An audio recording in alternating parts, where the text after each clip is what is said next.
identities of potential witnesses, with the argument made that it is not in the interest of justice to openly expose individuals who are merely doing their jobs.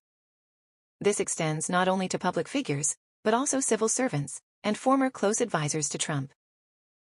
It is reported, for example, that threats have been leveled against government personnel from the National Archives and Records Administration, NARA, who were in discussion about documents Trump failed to turn over following his presidency.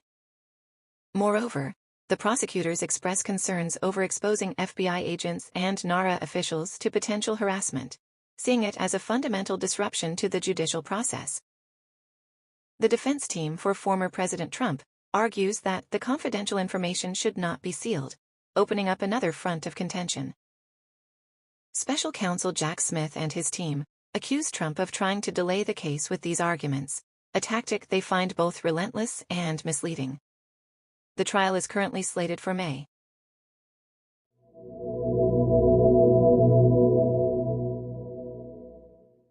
In today's sports and celebrity news, we're looking at a rather unusual crossover. In 2007, Jessica Simpson wore a pink Cowboys jersey to a game, supporting her then-boyfriend Tony Romo, sparking a controversy among fans who blamed Simpson for Romo's poor game performance. Recently, however, a similar scenario presented differently, when Taylor Swift, another pop star and now dating Kansas City Chiefs tight end Travis Kelce, showed up at a Chiefs game. Let's turn this over to our reporter Greg Spear. Thanks, Ruth. Todd Chance, a staunch supporter of the Chiefs, decided to take an alternative and inclusive stand. Through social media, he openly welcomed Swift's fans, famously known as Swifties, into Chiefs Kingdom, sharing his knowledge of Chiefs history and, in return, getting a virtual crash course in Swift Music 101. This positive interaction is creating a unique tribe of fans called Chiefties, a harmonious fusion of football lovers and Swifties. Fascinating, Greg. This seems to have had a positive impact. Can you elaborate more on the ripple effect? Certainly, Ruth. As Swift attends more Chiefs games, her presence is being met with varied opinions. However, there's a segment that finds joy in both music and sports. This interaction has brought Swifties into the exciting world of football, and vice versa. For some Chiefs fans like Megan Jennings, Swift's music provides a joyful escape amid daily life chaos. On the other hand, Chance himself claimed to have been moved by Swift's music, showing a deep appreciation. It seems like it's not just about the music but the person behind the music too. Swift's strong personality appears to be making an impact. Absolutely, Ruth. People like Jennings praise Swift for her strong, independent persona and her ability to stand up for her beliefs. It's not just about the music, it's about being a part of something bigger that is admired by both new and old fans. Seems like Swift's influence goes beyond music. Can you shed some light on how this has impacted the Chiefs' popularity? Definitely, Ruth. Swift's influence has positively impacted the Chiefs' social media followers. Their Facebook page saw a surge of about 200,000 new followers since she started attending games. Additionally, female viewership for the NFL's regular season is up 9% from last year, suggesting that Swift's attendance may have contributed to this increase. Looks like this phenomenon is bridging a gap between different communities. Greg, do you see this becoming a new trend in sports and music interaction? It's possible, Ruth.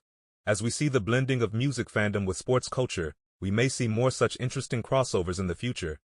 For now, this unique football-music interaction is providing an exciting, inclusive space, appreciated by both football and music enthusiasts.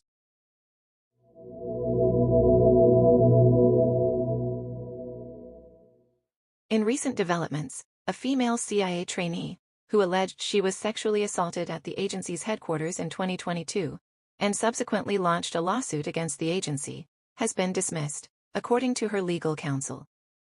The claimant asserts her dismissal is a blatant act of retribution, following her decision to whistle-blow about her ordeal. The Central Intelligence Agency, for its part, negates these claims, describing them as factually incorrect, and reasserting that no form of sexual assault, harassment, or whistleblower repression is permitted within the organization. That's correct, Ruth. The individual, who remains unnamed, maintains that her termination resulted solely from her decision to testify over her assault before the House Intelligence Committee. Kevin Carroll, the lawyer representing the trainee, argues that she was fired after failing the agency's demanding training program, colloquially known as the farm. Despite her professing this unjust termination, CIA spokesperson Tammy Thorpe underscores that the CIA employs equitable processes throughout their rigorous training, regardless of the participator. So, the trainee is alleging retaliation, but the CIA is citing her failure to meet the requirements of an intensive training program. What further background do we have on this trainee, Greg? Ruth, according to Attorney Carroll, she is a capable project manager and multilinguist, with proficiency in Russian and Ukrainian. However, despite her qualifications, she could not secure another position within the agency within the 90-day grace period and was therefore dismissed. Now, how does this feed into the broader picture of legal action for the CIA, Greg? The trainee's civil rights lawsuit against the CIA continues 4 months after it was initially filed in Virginia. This case increases legislative attention on CIA's management of sexual harassment and sexual assault claims as it continues to face scrutiny. In fact, a number of women have presented similar allegations of maltreatment to the Congressional Intelligence Committees, prompting a special review by the CIA Inspector General last year. It seems like the handling of the case is also under scrutiny, correct? Indeed, Ruth. The lawsuit calls out the CIA for allegedly furnishing her assailant's defense team with her internal workplace instant messages, arguing that this was an attempt by the CIA to obstruct justice by discouraging her from testifying. The CIA, on the other hand, rebuffs these allegations and remains tight-lipped about the particularities of the situation due to ongoing litigation. They've made it clear, stating the CIA respects the privacy of its officers while adhering to the law.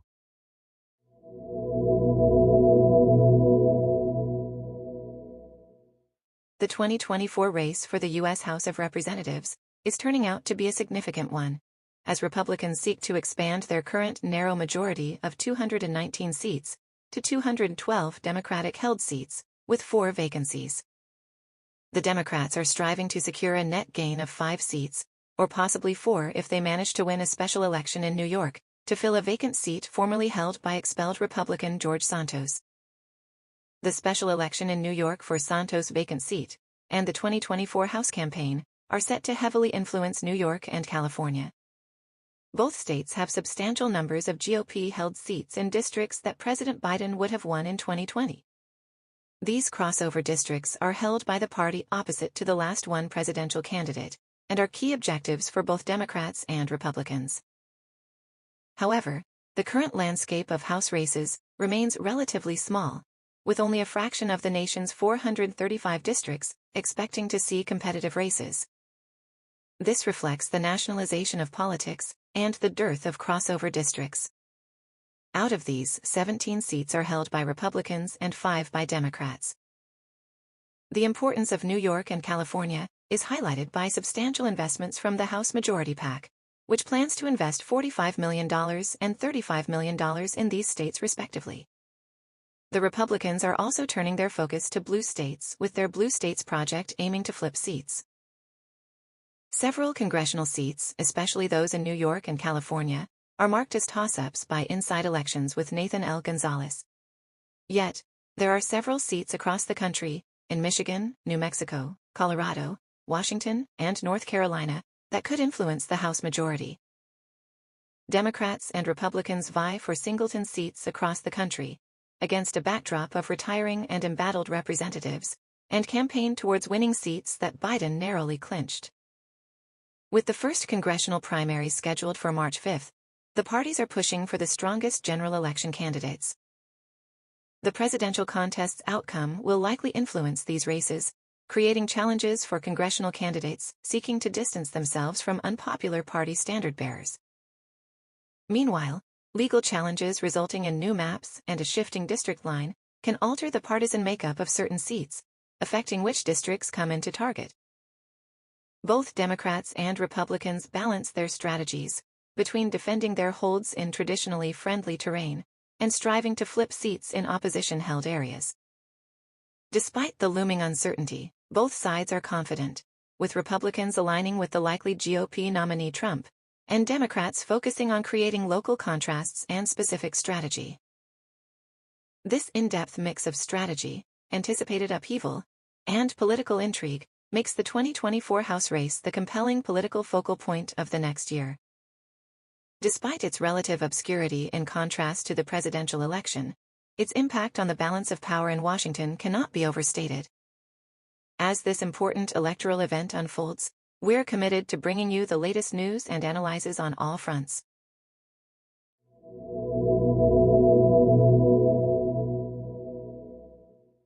Leading us into our next story is the remarkable tale of Mike Carey, the first black referee in a Super Bowl history.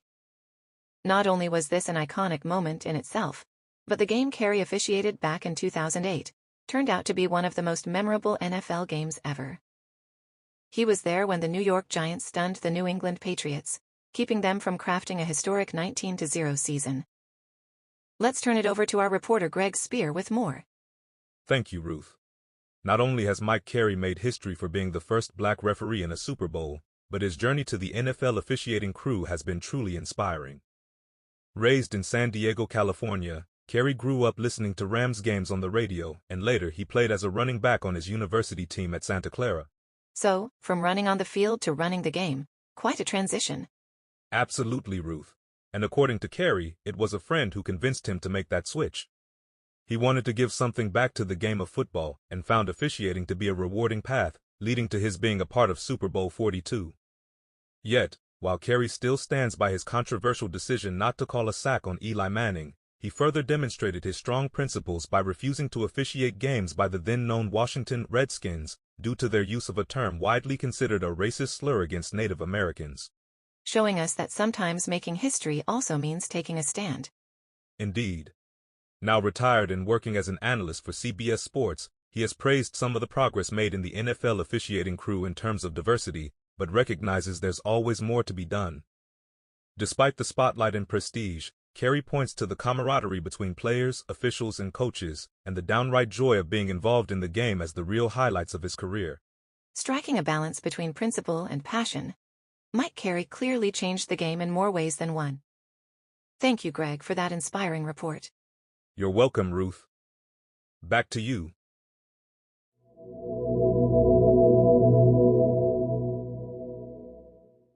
At a prominent event in New York, hosted by Columbia University's Institute of Global Politics and the Georgetown Institute for Women, Peace and Security, distinguished figures such as Hillary Clinton and Sheryl Sandberg spoke alongside scholars and legal experts to address the increasing use of sexual violence as a weapon of war. Former Secretary of State Hillary Clinton recognized the disturbing trend, emphasizing that this is neither a new nor localized issue, but a global one. She specifically cited recent conflicts in places like Sudan, Darfur, Ukraine, and Israel. In relation to the recent Hamas attack on Israel, Clinton condemned the alleged use of widespread systemic sexual violence, despite Hamas' denial of such accusations. Lending her voice to the cause, Sheryl Sandberg, founder of the nonprofit group Lean In, championed learning from previous conflicts to prevent future atrocities. Sandberg has actively worked to raise awareness about the issue of sexual violence and warfare, particularly following the October 7th attacks. At the event, speakers recommended diverse strategies to combat this crisis, new approaches to academic research, policy amendments, and strengthened collaborations. Clinton called on the UN and other international entities to enforce accountability, particularly when such atrocious violence is committed by those in positions of power, such as military or police personnel. The event was momentarily interrupted by protests. However, Linda Thomas-Greenfield, former U.S. ambassador to the UN, assured attendees that every form of sexual violence around the world is a matter of concern that warrants daily attention and action. Clinton also stressed that the event was more than symbolic. It was about understanding the unique ways women and girls are affected by global challenges and conflict-related sexual violence. She said, "It is not just about the symbolism of women in positions of leadership. It is about understanding and responding to the very real ways women and girls are impacted differently by these global crises."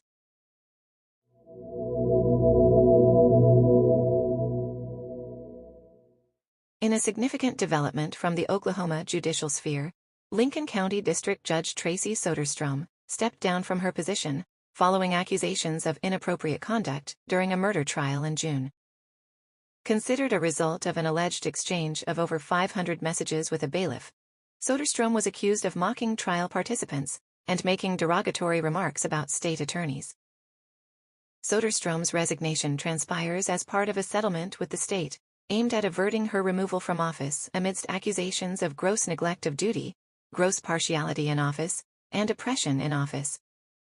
The 23rd Judicial District of Oklahoma judges' terms were expected to end in January 2027, after beginning in January 2023.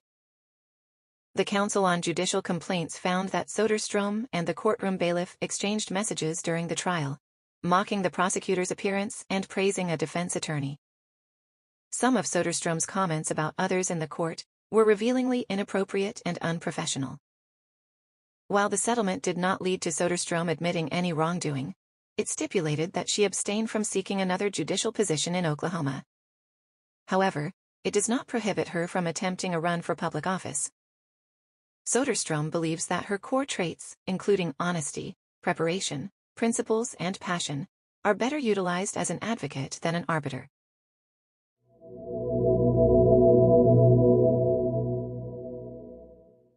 In the Southern District of Florida, a Houston woman is facing a 37-month federal prison sentence due to leaving a series of threatening voicemails for a judge.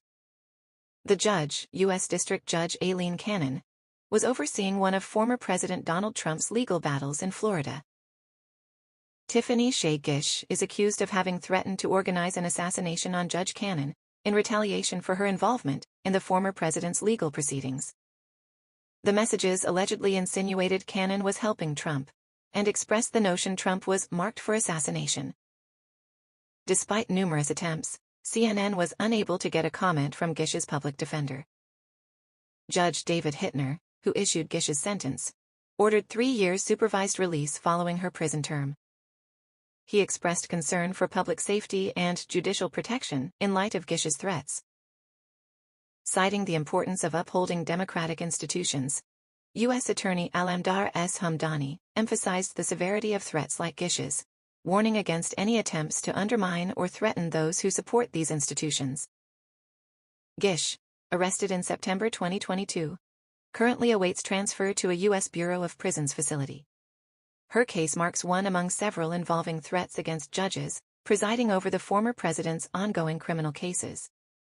The surge of threats has shown a sharp increase since 2022, increasing to include online threats against the U.S. Attorney General and other key figures in Trump's prosecution. 2 instances in point include the threatening of Judge Tanya Chutkan, overseeing Trump's Washington, D.C. criminal case, by a Texas woman, Abigail Jo Shree. Shree allegedly left racial slurs and a death threat in a voicemail for Chutkan, in a bid to defend the former president.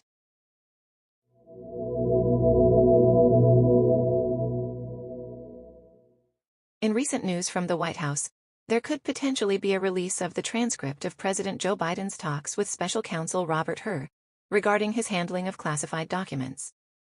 However, any classified information would likely be omitted from such transcripts.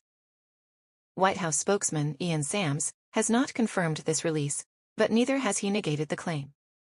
This news comes amidst unrest caused by several classified documents issues across different administrations. As a move to combat this, we're expecting the president to assign a senior government leader to drive a task force whose main purpose will be to enhance the process of document retention during a presidential transition. Vice President Kamala Harris called Hur's report gratuitous and politically motivated.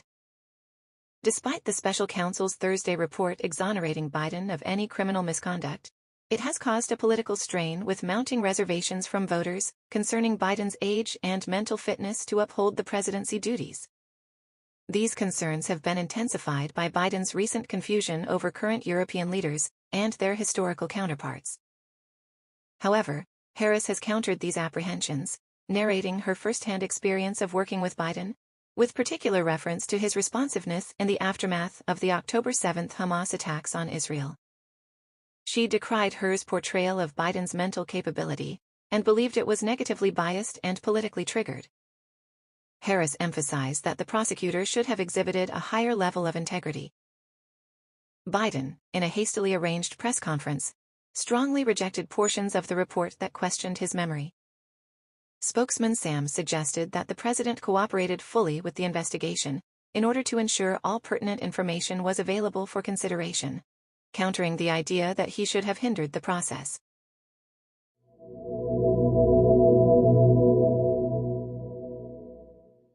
Taylor Swift is wrapping up a series of sold-out concerts at the celebrated Tokyo Dome, marking the successful completion of her Japan leg on the Eras Tour. Our focus is now shifting towards a larger question on everyone's mind. Can Swift make it back to the United States in time for the Super Bowl? This game will hold more than just sports significance for the global superstar, as her boyfriend Travis Kelce will be on the field playing for the Kansas City Chiefs. Despite concerns, it seems that geography is her ally. Tokyo's time zone gives her a considerable head start. Swift's appearance at Kansas City Chiefs games, beginning with her attendance at Kelce's family suite in September 2020, not only sparked dating rumors, but also left undeniable traces of influence among her fans. Swift's relationship with Kelce transcends football fandom and has been leveraged into a substantial increase in audience ratings. This phenomenon was indisputable amidst the crowds in Tokyo, where fans were seen sporting Kelce's jersey and NFL-related outfits. In January, fans went into overdrive when Swift was spotted embracing and kissing Kelce after his AFC Championship win. It's no surprise that many of her fans embarked on international journeys just to witness her Tokyo concerts. Addressing her international fan base, Swift thanked them for their continued support and attendance at the Tokyo performance, her first since the Reputation Stadium tour in 2018.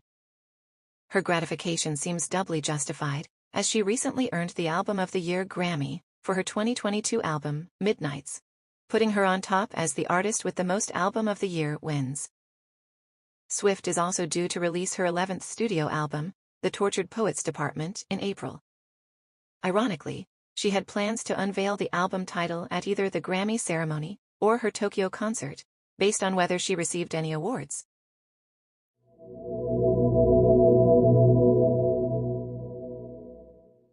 In a startling turn of events, a city in mainland China has revoked its decision to host a soccer match featuring Argentina's national team. This comes in response to escalating criticism targeted at star player Lionel Messi. The backlash stemmed from Messi's absence on the field in an exhibition game in Hong Kong, which featured his Major League Soccer team, Inter Miami. Irrespective of Messi's subsequent confirmation that an injury kept him off the pitch, Chinese internet users have been unsparing in their condemnation. Adding to the tension, on Friday, the Hangzhou Sports Bureau announced the cancellation of a friendly match between Argentina and Nigeria that was initially planned to take place at the Hangzhou Olympic Sports Center. Strikingly, the Bureau's post on WeChat suggested that the event has been called off due to reasons that everyone is aware of, without specifically referring to the incident almost a week ago. This decision seriously undermines the Argentina team's itinerary, which included 2 matches in China this March, the now cancelled game in Hangzhou, and another match against the Ivory Coast in Beijing. Meanwhile, the incident in Hong Kong on February 4 continues to generate fallout. Messi stayed on the substitute bench against the Hong Kong team, despite requests from the Hong Kong government and organizer, Tatler Asia, for him to participate.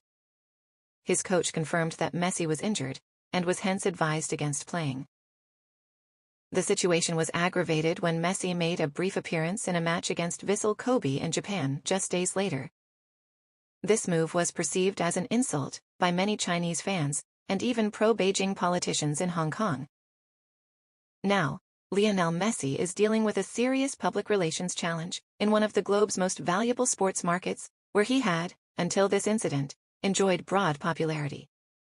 Tatler Asia, lamenting the turn of events, stated that the aspiration to showcase Hong Kong's relevancy and vibrancy with Messi's participation remains unrealized.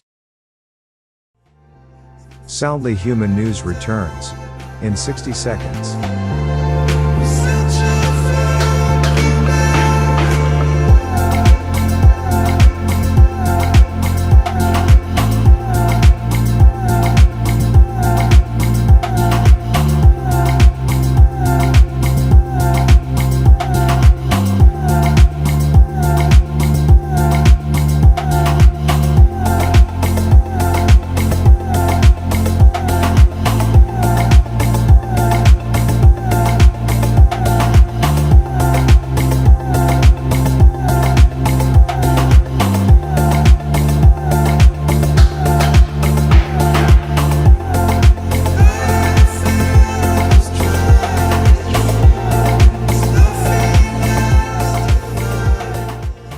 Soundly Human's 24/7 news coverage returns. Right now.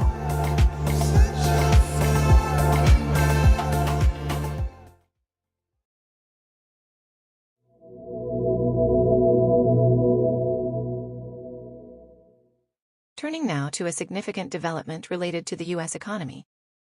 Last year, the Federal Reserve found themselves unprepared when unpredicted inflation figures emerged. Officials anticipated worse news with the latest batch of revised Consumer Price Index data, released just this morning. And what does this new data show them? Let's turn to our own Greg Spear to explain. Thanks, Ruth. The newly released revised CPI data has actually brought some relief to the Fed officials. Initial reports suggested that inflation had risen by 0.3% in December of 2022 from the previous month. However, the newly revised numbers from the Bureau of Labor Statistics show it to be lesser, at 0.2%. And beyond December, no month had revisions beyond 1/10 of a percentage point. That does sound like something positive on the horizon. But how does this influence the annual rate of inflation, Greg? Well, Ruth, the annual inflation rate remains at 3.4%.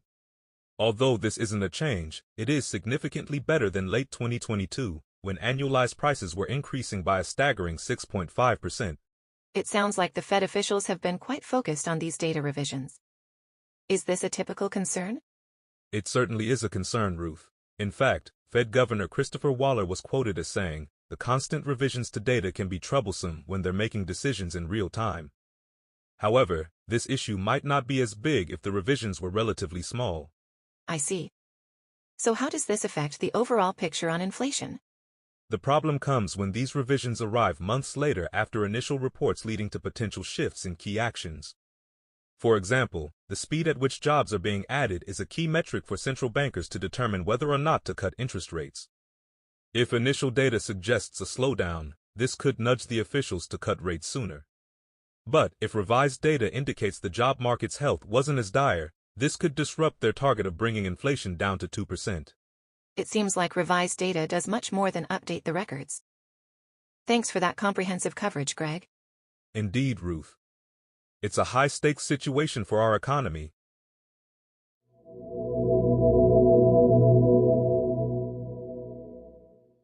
Welcoming viewers to the latest update.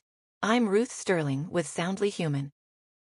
Troubling times lay ahead for the global economy, as key trade routes face unprecedented disruption from militarized attacks on container ships. The Red Sea, an artery of global trade, is the latest casualty of escalating tensions in the Middle East. Maersk, the shipping juggernaut, warns of a year-long disturbance as Iran-backed Houthi militants target Israeli war vessels. This clash is spelling doom for global consumers, who might have to grapple with further spikes in prices amidst the backdrop of debilitating inflation. Industry pundits fret over the large-scale desertion of huge container ships from the strategic Red Sea-Suez Canal route, with most manufacturers opting for safer, albeit longer, alternatives. For those unaware, the Suez Canal is undeniably crucial, facilitating 10 to 15% of world trade, amassing 30% of global container shipping volumes. Perhaps to soften the blow, analysts point out the current disturbance isn't as severe as the pandemic-induced nightmare that upended global trade. Nonetheless, the ripple effects are far-reaching, with tech behemoth Tesla pausing production due to parts delivery delays, and furniture giant IKEA warning of possible inventory shortages. Maersk CEO Vincent Clerc expressed concerns over the lack of a resolution, insinuating this predicament could stick around for several months. Moreover, ocean and air freight data firm Xeneta reaffirms this worry, reporting a whopping 90% redirection of container ship capacity from the Red Sea and Suez Canal to routes around the African continent. The result of such a reroute? At least 2 extra weeks on the shipping calendar, escalated costs, and, alarmingly, an inclination towards airborne cargo transportation, despite its 20-fold cost over sea travel. Echoing this sentiment, Xeneta data reveals a heightened volume of air freight from manufacturing hub Vietnam to Northern Europe in the past 3 weeks. Add to it increased fuel and insurance expenses, emergency surcharges, and carriers charging more for freight rates. Backed by the Drewry World Container Index, A typical 40-foot container's global shipping costs have soared by 90% from a year ago, with prices escalating by 158% for a similar journey from Shanghai to Rotterdam. Ultimately, this disruptive echo might be milder than the pandemic-induced cost ballooning that pushed container shipping costs to their peak levels. This time around, the problem is targeted and more specific, depending largely on rising fuel costs. However, consumers might still witness cost transference from higher freight costs. Despite this, industry experts remain optimistic, eyeing a slight surge in inflation of 0.4 percentage points over a year if freight costs linger. As we steer into 2024, additions to the global shipping fleet are projected, keeping freight costs contained. However, it's the looming uncertainty of the Israel-Hamas conflict extending to other regional nations that casts a dark shadow on the horizon, potentially setting off the dominoes of an energy crisis. Understandably, there is no definitive comfort when navigating these volatile waters, and as always, we continue to follow this crucial development closely.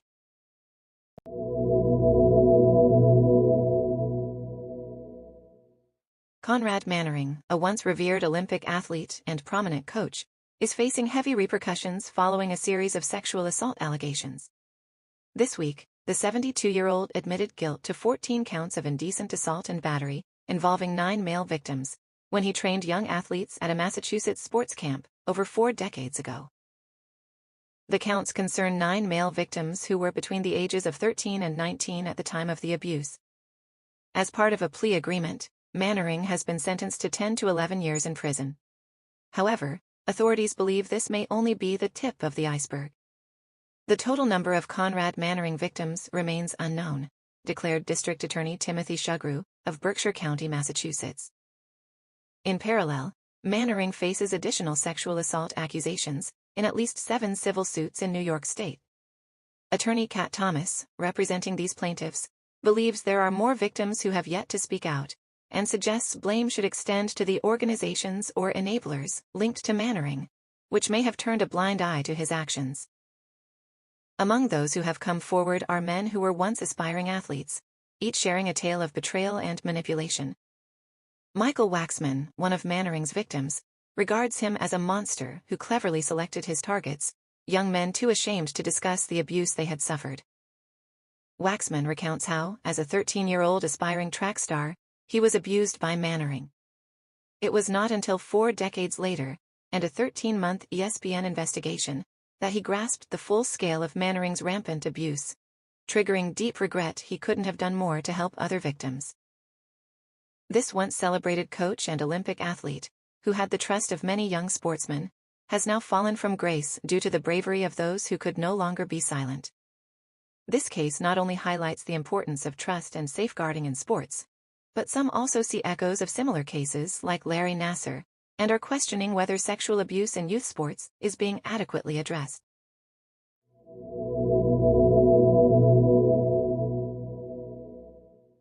In a pivotal move ahead of the Senate's voting session on a $95.3 billion foreign aid package for Israel and Ukraine, former President Donald Trump has voiced a firm opinion on the issue. Taking to Truth Social, Trump advocated that the United States should not provide foreign aid without it being structured as a loan. In his words, the aid should come with strings attached, emphasizing that America should not continue providing financial aid without the expectation of payback.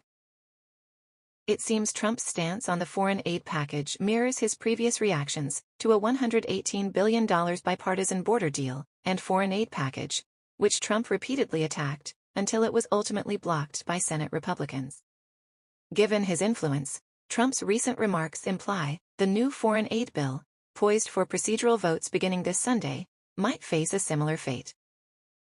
The former president took a moment to acknowledge what he viewed as a massive victory, the blockage of a border bill, a point of contention that has become central to his political campaign.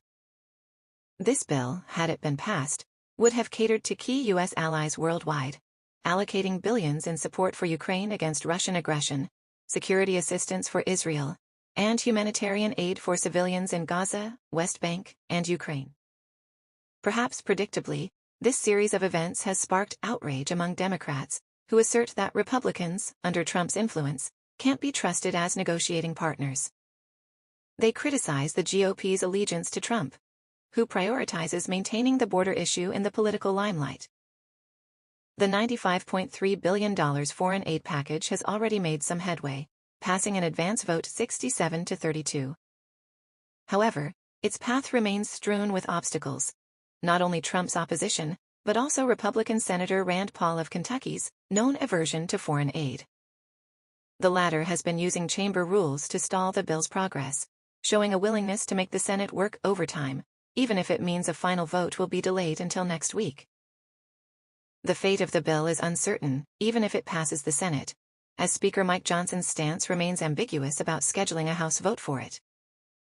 Significant opposition to aid to Ukraine exists among House Republicans. The potential foreign aid package comprises billions allocated to Ukraine's fight against Russia and security assistance for Israel, with significant humanitarian funds aimed at civilians in Gaza, the West Bank, and Ukraine.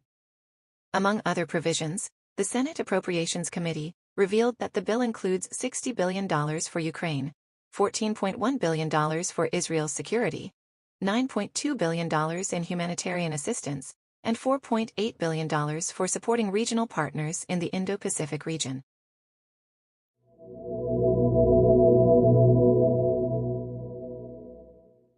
In the pulse racing world of football, the Kansas City Chiefs are set to collide with the San Francisco 49ers in the tantalizing Super Bowl 58.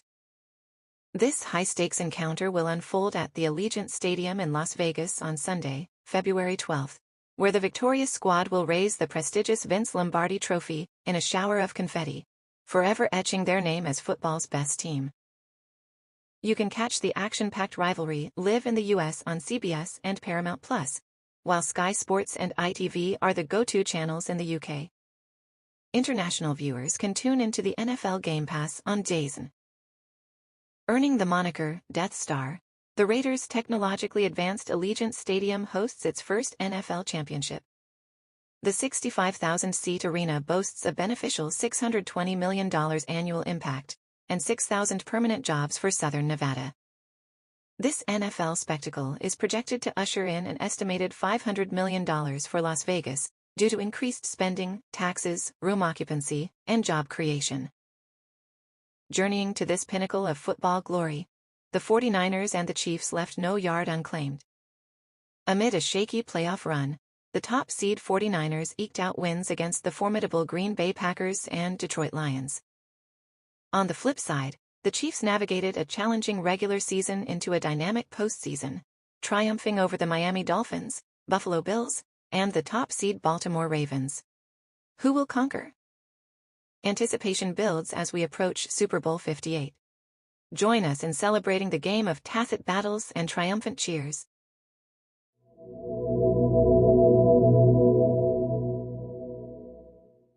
In an unfortunate turn of events, 5 U.S. Marines have perished in a helicopter crash during a training flight in Southern California.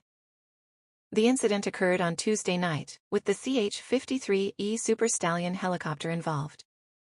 The military aircraft was overdue on its route from Creech Air Force Base near Las Vegas to the Marine Corps Air Station Miramar in San Diego. The lost Marines have been confirmed to be Lance Corporal Donovan Davis, Sergeant Alec Longan, Captain Benjamin Moulton, Captain Jack Casey, and Captain Miguel Nava, serving from different parts of the country. Their identities were released 24 hours after their families were notified. Major General Michael J. Borgschult, the commanding general of the 3rd Marine Aircraft Wing, paid tribute to the fallen Marines, stating, "We will forever be grateful for their call to duty and selfless service." The Marines were part of Heavy Helicopter Squadron 361, Marine Aircraft Group 16. Colonel James Ford highlighted that the current focus has shifted to recovering the remains in hazardous terrain, without further details available. The same helicopter model has seen more crashes in the past decade, including fatal accidents in 2016 and 2018. President Joe Biden expressed his condolence, stating that he and First Lady Jill Biden were heartbroken by the news, and extended their deepest condolences to their families, their squadron, and the U.S. Marine Corps. The incident is still under investigation. The president further eulogized the five, stating, "As we grieve the loss of 5 of our nation's finest warriors." This tragic event indeed marks a sad day in the annals of U.S. military history.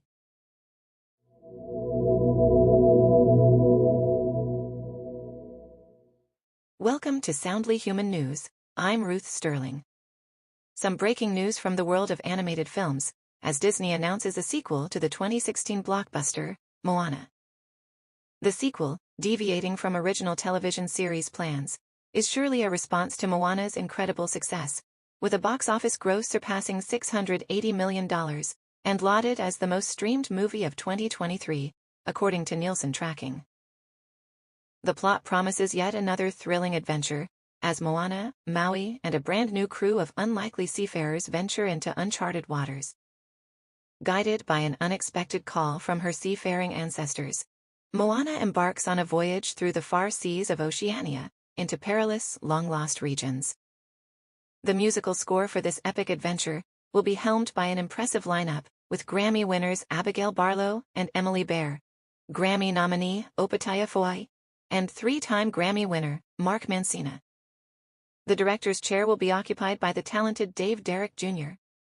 We're certainly excited to ride along on Moana's new journey.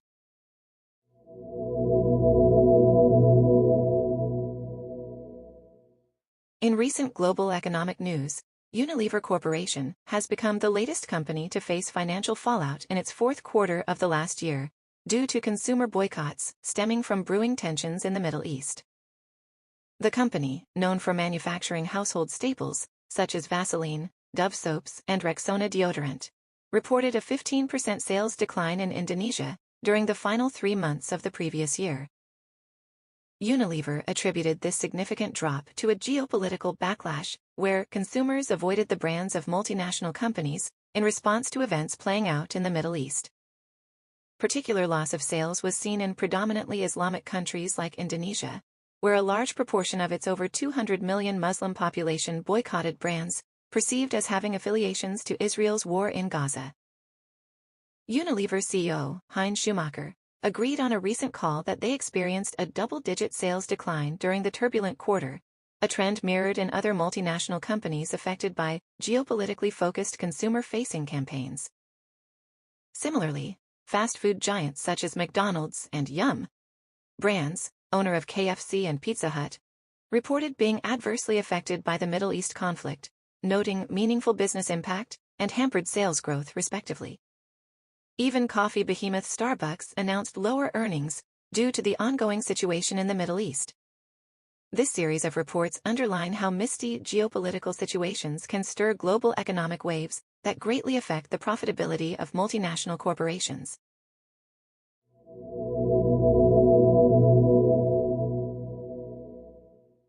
We have some unfortunate news coming out of East Tennessee. Authorities are conducting a manhunt for a suspect believed to have shot and killed a deputy sheriff and injured another during a traffic stop. The suspect, identified as Kenneth DeHart, is wanted on several charges. That's right, Ruth. Kenneth DeHart, a 42-year-old man, is facing charges of first-degree murder, attempted first-degree murder, and felony possession of a firearm, according to Blount County Sheriff's Office. Another shocking development is that the suspect's brother has been arrested and charged with accessory after the fact, with the district attorney stating he aided DeHart after the homicide. That's horrendous news indeed, Greg. How far are the police in their search? The authorities are tirelessly working on this case, Ruth. They've assured that DeHart, who's considered dangerous and possibly armed, will be brought to justice very soon. Their efforts are concentrated in the Wildwood area of the county, which was DeHart's last known location. Interestingly, local businesses have rallied to offer an $80,000 reward for information. Can you specify more about the deputies involved? Absolutely, Ruth. The officer killed was Deputy Greg McCowan. Another officer, Deputy Shelby Eggers, who was injured in the skirmish and after returning fire, was treated at a hospital and later released. Details on the initial encounter, the circumstances of the traffic stop, and whether the suspect was wounded are yet to be provided by Sheriff's Office. And what happens next for the suspect's brother, who was charged with aiding? He's due to appear in court on Monday, with a bond set at $1 million. If found guilty, he could face severe penalties for his involvement. But for now, Ruth, The focus is on finding Kenneth DeHart and ensuring public safety. Absolutely, Greg. Public safety is paramount here. We urge anyone who might spot the suspect to avoid approaching him and instead contact local law enforcement.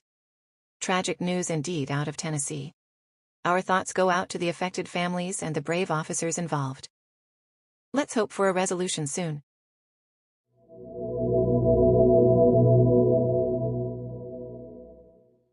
In a recent development, 12 Middle Eastern football associations have petitioned for a ban on Israel's national team, citing the recent conflict with Hamas in Gaza. The collective body, the West Asian Football Federations, or WAF, sent their request to FIFA and all 211 national member associations on January 31st. Included in their plea, they urged the football community to take a stand against atrocities committed in Palestine and war crimes in Gaza, including the targeting of football players, coaches, and officials, and the destruction of football infrastructure. WAF, led by Jordan FA President Prince Ali bin Al Hussein, comprises countries such as Jordan, Palestine, Qatar, Saudi Arabia, and the United Arab Emirates.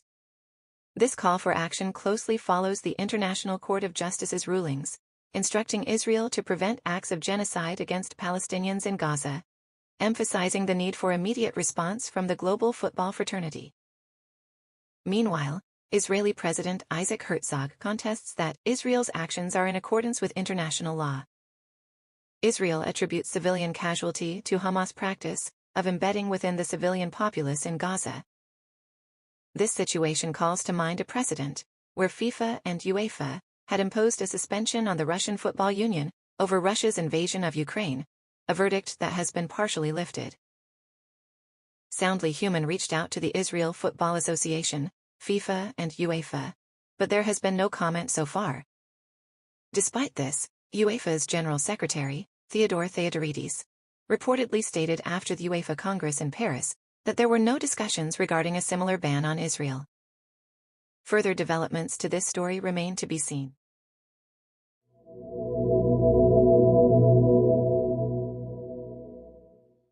Breaking news out of Washington, as the Federal Communications Commission, FCC, has announced it is immediately prohibiting scam robocalls featuring artificial intelligence-created voices. This effort to crack down on so-called deepfake technology is underway to prevent possible threats to election security and potential fraud escalation. The unanimous FCC ruling expands anti-robocall guidelines to include unsolicited AI deepfake calls under federal anti-telemarketing and robocalling laws. This move ensures that state attorneys have increased legal weapons to pursue illegal robocallers, employing AI voices to deceive Americans, according to the FCC. FCC Chairwoman Jessica Rosenworcel made evident the extent of the problem, which includes extortion of vulnerable individuals, celebrity impersonation, and voter misinformation. The FCC's decision to extend the interpretation of the 1991 Telephone Consumer Protection Act comes on the heels of a disturbing incident where thousands of New Hampshire voters received a fake robocall impersonating President Joe Biden, urging them not to participate in the state primary. The FCC announced that anyone wishing to send robocalls must now obtain prior express consent from the recipient before making a call, using AI or pre-recorded voice simulation technology. Notably, scam robocalls that employ cloned voices will now face the same fines and consequences as their counterparts that don't use such sophisticated technology. To further deter unlawful robocallers, House Democrats have proposed legislation to double maximum penalties when AI is used in a TCPA's violation. While this step is indeed a significant move towards curbing misleading robocalls, experts like Dan Jasno emphasize the importance of combined government-industry efforts, including watermarking AI-generated content and implementing more robust consumer consent and disclosure mechanisms.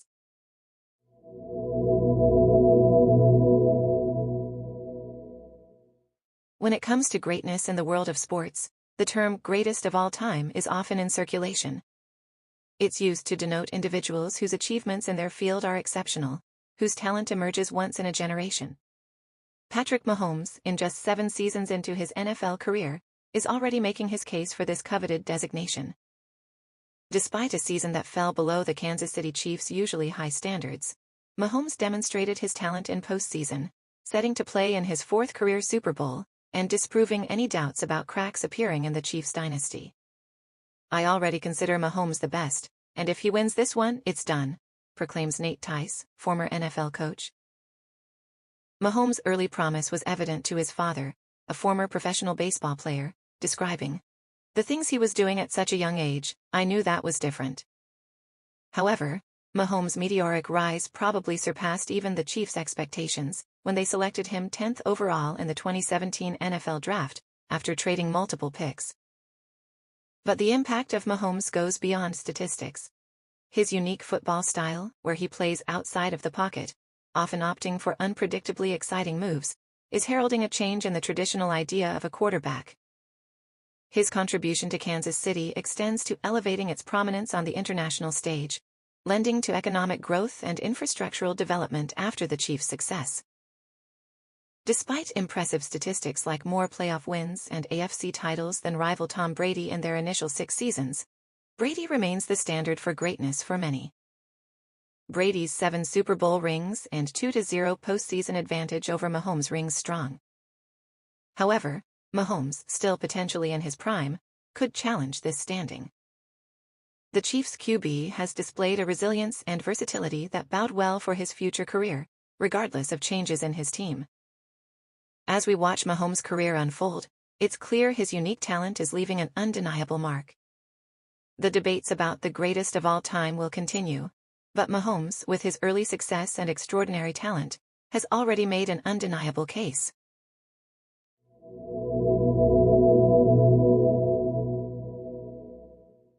In a heartbreaking incident from Gaza last month, 5-year-old Palestinian girl, Hind Rajab, tragically lost her life after being stuck in a car under Israeli fire. According to the Palestine Red Crescent Society, Hind was in the car alongside her uncle, his wife, their children, and the response crew dispatched for their aid, all of whom were also killed.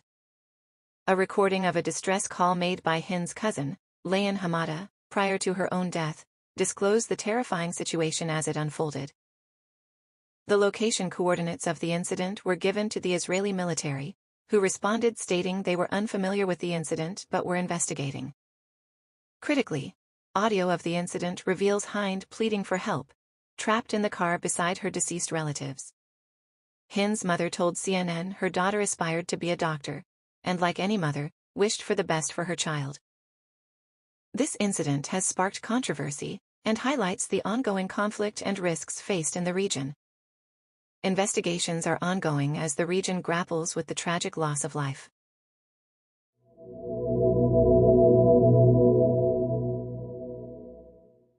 In an unexpected twist during a Dutch third division football match, goalkeeper Lars Jansen scored an extraordinary goal from inside his own half, aiding his team, Noordwijk, secure a 3-1 victory over Amsterdam FC. This captivating play unfolded as Jansen rushed out of his area to clear a pass towards his goal, colliding with Amsterdam's forward, Marciano Mengerink. Following the collision, the crowd watched the ball fly almost the entire length of the pitch, over Amsterdam's goalkeeper Gijs van Zetten, landing neatly in the back of the net. What's quite remarkable is that Jansen himself was unaware of his goal until he saw the wild celebrations of his teammates. The goal, unusual as it was, turned out to be crucial in setting Noordwijk on its path to victory. Talking to Voetbal in De Bollenstreek after the match, Jansen revealed that he didn't witness his goal due to the clash with Mengerink. In a good-natured manner, he expressed regret for not realizing it of his own accord. Despite this memorable incident marking Jansen's first goal as a goalkeeper, he was humble in admitting that it wasn't a conscious act, yet nonetheless an enjoyable one.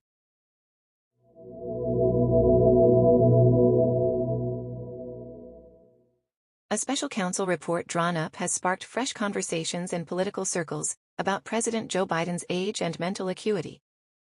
There were murmurs rippling through the audience when the president addressed House Democrats' retreat after the report. Immediate queries were raised about how these renewed questions about age could affect the public's perception of the president, whether it would be damaging, and if there's a plan to showcase the Biden they know behind the scenes. Indeed, Ruth, this report even touched on why the president was resorting to using prepared note cards during his speech. Speculation has been rife, with some labeling the report as a partisan hatchet job orchestrated by an appointee from Donald Trump's camp in a bid to damage Biden. However, it's undeniable that the age issue has been a standing liability since the president expressed his desire for re-election. So, Greg, how are House Democrats taking this news? There was a mix of responses, Ruth. Some showed consternation, but there are also those who argue this is ageism and an extension of the double standards applied to Trump. However, concern remains that these questions about Biden's supposed declining mental acuity are becoming more prominent. How are Biden's aides and his campaign addressing these concerns? Inside the Biden camp, the atmosphere is tense. The strategy seems to focus on adapting Biden's public appearances to prevent any flubs that could feed the growing narrative of him bumbling through his days. Despite this, there are those within his team who believe overprotection could lead more gaffes. The approach is to have Biden do more informal campaign stops that highlight his connection with everyday Americans.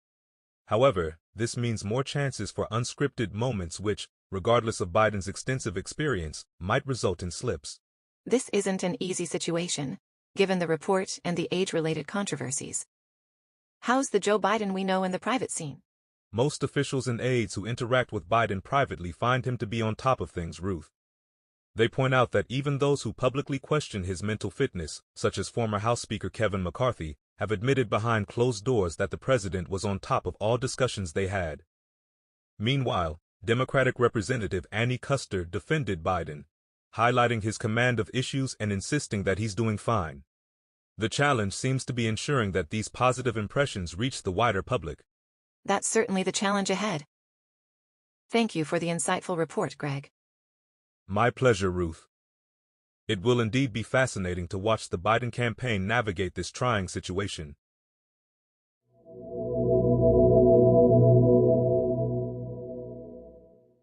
The international community, along with the Palestine Red Crescent Society, PRCS, is tirelessly seeking answers regarding the whereabouts of a 5-year-old Palestinian girl, Hind Rajab, as well as 2 PRCS paramedics who have been missing for more than a week now.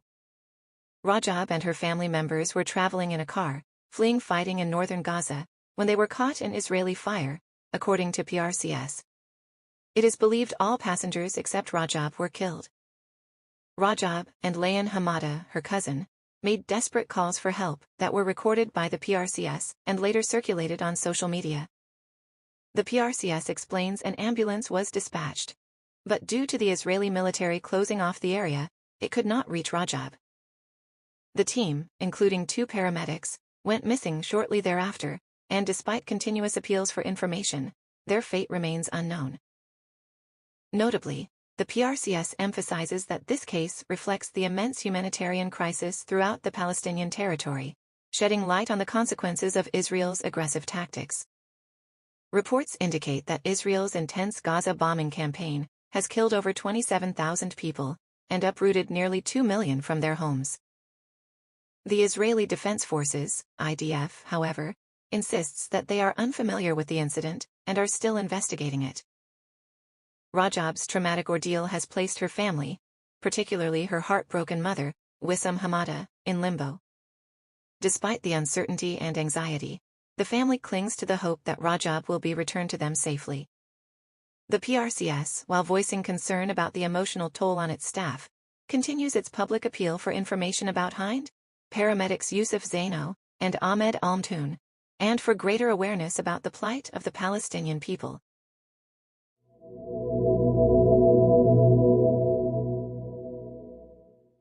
We have a developing story for you. Last night, a helicopter crash in the Mojave Desert, near the California-Nevada border, left no survivors, according to San Bernardino County's Sheriff's Department. As we understand it, 6 people were on board this helicopter. The FBI has not yet been able to confirm the names of the passengers on board. To bring us up to speed with the latest developments, we have Greg Spear joining us. Greg? Thank you, Ruth. This unfortunate incident occurred near Nipton, California. At this moment, details about the identities of those on board are still uncertain. The Federal Aviation Administration has confirmed that their agency, in conjunction with the National Transportation Safety Board, has launched an investigation into this tragic event. The NTSB is leading the investigation, correct? That's right, Ruth. They've already dispatched a GO team to the scene. This team will delve into the crash of the Airbus EC-130 helicopter.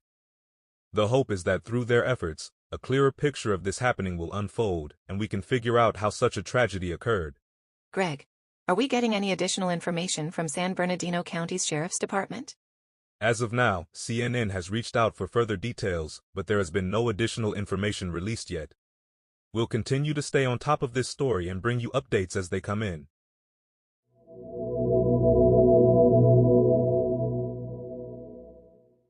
In what could potentially escalate tensions between neighboring nations, satellite imagery has unveiled that Venezuela has strengthened its military presence by the border of Guyana. This substantial military bolstering comes despite Venezuela's previous claims of using diplomatic means to resolve an enduring territorial dispute over a piece of oil-rich Guyanese land. According to Maxar's satellite imagery obtained in January, several new areas of rainforest near Venezuela's Anacoco Island military base, situated by the bordering Cuyuni River, have recently been cleared. Moreover, improvement and expansion of operations were evident with advanced infrastructure, armored vehicles, and an apparent helicopter site. Evidently ignored was a previous agreement with Guyana to not threaten or use force against one another in any circumstances, and to refrain from escalating any conflict or disagreement. Remarkable is the addition of what appears to be construction supplies and stockpiling of armored vehicles. North of the base, satellite pictures disclosed the presence of a heavy river ferry, meaning large areas of rainforest have now been cleared. Venezuela has publicized its military expansion in the region unabashedly, with propaganda videos showing bustling activities like land clearing by bulldozers, army vehicles on the move, and military transport helicopters. According to the Venezuelan Army, the base expansion, undertaken by the 11th Armored Brigade and the 6th Venezuelan Army Corps Engineers, aims to enhance the response system against any threats in this disputed border area. This expansion was first flagged by the Washington-based think tank, Center for Strategic and International Studies, CSIS. The territorial dispute is significant in that it covers approximately two-thirds of Guyanese national territory. Last year, tension in the region heightened after a Venezuelan referendum aimed at creating a Venezuelan state within the disputed region, a move that Guyana deemed an existential threat and a step toward annexation.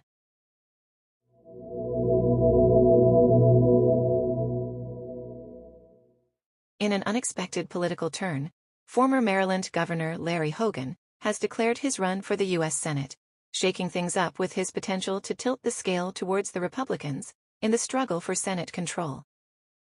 Hogan, broadly popular and known for his moderate approach, stresses his dedication to serve not just his party, but both parties, and combat typical partisan politics. Particularly notable is Hogan's open criticism of fellow Republican Donald Trump during his tenure as governor, a standpoint that could influence his Senate campaign significantly. This announcement could potentially destabilize the battle for Senate control, currently held by the Democrats with a delicate one-seat advantage. Republican circles welcomed Hogan's announcement, with a notable encouragement from Senate Republican leader Mitch McConnell's top political advisor, Josh Holmes. However, Hogan's run comes not without its challenges. He faces opposition both from a significantly Democratic-favoring Maryland, and possibly from within his own party, notably from the MAGA faction which he has long upset. Hogan's counter to traditional right-wing policies may be considered controversial within the Republican ranks, potentially fueling intra-party rivalry. The race to fill the seat of retiring Senator Ben Cardin will be an uphill climb for Hogan, despite his high approval ratings during his tenure as governor. Maryland's incumbent political landscape remains robustly Democrat, and its last elected Republican senator was back in 1980. Hogan's candidacy, considered a veer from conventional Republican positions, could shake up not just the Maryland race, but the overall landscape of U.S. national politics.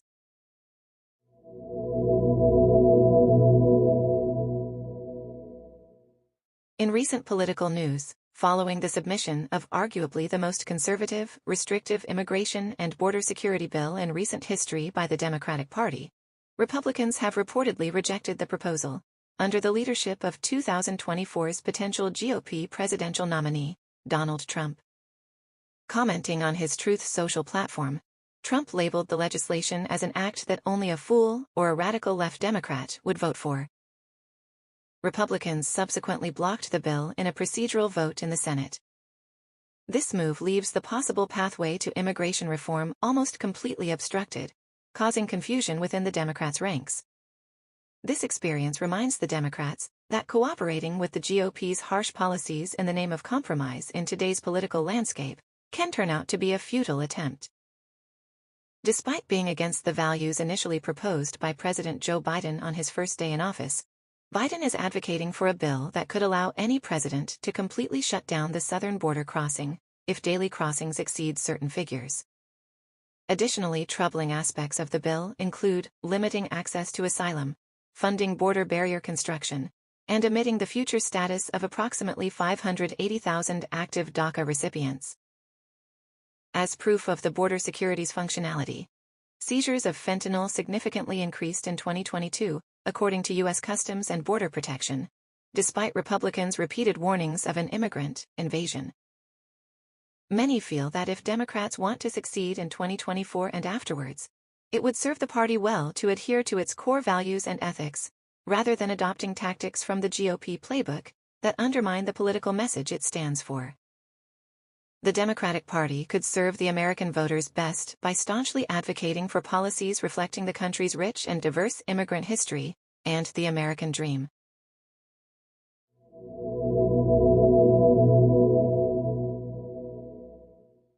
We've got breaking news out of Washington. Special Counsel Robert Hur's report regarding President Joe Biden's handling of classified information has reignited controversy. The report, though critics call it a harsh assessment, maintains that a jury might see Biden as an elderly man with a poor memory. Now we have Greg Spear with us. Greg, what are the key points in Hur's report? Thank you, Ruth. The report landed on Attorney General Merrick Garland's desk on Monday, and it immediately sparked a quandary over how to handle its characterizations, which the White House deems false and excessive. Garland, along with other top Justice Department officials, could have tried to remove these characterizations.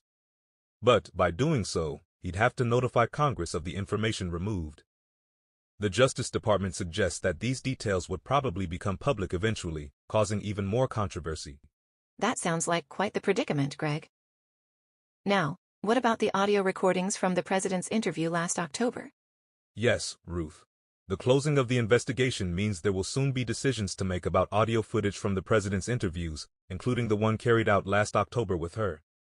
The report has already spurred attacks on President Biden about his age, which is seen as one of his main challenges ahead of a potential rematch with former President Donald Trump.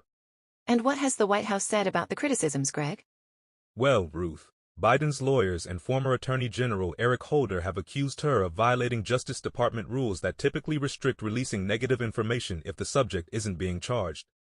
However, some officials argue that Hur's in-depth explanation for not charging Biden falls within the guidelines for special counsels. Even Ty Cobb, a former White House attorney for Trump, admits the reasons Hur cited for not charging Biden are valid but was surprised at the level of detail disclosed. And are we likely to hear these transcripts from the investigation? That's a good question, Ruth.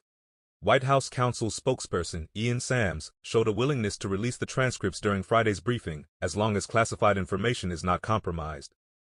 Interestingly, the president also refrained from asserting privilege over the report. Thanks for that comprehensive report, Greg. It seems like we're in for another juggling act between accountability, transparency, and privacy in the political arena. Let's see how this unfolds in the coming days.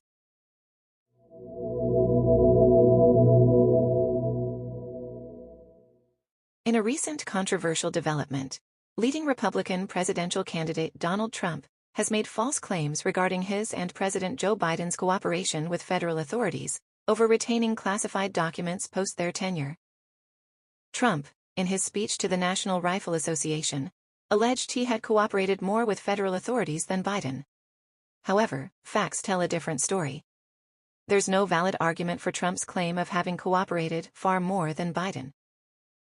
Biden has cooperated extensively with his federal investigation, highlights the special counsel Robert Hur, who conducted the probe. Meanwhile, Trump is currently facing charges of conspiracy, among other obstruction-related allegations, for his alleged attempts to impede the investigation into his conduct. Moreover, Trump had initially neglected to comply with National Archives and Records Administration's requests to return certain documents, and failed to return all documents despite a grand jury subpoena.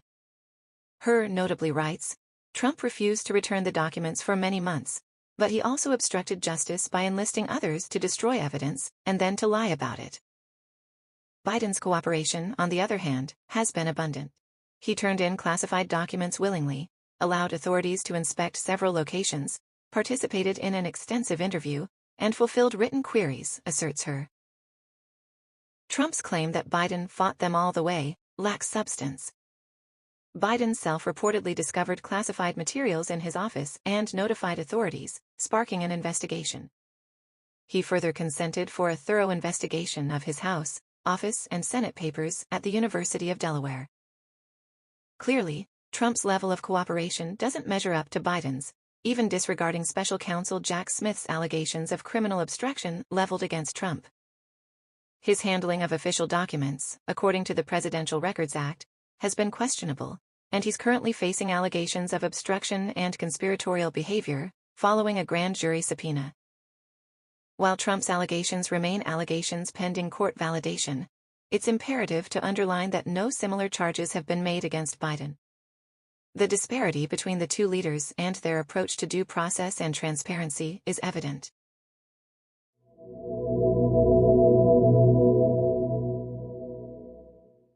A key system of global ocean currents, the Atlantic Meridional Overturning Circulation, AMOC, appears increasingly at risk for collapse, according to a new report published in Science Advances. The AMOC, including the Gulf Stream, functions as a global conveyor belt, transferring warm, tropical water north before it cools, sinks, and flows back south. In maintaining the balance of heat and nutrients worldwide, it significantly impacts regional climates, particularly in the Northern Hemisphere. Scientists' long-held concerns about the AMOC's stability have heightened as climate change heats, and thereby disrupts oceans, melting ice, and thereby disrupting heat and salt balances that determine the current's power. A breakthrough from this recent study reveals an early warning signal for this potential collapse. Using an extraordinarily sophisticated and costly computing system, scientists ran climate models over 3 months to mimic a gradual rise in freshwater to the AMOC. The results? An unsettling, detectable weakening of the AMOC, until it abruptly collapsed. While the study doesn't provide specific timelines for such a collapse, the implications are alarming. Should the AMOC collapse, there could be a drastic shift in temperatures across regions, up to 30 degrees Celsius over a century in parts of Europe, as well as serious disruption to ecosystems. Overall global warming could increase, with regions like the Amazon facing a potential flip of its wet and dry seasons. Sea levels could surge by a meter, further heightening worldwide climate concerns. It's crucial to note, though, that while the study is a significant step forward, there are still many uncertainties. Bigger and more nuanced models are needed. Research so far has not considered increasing levels of planet heating pollution, and despite the sophisticated model used for the study, its relatively low resolution may limit its scope. However, this report drives home the seriousness and urgency of the situation. A collapse of AMOC would have drastic and far-reaching effects on the global climate. And, as marine and atmospheric researcher Renee Van Westen warns, we ignore this risk at our peril.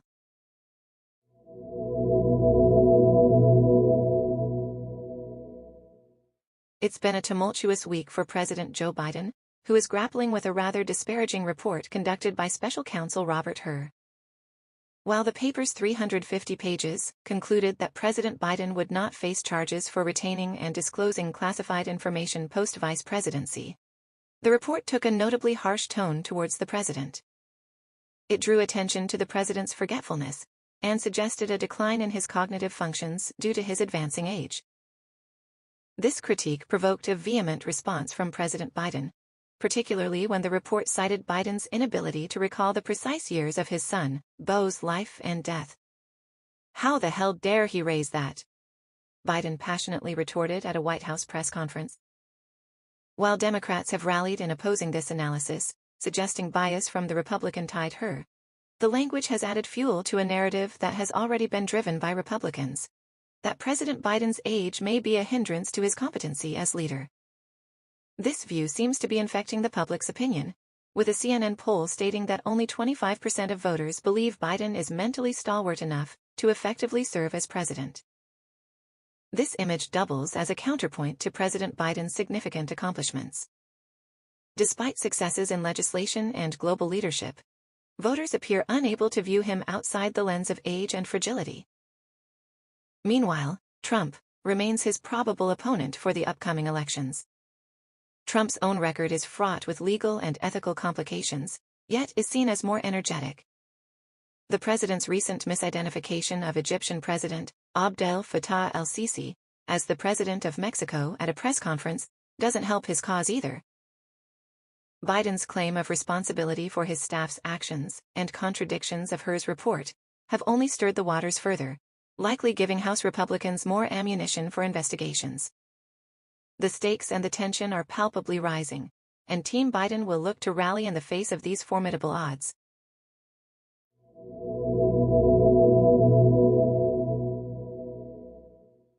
In our main story today, the trauma of a violent shooting at a Lunar New Year's Eve party in Monterey Park, California, continues to reverberate within the Asian community. The harrowing incident, which claimed 11 lives, unfolded in January of 2023, when a gunman opened fire at the majority Asian community's celebration at Star Ballroom Dance Studio. Sue Wong, a survivor who lost a dear friend in the shooting, shares the struggle of overcoming trauma and grief, a process exacerbated by cultural discord and language barriers in mental health care. Initially reticent to seek professional help, her journey led her to a Cantonese-speaking therapist who has disregarded probing questions and employed new methods for treatment. Wong's experience illuminates the vital importance of language and cultural understanding in mental health counseling. Survivors have united around Pastor Eric Chen, a pillar of strength in the aftermath. He has gone the extra mile to provide comfort and guidance to victims, helping them navigate time-sensitive responsibilities and overcome linguistic challenges. The Star Ballroom, once brimming with joyous melodies and the vibrancy of dance, was closed indefinitely, leaving locals without their beloved gathering spot. Resilient survivors, like Wong and Lloyd Gok, are finding strength in unity, attending support groups and openly sharing their experiences to combat the stigmatization of mental health in Asian communities. It is necessary to challenge cultural stereotypes around mental health care, particularly within the Asian community in Monterey Park. Notwithstanding their significant population in the area, Asian Americans were shown to be among the least likely to seek mental health treatment, according to a 2021 national survey on drug use and health. Factors such as cultural stigma and lack of bilingual healthcare providers contribute to low utilization. As part of their healing journey, survivors and the larger community in Monterey Park have reintroduced dance, which once served as a cornerstone of their social fabric, through workshops and gatherings. The road to recovery is long. The survivors remain firm in their resilience, proving that together they can face the aftershocks of trauma head-on. In other news today,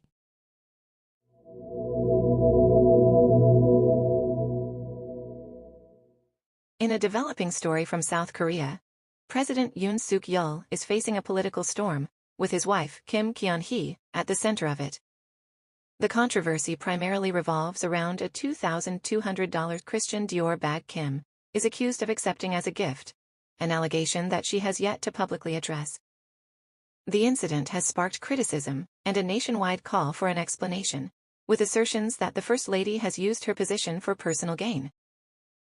President Yoon, however, has dismissed these accusations as a political stunt. Kim is not a stranger to controversy.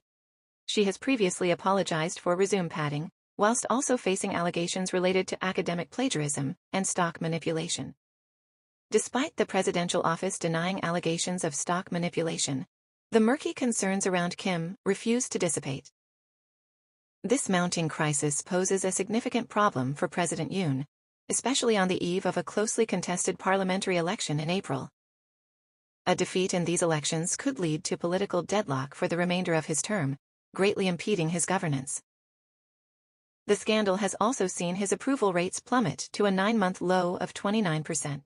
Public dissatisfaction around the economy, perceived lack of communication, and the ongoing scandal with the First Lady being cited as primary reasons. Indeed, the ramifications of this scandal are starting to show, with The Voice of Seoul, a left-leaning YouTube channel known for its criticisms of Yoon's conservative government, unveiling footage of the gift incident. The channel alleges that it recorded the meeting with a hidden camera, raising further concerns around the extent to which privacy was compromised, in what seems like a relentless political drama. In the midst of this controversy, it is important to consider the unique position that Kim Keon-hee occupies as South Korea's First Lady. Unlike predecessors, Kim had a successful career in organizing art exhibitions before she married President Yoon. Her high profile and her frequent involvement in various facets of Korean society, ranging from culture promotion to fashion, notably distinguish her. However, these controversies coupled with the impending elections, put President Yoon's administration in a precarious situation that warrants further observation. Stay tuned. For Soundly Human, this is Ruth Sterling.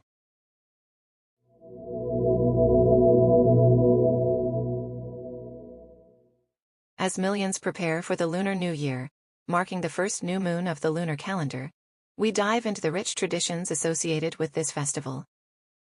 The Chinese zodiac calendar, a 12-year cycle represented by different animals, will usher in the Year of the Dragon in 2024. Followers believe their fortunes hinge on the stellar deity's positions, commonly known as Tai Sui.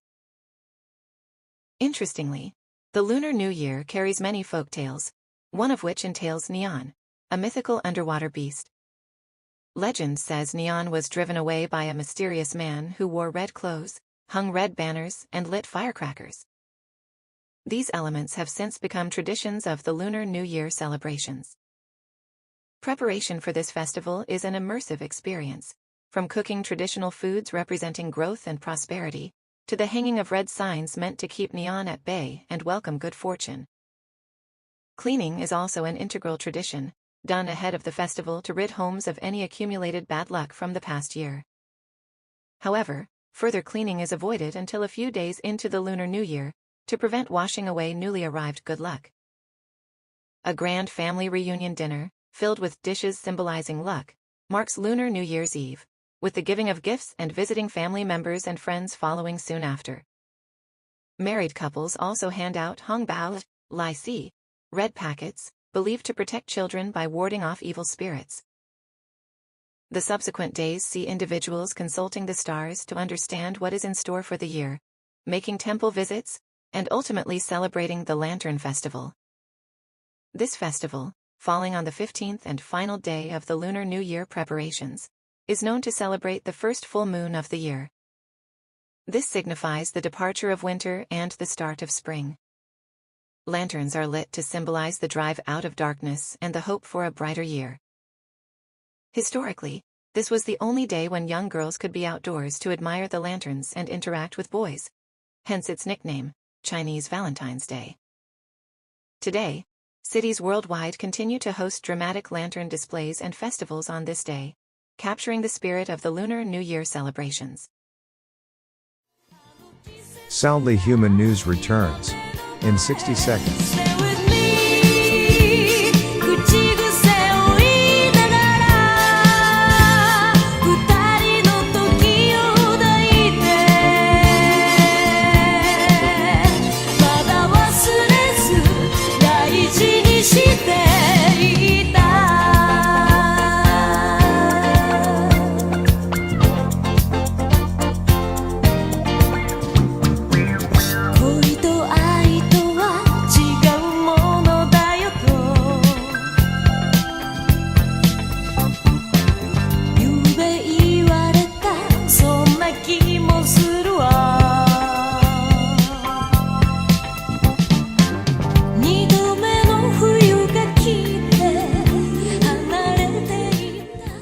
Soundly Human's 24/7 news coverage returns.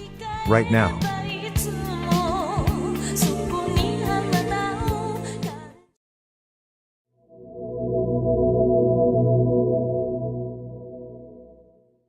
In a tragic turn of events today, 2 individuals have lost their lives following the crash of a small plane on Interstate 75, near Naples in Florida. The incident, which also involved the collision with a vehicle, occurred shortly after the pilot reported an emergency to air traffic control. The Bombardier Challenger 600 aircraft reportedly had 5 passengers on board when the crash occurred, around 3:15 p.m. ET, according to the Federal Aviation Administration, FAA.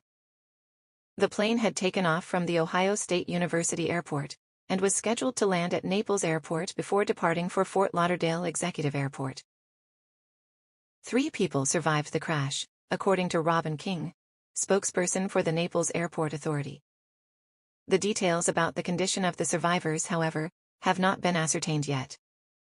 A large section of the highway remains closed after the crash, with no specified time for reopening. Eyewitnesses report a harrowing scene as the plane clipped the top of a pickup truck, skidded along the highway before slamming into a concrete wall and bursting into flames. Eyewitness: Ms. Brianna Walker seems to believe that the pilot was attempting to land the plane on the highway. What particular led to this heart-rending incident is not yet understood. We do know that the pilot had reported both engines failed, and a crash landing was imminent. "Cleared to land, but we're not going to make the runway," were the chilling last words heard from the aircraft. The FAA and the National Transportation Safety Board have initiated an investigation into this disaster. As more updates come in, we'll be sure to keep you informed.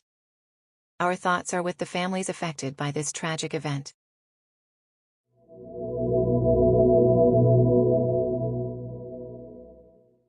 In an escalating humanitarian crisis, internet connectivity in Sudan has been rendered non-existent for a 3rd consecutive day. Amid a near-year-long conflict between the Sudanese army and the Rapid Support Forces, which has culminated in thousands dead and millions displaced, this blackout seriously disrupts communication across the country. The Sudanese Foreign Ministry accuses the RSF of orchestrating the shutdown, which has inhibited the local populace from seeking safety and accessing critical services, such as healthcare and banking. Despite the allegations, the RSF has failed to respond to the charges. This digital silence aggravates the plight of the Sudanese people, a dilemma recognized by the United Nations. They recently called for a staggering $4.1 billion to alleviate the epic suffering across the country, noting that nearly half of Sudan's populace, roughly 25 million people, require support. Essential services have been severely hampered, attacks on humanitarian workers are rampant, and access to aid has been stymied by ongoing disputes. The RSF, perhaps in response to growing international pressure, has urged international organizations to provide urgent relief, acknowledging that Sudanese civilians teeter on the brink of actual starvation. Contrariwise, the head of RSF, Mohamed Hamdan Dagalo, known as Hemedti, attributed this crisis to the obstruction of humanitarian aid by opposing forces. The UN's funding appeal documents the gravity of the situation. Nearly 18 million individuals face acute hunger, while 19 million children are not in school. Health facilities in conflict areas are largely non-functional, and gender-based violence continues unabated. Regrettably, Sudan now hosts the world's largest displacement crisis, with children constituting almost 4 million of those forced to abandon their homes. North Darfur's Zamzam camp, hosting displaced individuals, reports that malnutrition kills 1 child every 2 hours, per estimates by Doctors Without Borders.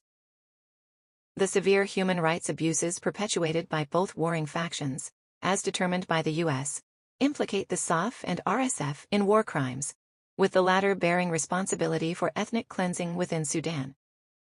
The International Criminal Court believes there is grounds to suggest both sides are implicated in genocide, war crimes, and horrific offenses against humanity. This crisis necessitates immediate international intervention and full-scale humanitarian aid.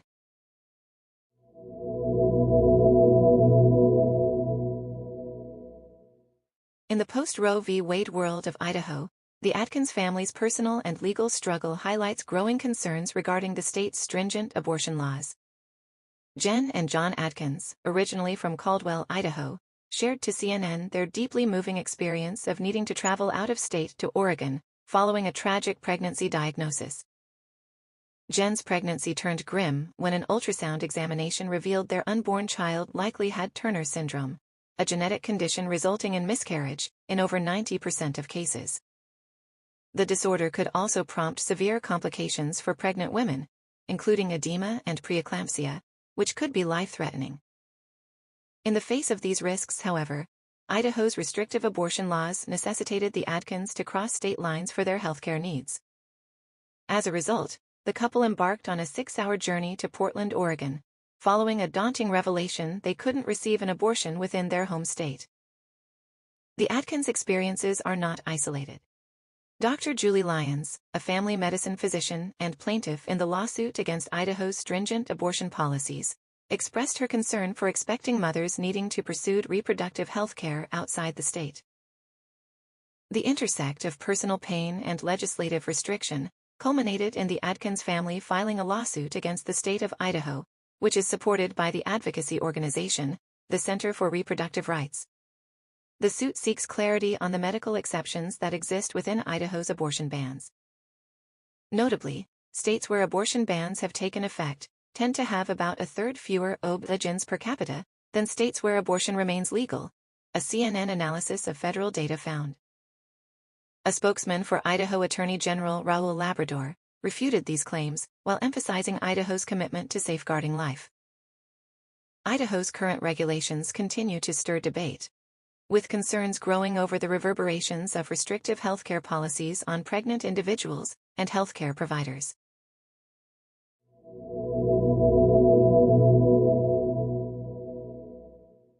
In the world of aviation, concerns about safety have been heightened following a series of incidents at the start of this year. Among these has been a runway collision at Tokyo's Haneda Airport and a mid-air door plug blowout in an Alaska Airlines 737 MAX 9. Additional fatal accidents involving regional and business aircraft have also occurred.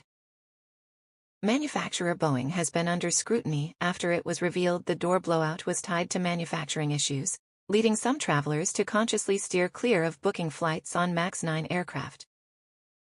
Despite these incidents, aviation safety expert Jeffrey Thomas urges against panic. Thomas reinforced that flying remains the safest mode of transportation, and aircraft manufacturers continually improve safety measures. He added that the 737 model still holds a superior safety record than the 747, which is generally trusted widely. The Safe to Fly list, as published by Airline Ratings, includes Boeing 787 and 777-300ER, and Airbus A220, A320neo, A380. Top-ranking airlines for safety include Air New Zealand, Qantas, Virgin Australia, Etihad Airways, Qatar Airways, Emirates, All Nippon Airways, Finnair, and Cathay Pacific. These are based on their exemplary safety records and rigorous procedural standards. The U.S. Federal Aviation Administration, FAA, and National Transportation Safety Board are currently investigating the Boeing MAX 9 incident, indicating a proactive response from regulatory bodies. And while 5 lives were tragically lost in the Tokyo collision, changes have already been implemented in air traffic control procedures to enhance prevention and improve safety. IATA's latest safety report reveals there were 39 commercial aviation accidents, with 158 onboard fatalities in 2022, equating to 1 accident per 0.83 million flights. The aviation industry's safety performance has improved by 48% in the past decade, informed by data and emerging trends. A yet-to-be-published study from Arnold Barnett, a Massachusetts Institute of Technology professor, finds the worldwide death risk per boarding between 2018 and 2022 equates to roughly 1 in 13.4 million. This demonstrates a stark contrast and significant advancement since the 1968 to 1977 period, where the risk was 1 death for every 350,000 boardings. While aviation safety has certainly improved, disparities between regions remain, and more progress needs to be made, especially in developing areas of Asia, Africa, and Latin America. Nonetheless, for passengers boarding in countries with the safest records, the death risk drops to around 1 in 80 million. In conclusion, while the risk in aviation is not non-existent, experts resonate a sentiment of reassurance, emphasizing the remote probability of being involved in a plane accident. As per Professor Arnold Barnett's analogy, worrying about flying for the risk of death is similar to refusing to go into the supermarket because the ceiling could collapse. While efforts should press on for safety improvement, trends and data suggest the risk of disaster in commercial aviation is, statistically speaking, nearing the impossible.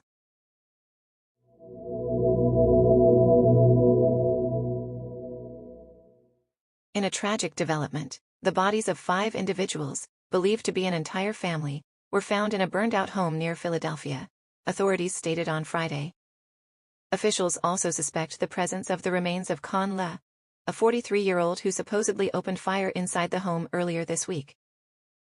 Lee's mother identified him as the shooter, who possibly initiated the distressing sequence of gunfire and subsequent fire in the dwelling.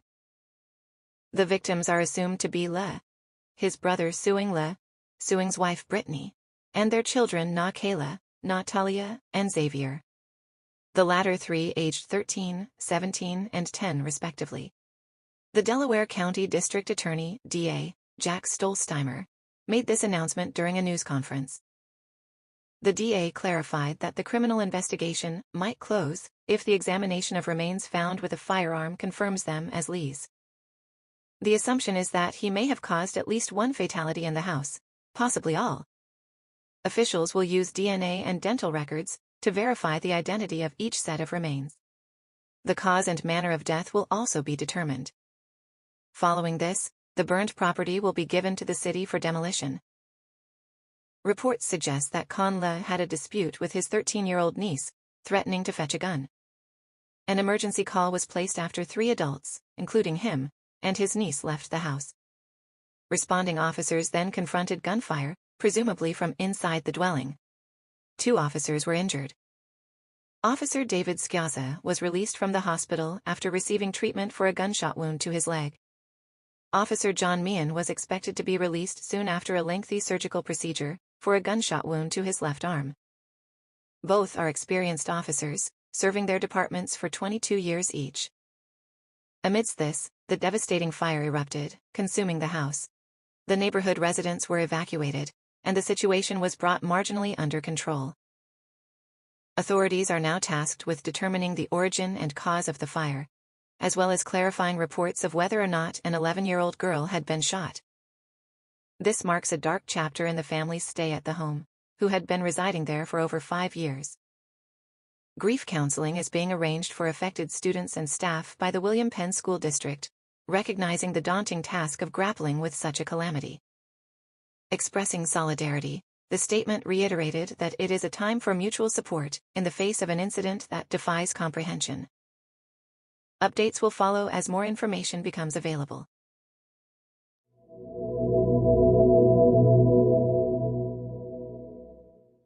Here's big news for all football fanatics.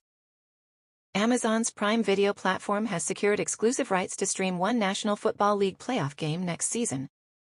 This announcement comes within a month after Universal's Peacock set a precedent for single-platform live streaming of an NFL playoff game. Recalling what made Peacock a pioneer, on January 13th, it streamed a wild-card game between the Kansas City Chiefs and Miami Dolphins, pulling in an extraordinary 20 million viewers, breaking all records as the most streamed event in U.S. history. The game's traffic even drove internet usage to its highest in the U.S. on a single day. In contrast, a wild-card game on the same day between the Cleveland Browns and the Houston Texans drew an average audience of 29.2 million across various platforms, including NBC, Peacock, NBC Sports Digital, NFL Digital, and Telemundo. Contrary to some speculation, Peacock did not lose streaming rights, but Amazon exercised its privilege from its 2021 streaming deal with NFL that obligated certain performance benchmarks. This agreement bestowed Amazon with the exclusive rights to stream Thursday Night Football starting last season. Amazon made headlines earlier this month with a report of a 24% year-over-year increase in total viewership of Thursday Night Football.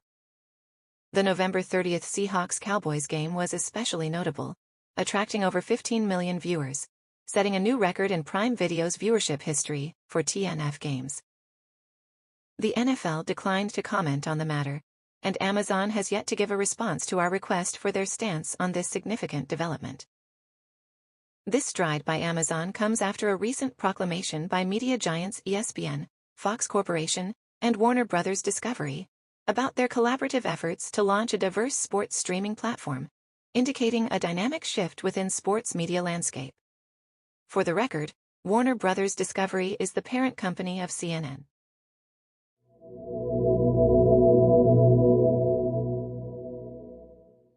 In a landmark decision, a jury has awarded renowned climate scientist Michael Mann over $1 million. The payout is linked to a defamation case that Mann brought against Rand Simberg, a former scholar for the Competitive Enterprise Institute, and Mark Stein, a TV and radio personality, who had ridiculed Mann's work in blog posts, going as far as comparing the scientist to the infamous Jerry Sandusky.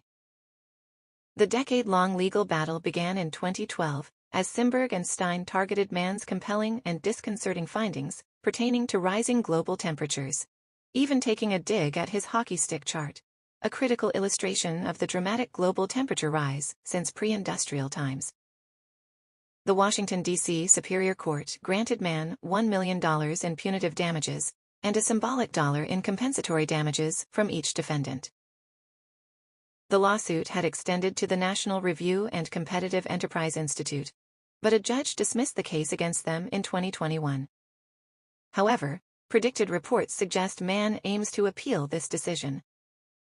"I hope this verdict sends a message that falsely attacking climate scientists is not protected speech," said Mann.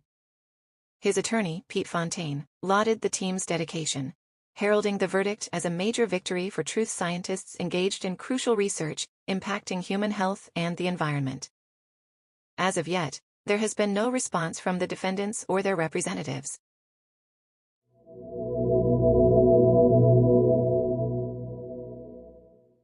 In a significant development, the Democratic National Committee, DNC, has lodged a complaint with the Federal Election Commission, FEC, against Robert F. Kennedy Jr.'s presidential campaign. The complaint accuses the Kennedy campaign of illicit coordination with a supporting outside group, American Values 2024, asserting that the group has unlawfully contributed to Kennedy Jr.'s signature gathering efforts, critical for qualifying for several state presidential ballots as an independent candidate. According to the DNC, instead of raising funds lawfully, Team Kennedy has sought assistance from American Values 2024, a legally registered hybrid PAC. However, this PAC is prohibited from direct coordination with Kennedy's presidential campaign, a rule that the DNC believes has been violated due to their necessary involvement in ballot access efforts.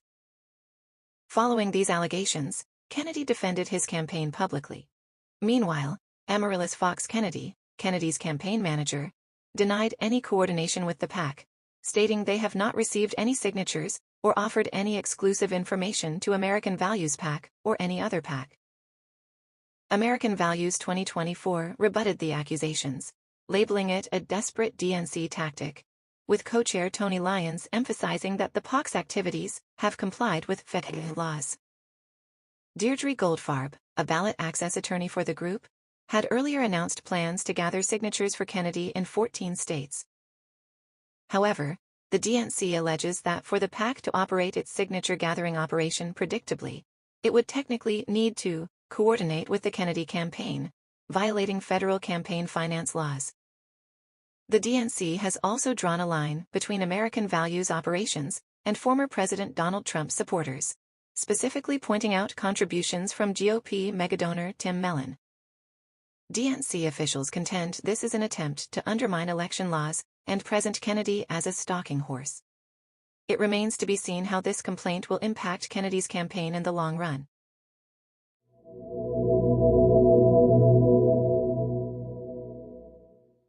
From dominating performances to legendary dynasties, the American sports landscape has bore witness to numerous impressive feats. In recent times, the spotlight has been cast on a familiar team, the Chiefs, who are preparing to leave their own mark on American football. Just last year, they secured a dazzling victory in the Super Bowl against the Philadelphia Eagles. Now, they're set for another Super Bowl appearance, their second in as many years, offering an opportunity to achieve a feat which is considered one of sports' biggest challenges: winning back-to-back titles. We're crossing over to our sports reporter, Greg Spear, for more insight on this story. Greg? Thanks, Ruth. Indeed, securing back-to-back Super Bowl titles is a feat that has not been achieved in 20 years. The achievement takes on added dimension when you consider the unique hurdles within the NFL, such as the salary cap, waning motivation, and the pressure of one-and-done elimination games. Despite these challenges, history reminds us of the few who were able to surpass these impediments, namely the 1990s Chicago Bulls and the late 90s, early 00s New York Yankees, each pulling off a three-peat.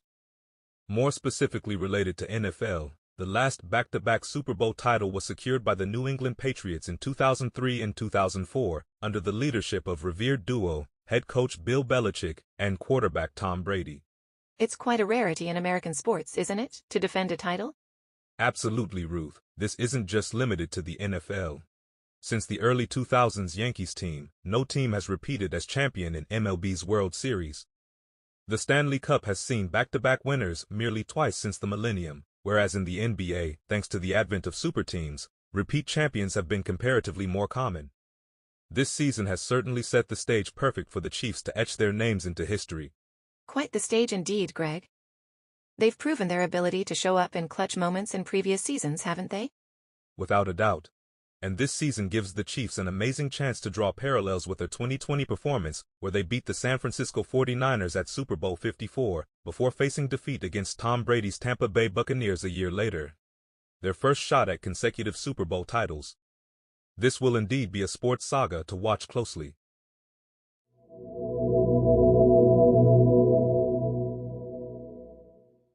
Welcome to Soundly Human News.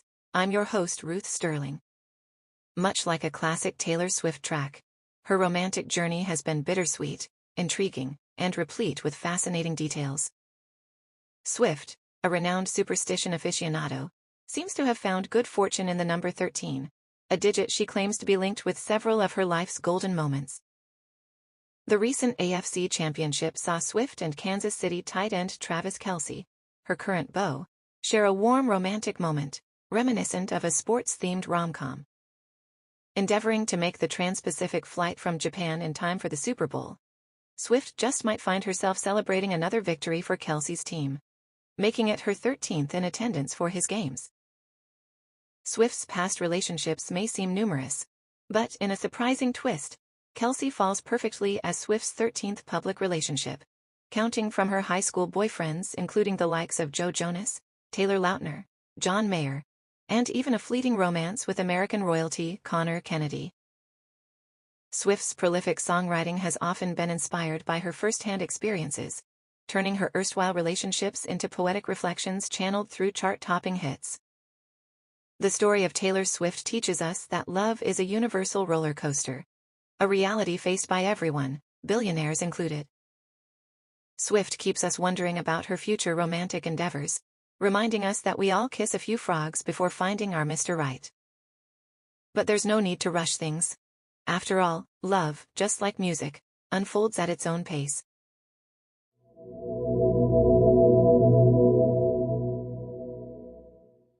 Senior national security officials reportedly congregated in the White House Situation Room in December 2023 to address dire simulated scenarios potentially threatening the 2024 elections, according to unnamed sources. The officials wrestled with crises such as AI-created fake videos and potential violence at polling stations. These simulations interrogated the federal government's response capabilities and the conundrum of disinformation dissemination. Despite state and local authorities' increased trustworthiness, the question of how the federal government can support these agencies resurfaces.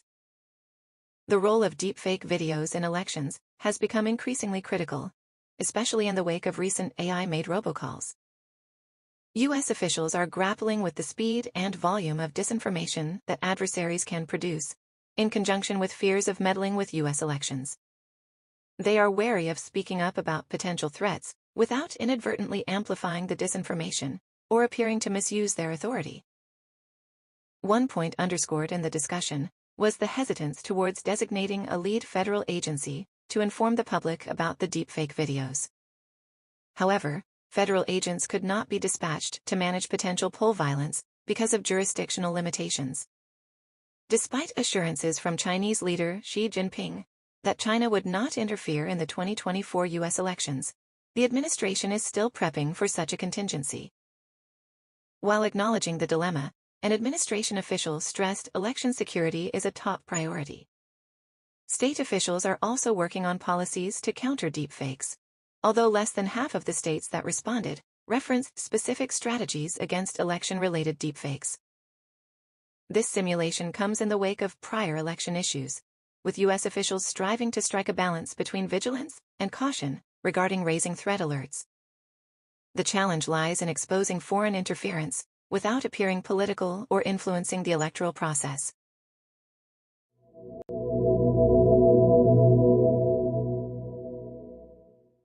First off, in travel news, European airline Finnair has rolled out an experimental phase where they are weighing passengers along with their carry-on bags ahead of takeoff. The trial is intended to refine weight estimates before the journey, helping to improve fuel efficiency and safety measures. In railway news, notice a new luxury trail blazing the tracks, the Venice Simplon Orient Express. This swanky guided trip will head to Italy's Ligurian coast for the first glorious time ever in June 2024. For the well-heeled travelers among us, the journey is priced at $8,500 one way. Moving to the southern hemisphere in South Africa, Kruger Shalati, the train on the bridge, offers 24 modern suites with panoramas of Africa's Big Five. This hotel, built on a stationary train, promises an unforgettable, albeit stationary, travel experience. In Eastern Europe, Italy and Slovenia are reviving a direct train route, over a century after its initial run. A new high-speed service from Milan to Ljubljana is expected to commence soon. In war-torn Ukraine, trains remain the lifeline for long-distance journeys, as air travel is fraught with danger. Meanwhile, pop star Taylor Swift has hit the headlines with her private jet drama.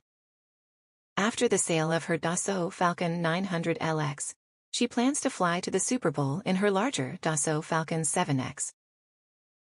In a lighter vein, airline passengers came to the rescue of baby flamingos on a flight from Atlanta to Seattle, using their warm coats as makeshift incubators. Lastly, on an unfortunate note in Thailand, one Canadian faced arrest for deploying an evacuation slide, causing an inconvenience to around 2,300 passengers. In search for a secluded beach getaway? Mexico's Riviera Nayarit and Zanzibar's islands offer some pristine experiences for intrepid travelers. To help you pack for your seaside retreat, our partners at CNN_ have curated a list of the best travel-friendly totes. Remember, the Lunar New Year is just around the corner. Check out our quick guide to China's spectacular dragon dance, and what this auspicious Year of the Dragon could mean for you.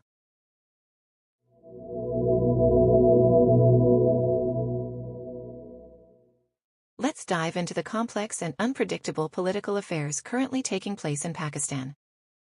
Independent candidates, mostly affiliated with jailed political leader Imran Khan's party, Pakistan Tehreek-e-Insaf, or PTI, seem to have taken an unexpected lead in the general elections.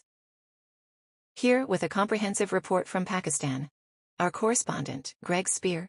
Ruth, there has been a lot going on here. The vote counting process is still underway, but the Election Commission of Pakistan reports that independents have clinched 98 seats so far, with 22 still up for grabs. Most of them are affiliated with Khan's PTI. The Pakistan Muslim League Nawaz Party, led by former Prime Minister Nawaz Sharif, are second with 69 seats, and the Pakistan People's Party is third with 51. For perspective, how much does this upset the dynamic for forming the government? That's a good question. None of the major parties will have the necessary 169 seats for a majority in parliament. This has left many uncertain as to who could be the next prime minister. There's talk of potential coalition governments, but nothing definite just yet. What about the authenticity of the election results? Ruth, that's where things get murkier. The slow vote count and allegations of vote rigging have raised questions about transparency. And these concerns aren't limited to Pakistan. International voices, including the U.S., have called for an investigation into alleged fraud and interference. How have the people of Pakistan reacted to the situation? There's massive unrest, Ruth. Protests demanding transparency in election results have turned violent in some places. In the northwestern region of Khyber Pakhtunkhwa, clashes between police and the protesters led to the death of 2 people. And Imran Khan, who's been out of the game because of his imprisonment. How is he still impacting the elections? Interestingly, he's managed to send out messages via an AI-generated version of himself, rallying his supporters. The PTI-affiliated candidate's success can be seen as the people's defiance against the military and interim government, both of which Khan accuses of orchestrating his removal last year. And yet, despite his incarceration, he continues to influence Pakistani politics. Exactly, Ruth. However, this situation indicates a deeper issue, the tug-of-war between the civil and military establishments over Pakistan's democratic future. This election could be viewed as a referendum on the military's overarching influence in Pakistani politics. Now, more than ever, it's essential for Pakistan to maneuver its way towards a more stable and democratic society. Thank you, Greg, for such insightful coverage. It seems Pakistan's political landscape is entering uncharted territory. It'll be fascinating to see how this plays out. Indeed, Ruth. We are staying vigilant to cover any new developments here in Pakistan. Back to you.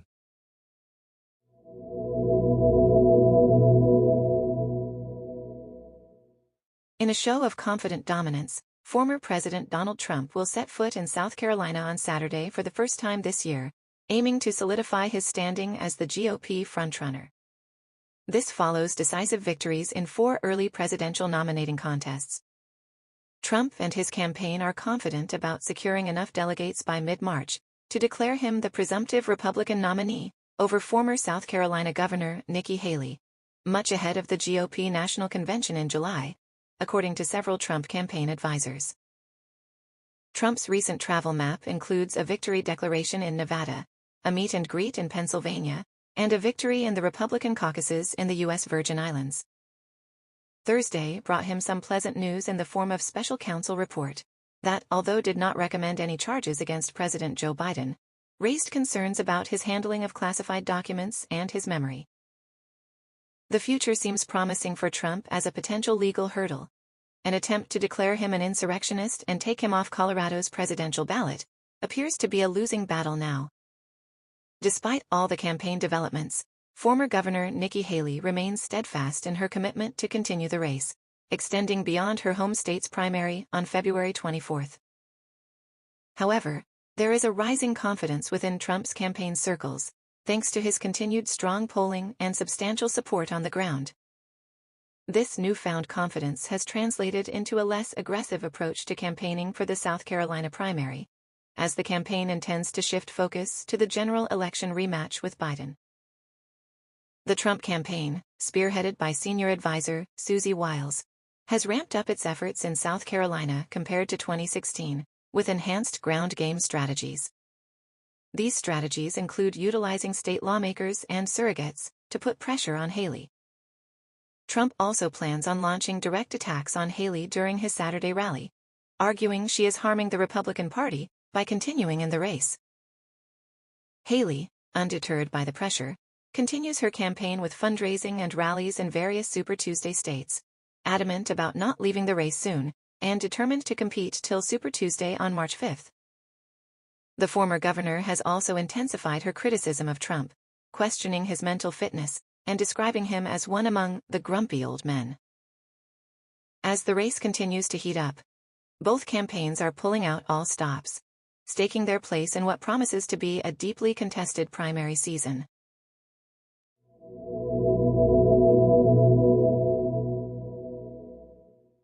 In a major development, Israeli Prime Minister Benjamin Netanyahu is directing the military to formulate a plan for evacuation of Rafah, a city in southern Gaza, in preparation for anticipated ground assaults.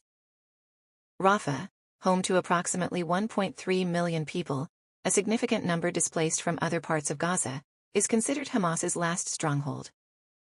However, the endeavor appears logistically challenging, as vast populations of Palestinians will be left with no choice but to evacuate, while being surrounded by closed-off borders. In the Israeli Prime Minister's office's words, the plan encapsulates the complexity of neutralizing Hamas, which forms 4 battalions in Rafah, while attending to significant civilian displacement. Rafah, now the largest populace in Gaza untouched by the Israel Defense Forces, IDF, has expanded rapidly due to continuous influxes of internally displaced Gazans. The city's rapid expansion is visible in satellite images, showing the emergence of vast tent cities. Responses to the plan are already drawing criticism and concern.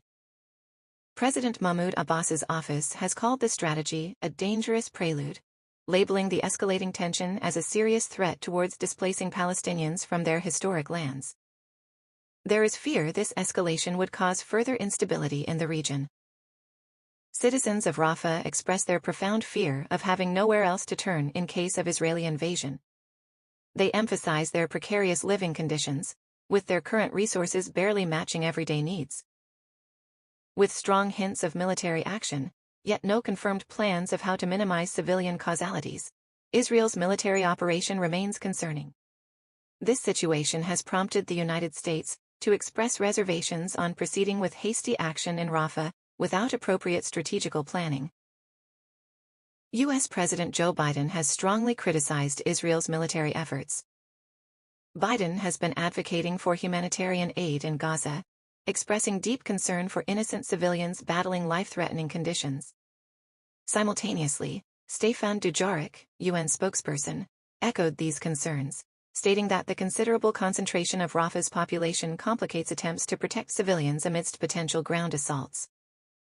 He further affirmed the UN's stance against mass displacement, that would invariably be involuntary. The Norwegian Refugee Council has also warned of Rafah morphing into a bloody battlefield that leaves no room for escape, raising further concerns about the implications of a possible ground attack on this densely populated region.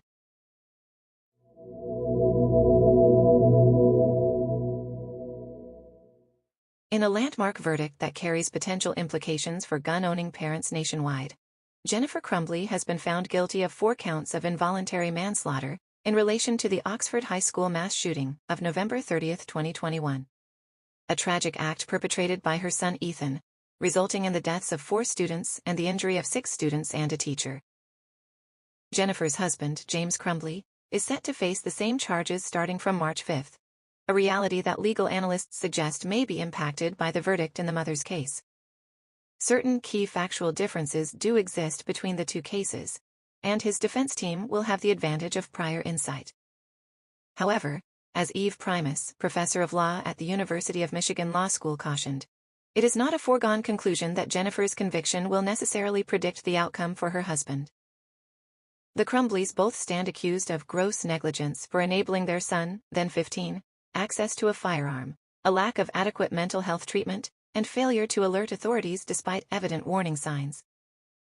Their son Ethan was charged with 1 count of terrorism causing death, 4 counts of murder among others, and was sentenced to life without parole last year. While both parents share the responsibility of providing their son a firearm, there are differences in the specifics. Notably, James was the one who purchased the gun that was later used in the school shooting. Furthermore, the extent of James' knowledge pertaining to their son's mental health issues remains uncertain. These findings and the outcomes of their respective trials may set a precedent for how parents may be held accountable for such occurrences in future. It is indeed a critical juncture in the conversation about gun control and parental responsibility. James' trial will now be keenly observed for its potential to further frame this discussion.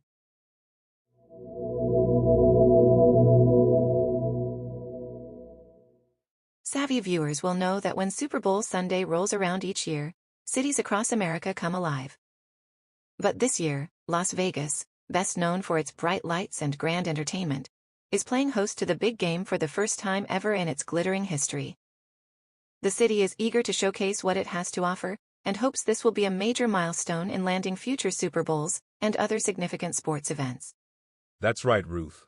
This is definitely a big deal for a city like Las Vegas, which typically draws crowds with its shows, food, and of course, gambling.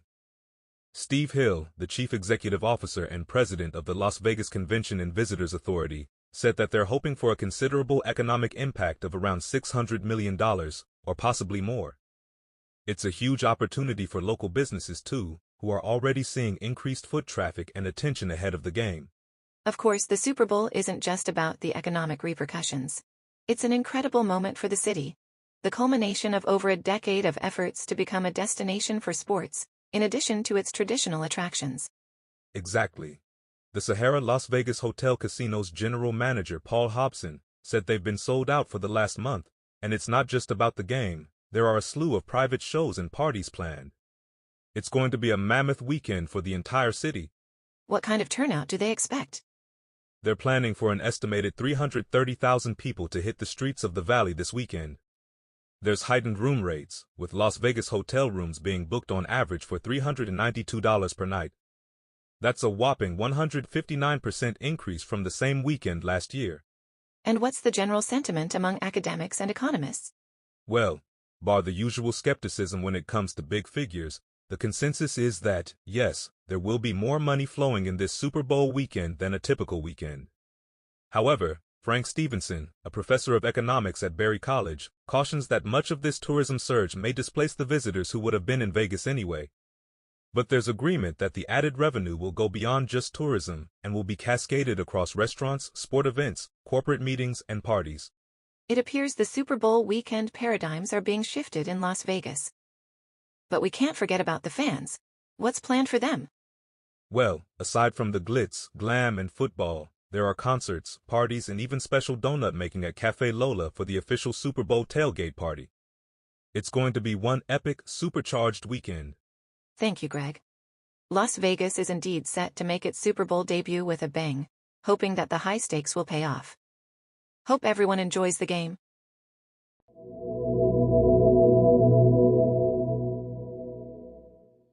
In a significant move against cybercrime, U.S. authorities have apprehended suspects in Nigeria and Malta, marking the latest crackdown on a global cybercrime syndicate, known for its widespread theft and sale of American data. The group, operating on a grand scale, has specifically targeted Americans and small businesses, according to the U.S. Justice Department. Among the vehicles for the group's notorious activities is a popular hacking tool known as the Warzone Rat, reportedly sold for less than $200. This tool, surprisingly accessible, enables global cyber thieves to steal personal and financial information for sale on the darker corners of the web. A reported 7,000 customers have bought this malevolent software, with implications such that even foreign governments have utilized it for hacking operations, as stated by Brett Leatherman, the FBI's acting Deputy Assistant Director of Cyber Operations.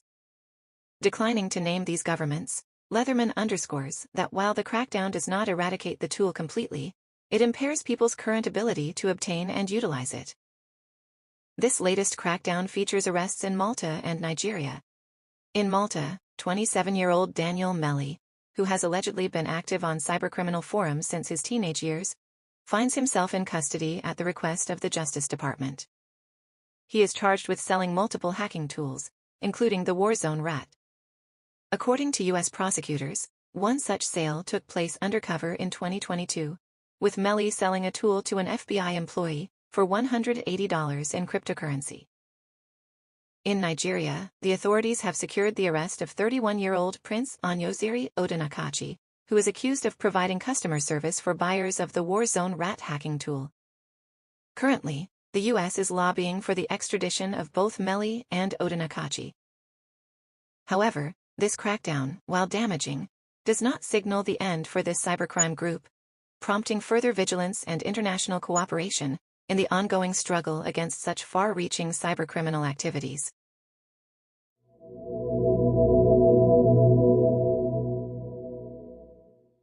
Welcome back to the Soundly Human Network. As we edge closer to the Super Bowl, Sunday's matchup is not just about the Kansas City Chiefs defending their championship against the San Francisco 49ers. It's also an amalgamation of American capitalism, entertainment, and, yes, Taylor Swift. As some of you know, Swift's addition to the football world has added a layer of entertainment that extends beyond sports predictions or spectacular displays of American capitalism. Her presence, linked with Chiefs tight end Travis Kelce, sparked a surge of interest from her fanbase, the Swifties. They've now made their mark on NFL viewership, vetting Kelce with internet speed and seamlessly blending football with pop culture. Swift's touch on the gridiron hasn't just boosted sales of Travis's number 87 Chiefs jersey by 400%, or gotten students to wear Chiefs colors in support of Taylor's boyfriend. It also brought a new layer of complexity to an already charged world of sports commentary. Unsurprisingly, some have noted a disturbance in the traditional order, with commentators going as far as branding Swift a distraction, even though the hard facts tell a different tale. The Chiefs won 9 out of the 12 games Swift attended, for instance. But perhaps most interestingly, Swift's influence may be recasting the NFL's identity, tying in younger, female audiences who are eager to keep up with the Swift-Kelce relationship. This may even bolster the NFL's sizable earnings, with estimates of Swift's financial impact hitting around $330 million, leading some to dub it the Swift effect. However, while Taylor's football era seems to be enriching the NFL financially and culturally, it hasn't come without backlash. Some critics have gone as far as suggesting the Swift-Kelce relationship is part of a Democratic election plot, a theory that drastically underestimates Swift's autonomy and power. But, as we look forward to Super Bowl 58, Swift's influence on the NFL continues to be a fascinating case study of pop culture merging with sports. Whether or not this chapter ends with a "Marry Me Juliet" moment or a breakup that'll inspire Swift's next song, one thing's certain: Swift's mark on NFL might just be the beginning of a new era of football fan culture. One we may do well to welcome. After all, 13 plus 87 equals a 100. And that, my friends, is a perfect score.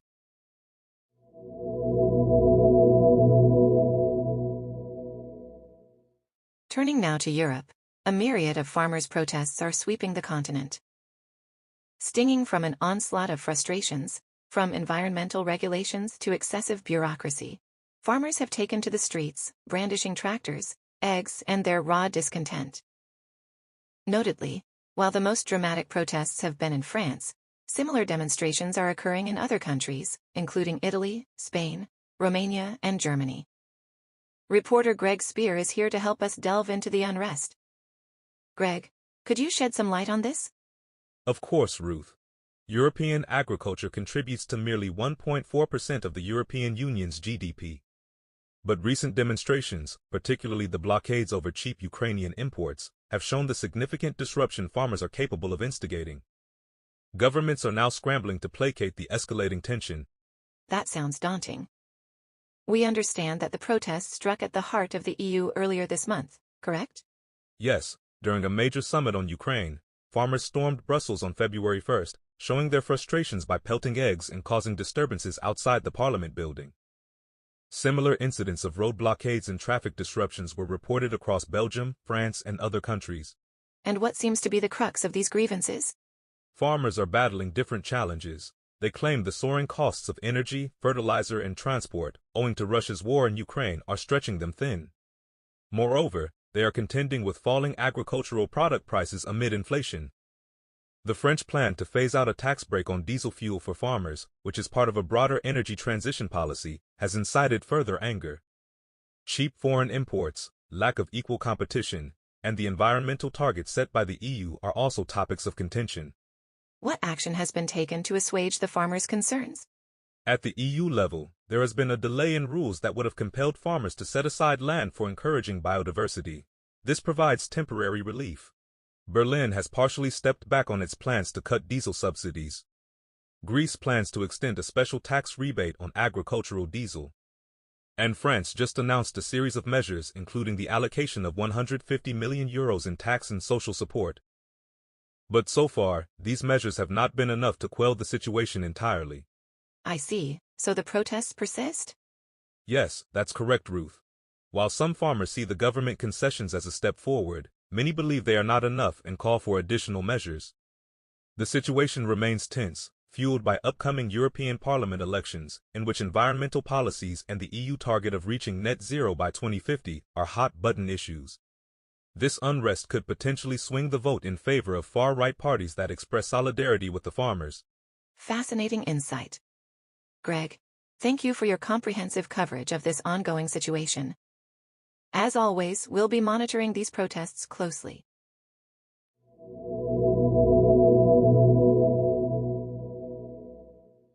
Welcome to another news update.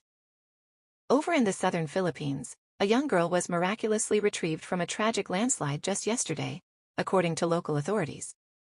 As poor conditions persist, there's a continued, desperate search for over 110 people still missing since the disaster struck.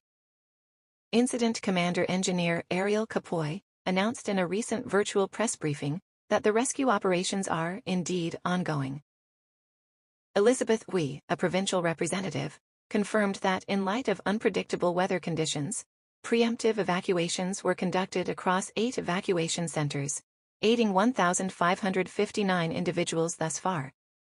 The young girl rescued is currently stable, according to government reports. Davao de Oro Governor Dorothy Gonzaga believes her rescue offers a sign of hope. However, for families of the missing, the wait is indeed agonizing, as rescue efforts were temporarily paused Thursday due to limited visibility and intermittent slides. One resident, Wilfredo Pylones, revealed the emotional toll of his son's absence and the prolonged rescue operations to state broadcaster PTV. The local landscape, rich in raw metals, and spread across sprawling mountainous highlands, interspersed with agricultural villages, was shown in chilling aerial photos by the military, spotlighting large areas swallowed by mud due to the landslide. The tragedy has claimed at least 45 of the missing, who are employees of local company Apex Mining. These employees were waiting on buses to exit the mine when they were swept up in the landslide. Deadly weather conditions across Mindanao since late January have precipitated more than 20 deaths due to floods and landslides, as reported by the National Disaster Authority. Stay tuned for more updates as the situation continues to unfold.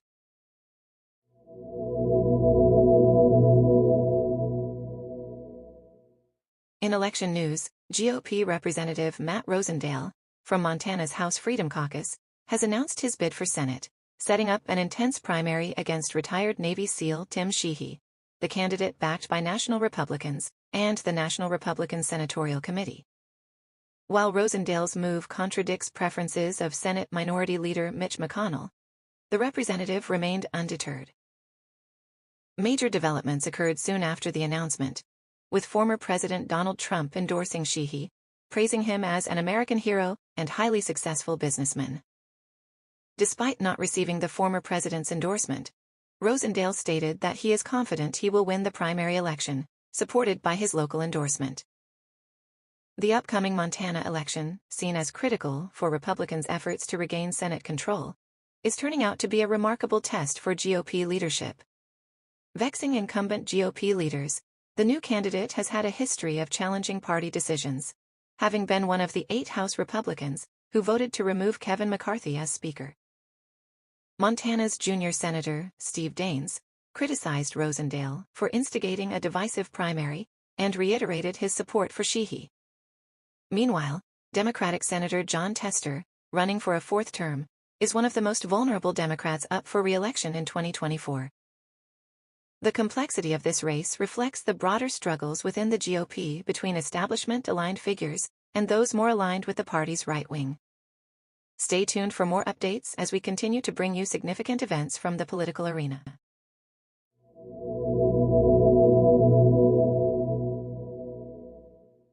Rolling Stone's forceful and analytical editor-in-chief, Noah Schachtman, announced his resignation on Friday. This decision comes after numerous discussions with Gus Wenner, the CEO of Rolling Stone, about the future direction of the renowned cultural publication.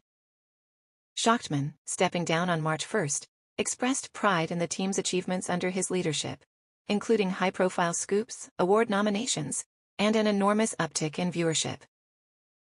In the internal announcement, Wenner appreciated Schachtman's contributions, hinting at a patient and diligent search for a new editor.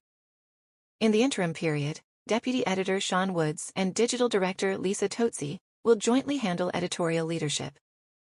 Undeterred by the impending vacancy at the helm, Wenner expressed confidence in the team and anticipation of the magazine's future evolution. Schachtman, despite relinquishing his editor's position, will continue to write for the magazine and explore other ventures, including a startup project. Notably, during his tenure, Schachtman, formerly of The Daily Beast, had been refreshingly transparent about his intent to modernize the magazine's culture, helping it transition into the digital age.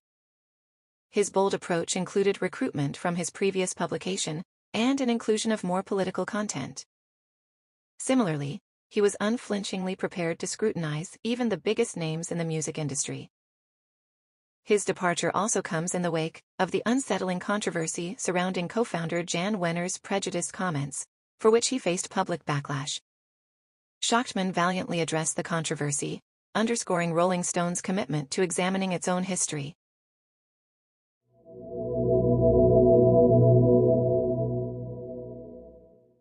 In the world of U.S. politics, the concerns regarding the age and mental fitness of presidents, particularly of both President Joe Biden and former President Donald Trump, have been escalating. As the possibility looms for a 2024 election run, both frontrunners would be approaching or exceeding the age of 80 during their respective second terms. Public gaffes have stirred concerns, with Biden confusing names of world leaders and Trump confusing politicians in speeches. An NBC News poll found 76% of registered voters have major or moderate concerns about Biden's fitness for a second term, while 48% said the same about Trump. But what is the scientific understanding of cognition at age 80? Dr. Emily Rogalski, a neurology professor at the University of Chicago, states cognitive abilities peak in our 30s and gradually decline. Symptoms include slower recall, multitasking difficulties, and mild attention span reduction.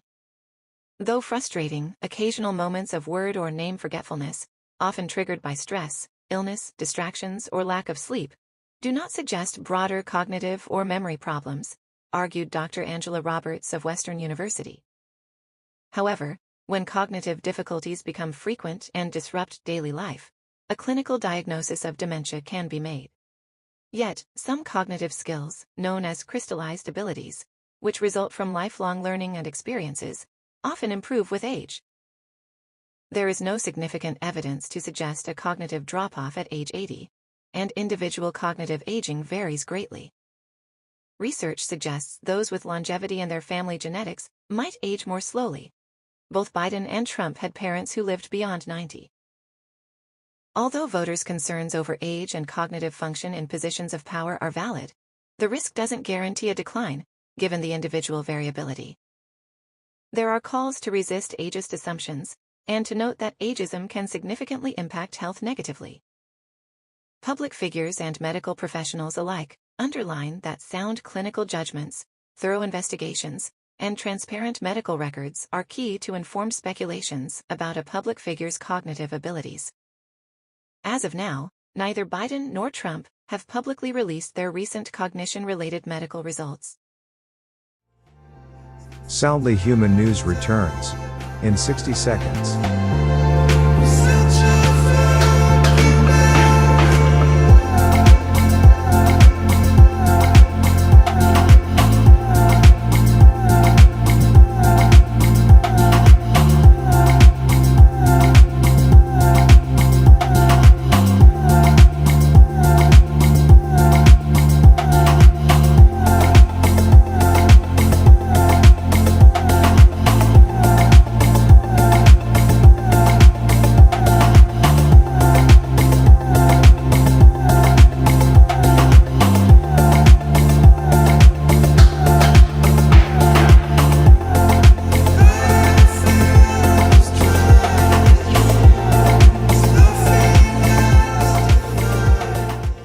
Soundly Human's 24/7 news coverage returns right now.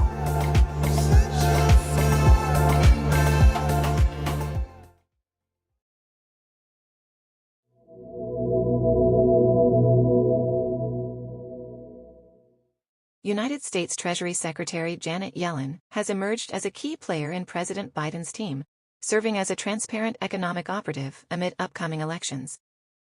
Despite 55% of voters stating in a recent CNN poll that the president's policies have negatively impacted the economy, Yellen has taken to the front lines, actively criticizing former President Trump's infrastructure and tax measures. Her expert knowledge and widely regarded apolitical stance make her an esteemed advocate for the Biden administration, especially so as Biden steers his team towards a more prominent role in his re-election campaign. With persistently low approval ratings, the president is targeting younger and diverse cabinet members who intimately understand his legislative achievements. The aim is to reinvigorate enthusiasm for the president's second term among the public. Furthermore, the administration is forging ahead in combating public concerns over the president's age and memory, as per the report by special counsel Robert Hur.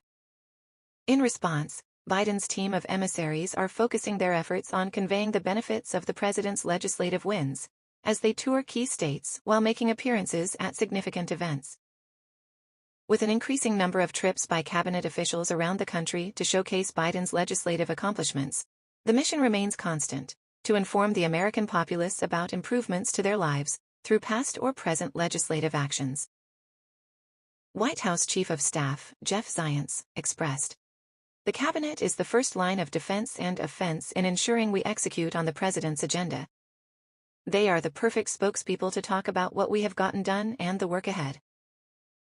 The team, including Transportation Secretary Pete Buttigieg, Commerce Secretary Gina Raimondo, Energy Secretary Jennifer Granholm, and Education Secretary Miguel Cardona, is also leveraging their diverse backgrounds to engage and unite key coalition groups. In adherence to the Hatch Act of 1939, which separates political from official activities, cabinet secretaries in the Biden administration operate in their professional capacities while strictly avoiding potential legal missteps. They can partake in campaign events in their personal capacity, further strengthening their influence and outreach to key voting demographics. President Biden's agenda is clear: to assemble a cabinet that represents America's diversity and provides both political and substantial strength. As the election year unfolds, it remains to be seen how effectively these diverse leaders can communicate the administration's goals and achievements to the American public.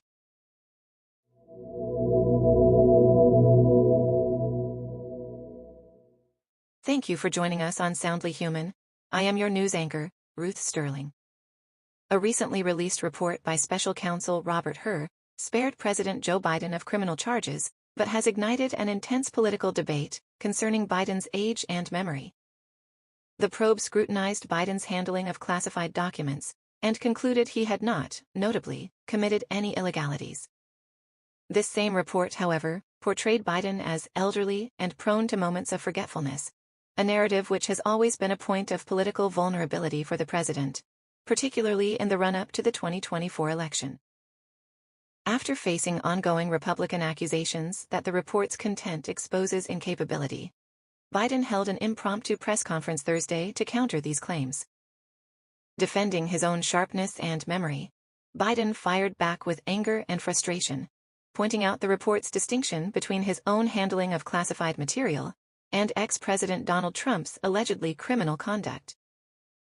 Despite his vehement defense, Biden's emotional demeanor and fast-paced news conference inadvertently amplified the underlying question of his suitability for office due to his age. His detractors pointed to the president's misnaming of a current European leader and mistaken reference to the president of Mexico when speaking about a Middle East crisis as evidence of his forgetfulness. Further concerns were raised when Biden appeared to struggle recalling the date of his late son, Beau's passing during an interview. However, the president's age, though a frequently discussed topic and a point of frustration for his supporters, is not the sole factor that voters are taking into consideration. With Trump, his likely opponent, currently facing 91 charges and a record of challenging the rule of law, and Vice President Kamala Harris also fending off queries about her experience and suitability, voter attention extends beyond Biden's age.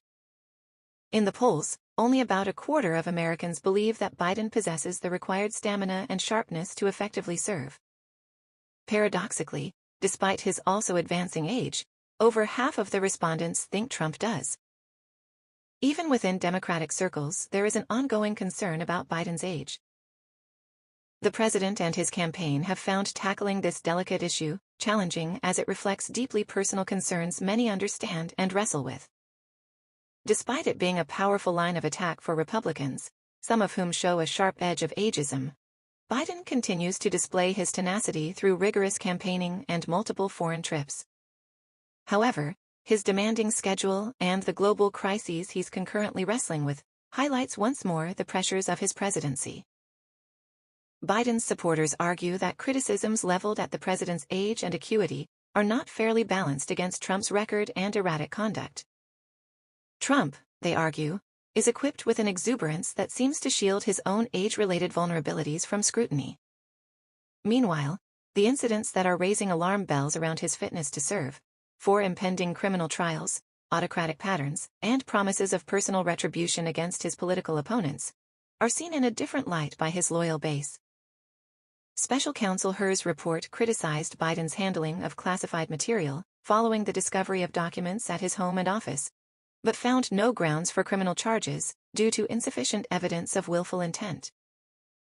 Comparing Biden's handling of classified documents with Trump's hoarding of such materials at his Mar-a-Lago resort, Hur revealed that Biden cooperated with the investigation, while Trump is accused of obstruction in a criminal indictment.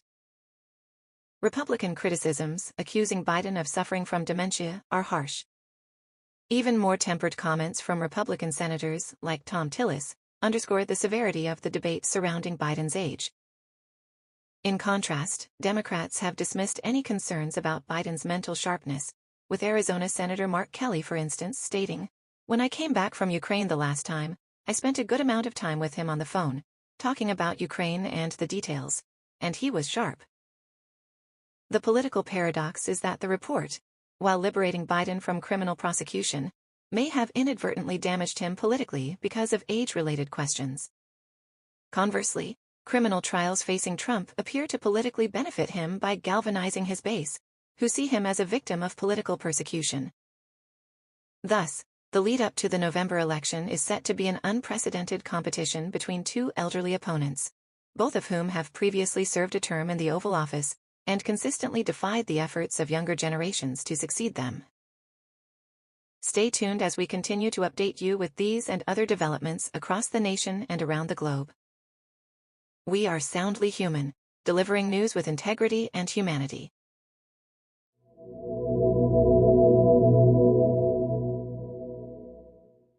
In our cultural highlight, we delve into cinema to explore a fascinating trend that parallels the journey of women in the film industry to Mary Shelley's 1818 pioneering novel, Frankenstein. Just as Shelley, cracking the gender norm, dared to pen one of the literature's early Gothic gems, today women inch by inch, towards gaining more directorial roles in a Hollywood ecosystem that has long been a male-dominated province. Mirroring this evolutionary path, we've seen feminist reinterpretations of the Frankenstein narrative, including last year's critically acclaimed Poor Things, which portrays a reanimated woman crafting her own identity, and the latest in this series, Lisa Frankenstein. Directed by Zelda Williams in her directorial debut, Lisa Frankenstein presents the act of creation by women as a groundbreaking yet chaotic journey, fraught with complex emotions and leaning toward an ambivalent empowerment. The unique feature of this film is its unpolished narrative, embracing the messiness of the process, just like the act of creation.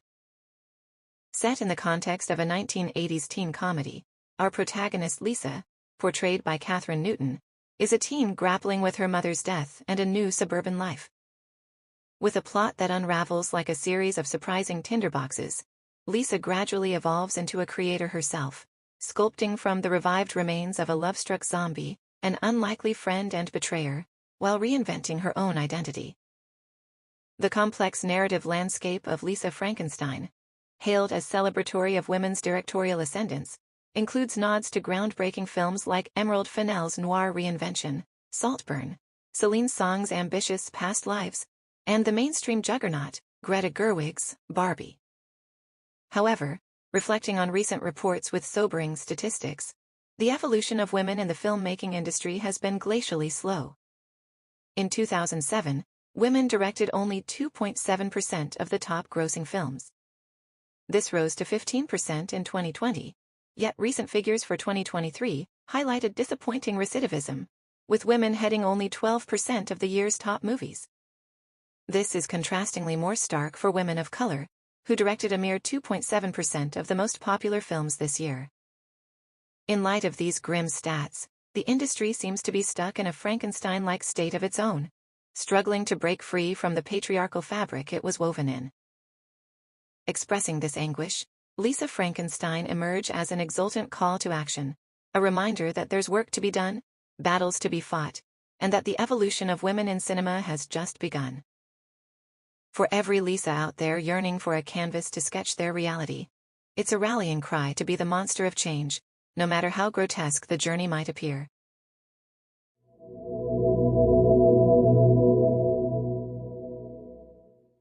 In our sports news today, we spotlight the journey of San Francisco 49ers head coach Kyle Shanahan, currently regarded as one of the finest defensive minds in the NFL. A journey traced by longtime NFL writer and analyst Mike Silver, who recalls his first interaction with a then 15-year-old Shanahan. His career spans multiple roles throughout the league, culminating in his announcement as the 49ers head coach in 2017. Shanahan's tenure has been marked by sustained success, including a Super Bowl appearance and back-to-back NFC Championship games in 2022 and 2023. However, the elusive Super Bowl title continues to be a point of contention, with Silver stating that Shanahan needs this victory to solidify his legacy.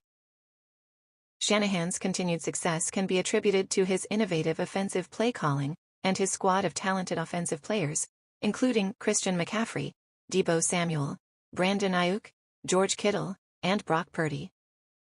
His relationship with Purdy has been monumental in enhancing the team's performance and success.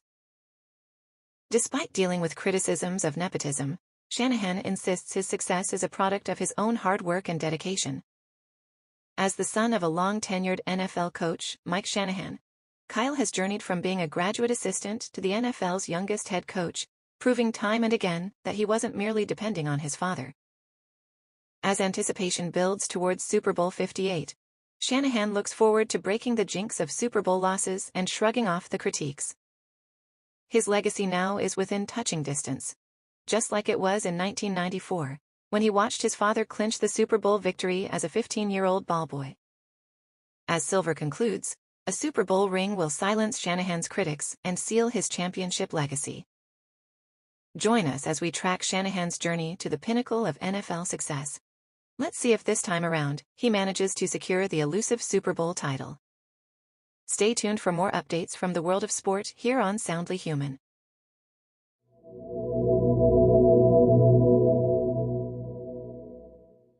In an ironic turn of events, the National Football League, NFL, which traditionally took a stern stance against gambling, is set to host its first Super Bowl in Las Vegas, a city possibly best known for its gaming-centric lifestyle.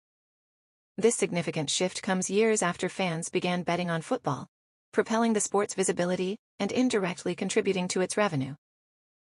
Despite this, the NFL is striving to maintain a degree of detachment from gambling.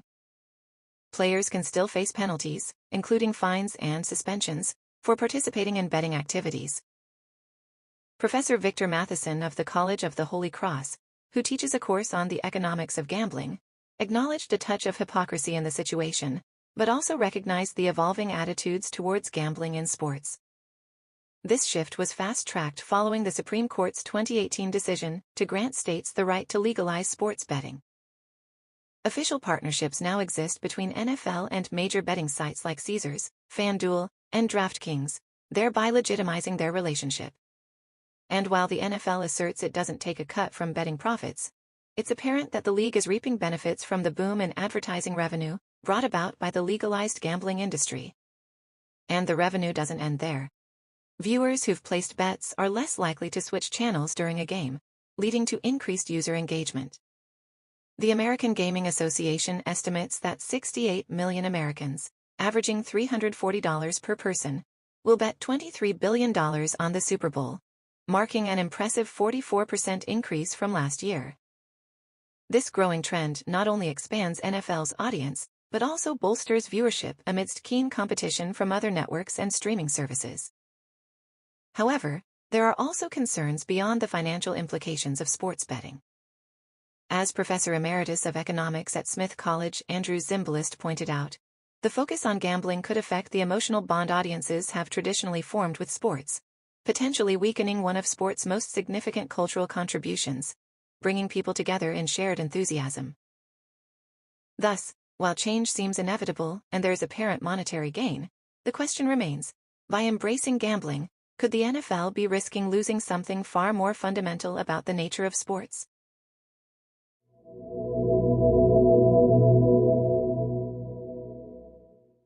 Welcome back. We have an interesting story from across the pond, where one of the UK's oldest cathedrals has stirred both delight and controversy with a new kind of event. Canterbury Cathedral, known as a prominent beacon of the Christian faith, hosted two 90s-themed silent discos this past week. Reporting on this unique event is our correspondent, Greg Spear. Greg, can you tell us more about what happened? Absolutely, Ruth. Thousands of people found themselves dancing to 90s music last Thursday at an event held in the historic Canterbury Cathedral. The cathedral was transformed into a discotheque, complete with colorful lights, glow sticks, and even headphones that played music directly into the ears of participants. Quite a shift from the cathedral's usual atmosphere, wouldn't you say, Greg? Yes, Ruth, it certainly is. The cathedral, founded in 597 CE, has always been a crucial part of Britain's religious landscape, housing the Archbishop of Canterbury. It seems the event was a hit. It certainly was, Ruth. The cathedral reported an overwhelmingly positive response and even boasted about the fantastic atmosphere on their social media platforms. The tickets, all 3,000 of them, sold out within hours. Another disco is already scheduled to take place. But there was some backlash too, right? Indeed, Ruth. Some Christians were not thrilled at the idea of a disco taking place within the sacred walls of the church. Protests took place outside the cathedral during the initial disco, and an online petition has garnered more than 1,700 signatures, calling for the Archbishop of Canterbury to put an end to the discos, stating they portray Christians as not taking their faith seriously. Interesting. So, how has the cathedral responded? The Dean of Canterbury Cathedral, the Very Reverend Dr. David Monteith, said that cathedrals have always been a part of community life and it's all about people discovering the place anew. The event was planned to be respectful and appropriate to the cathedral. The disco's organizer, Silent Discos in Incredible Places, who has organized similar events in many other British cathedrals, echoed these sentiments. Well, it's certainly a story that strikes a chord on both sides. Thank you, Greg, for the comprehensive report. Keep an eye on this developing story.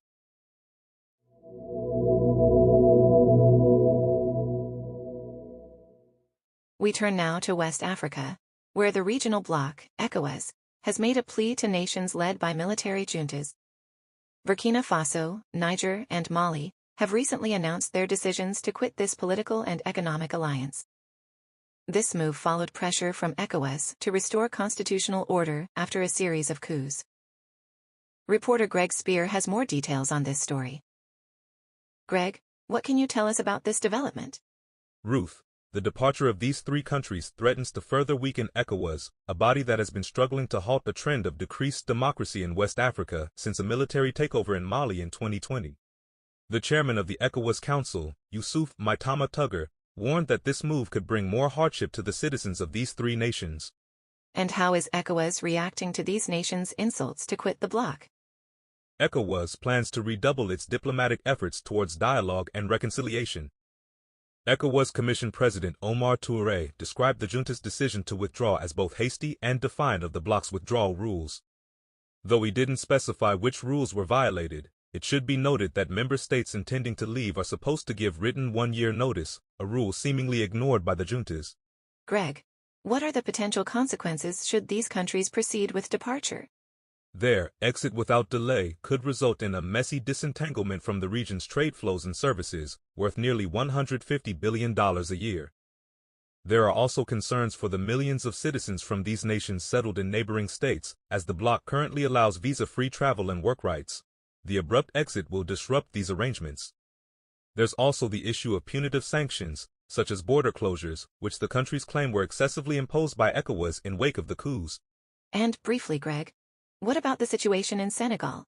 Senegal's unprecedented postponement of a presidential vote is also causing concerns in the region. ECOWAS is addressing this matter, although ECOWAS Touré considers this delay a threat to regional peace and stability. However, what was discussed privately on this matter remains unknown, Ruth. Thank you, Greg. It's a complex scenario, with far-reaching implications, not just for these nations, but also for the entire region. We will continue to follow developments as they unfold.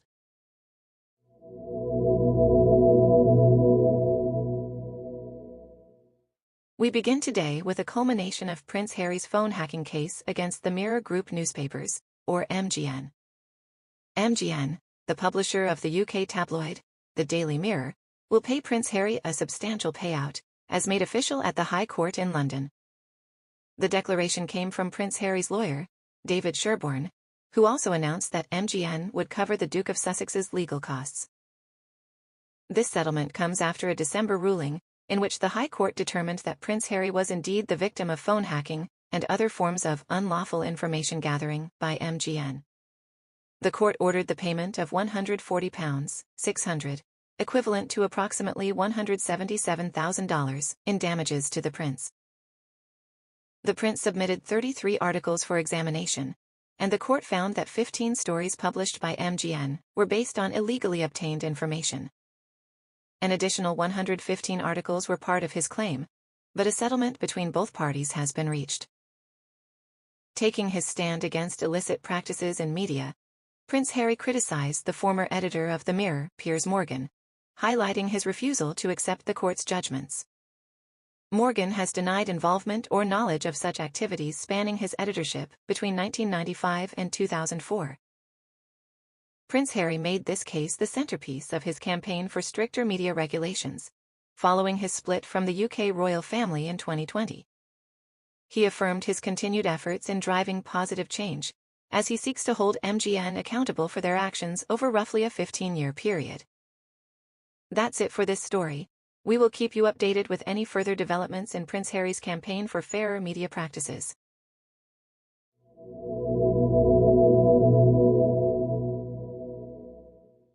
In an unexpected turn of events, a Florida construction crew unearthed a piece of World War II-era history this week. As they dug into their work on the site for the forthcoming Wilton Simpson Technical College near Brooksville, Tampa Bay Regional Airport, they discovered an M65 ordnance, a type of bomb used during the war. Due to the rust and decay of the antique weapon, Hernando County Sheriff Al Ninhuez noted that it isn't immediately clear whether the bomb is live or inert. However, bomb experts from Citrus County and MacDill have evaluated the situation and have confirmed the bomb to be inert. Insights point towards the possibility of the bomb being a relic from the Brooksville Army Airfield, a former training ground for pilots and bomb squadrons during the war, which started its operations back in 1942. This find reaffirms the extensive history of our county and brings a fresh perspective on the remnants of our past that continue to surface in the present.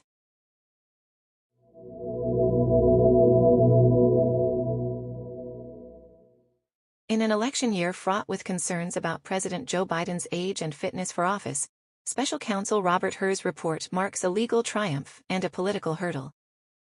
Though the report clears Biden of mishandling classified documents, it relays accusations of Biden's forgetfulness, leading to a public display of indignation from the president, particularly concerning an allegation he failed to remember the date of his son's death.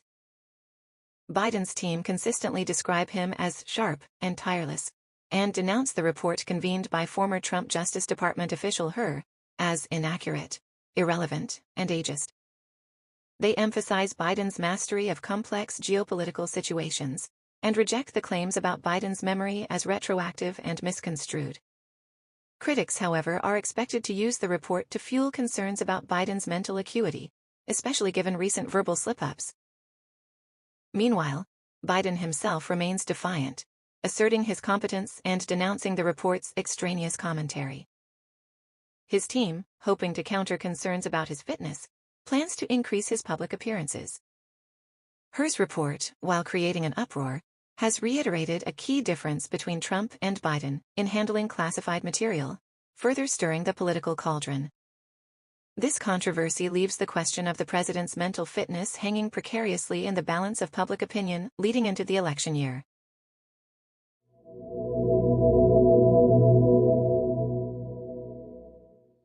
We turn our attention now to Pakistan, where the general election vote count has unexpectedly hit a snag. Millions have cast their vote in a contentious race between old political dynasties, while the country's charismatic former leader remains behind bars. With no final result more than 24 hours after polls closed, tension is building. That's right, Ruth. Despite the delay, early counts suggest that independent candidates are leading, with 62 out of 156 seats counted so far. Interestingly, the majority of these leaders are affiliated with the party of jailed former Prime Minister Imran Khan, Pakistan Tehreek-e-Insaf, or PTI. Greg, can we speak a little more about Imran Khan? Of course. Former cricket star Khan is currently imprisoned on multiple charges and is banned from contesting the vote. This has dealt a significant blow to PTI, as they are also prohibited from using their recognizable cricket bat symbol on ballots. And yet, despite these troubles, the party has accused authorities of manipulating results and delaying their announcement. I believe the Human Rights Commission of Pakistan shares these concerns? Yes, the commission stated the lack of transparency surrounding this delay was deeply concerning and has questioned whether these delays could be justified. Some analysts have even gone as far as calling this the least credible vote in Pakistan's post-independence history. And all this turmoil takes place amid economic instability and frequent militant attacks. There was even an internet shutdown, is that correct? Yes, Ruth. Mobile internet services were suspended for over 12 hours by the Interior Ministry, claiming it was necessary for security, which has sparked criticism from local activists and international bodies such as Amnesty International and the Committee to Protect Journalists. Such a difficult backdrop. This must be contributing to the tight race between Khan's longtime rival Nawaz Sharif and Bilawal Bhutto Zardari? Absolutely. Sharif, a seasoned politician, is seeking a historic fourth term after years in self-exile following a prison sentence for corruption. Bhutto Zardari, meanwhile, is trying to re-establish his Pakistan People's Party as a political force. This tense competition, the allegations of vote manipulation, and the uncertainty around the final count have created a lot of unrest. Truly a fraught situation. Greg Spear, thank you for shedding light on this challenging election. Let's hope the process concludes swiftly and fairly. Back to you in the studio.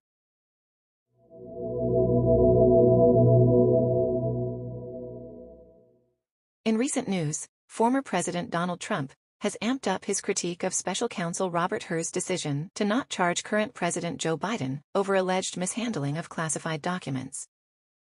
Following the release of Hur's report, Trump has leveraged its descriptions of Biden as forgetful and improper in his actions, to cast a shadow over Biden's mental fitness, and to accuse the Department of Justice, DOJ, of favoritism. In a recent gathering of his supporters in South Carolina, Trump launched a plethora of attacks on Biden. He alleged that Biden is potentially operating under the influence of former President Barack Obama, and portrayed the current president as a mastermind, plotting to obstruct Trump's campaign with politically motivated criminal accusations. Trump questioned, "If Joe Biden is not fit to charge, they are not going to judge him with a crime. But it's okay for him to become commander-in-chief?" Biden, for his part, has consistently assured he will not use his Justice Department to investigate or push any charges against Trump. Attorney General Merrick Garland and other DOJ officials have likewise stated their independence from the White House. While describing Trump's more severe legal issues, Hur compared Biden's cooperation with his investigation to Trump's attempts at covering up his actions. Trump allegedly failed to return classified documents and sought to destroy evidence, a contrast to Biden's compliance with the investigation. In response to these attacks, the White House issued a memo defending Biden's mental sharpness, listing his administration's accomplishments, and crediting him for outmaneuvering congressional Republicans on crucial issues. The memo concludes with the accusation that Republicans continue their ageist attacks on Biden, out of fear as they fail in their political objectives. In a related development, a pro-Trump super PAC released an ad criticizing Biden, alleging him to be unfit to stand trial and unfit to lead America. The ad underscores former President Trump and his allies' ongoing campaign to question President Biden's competence.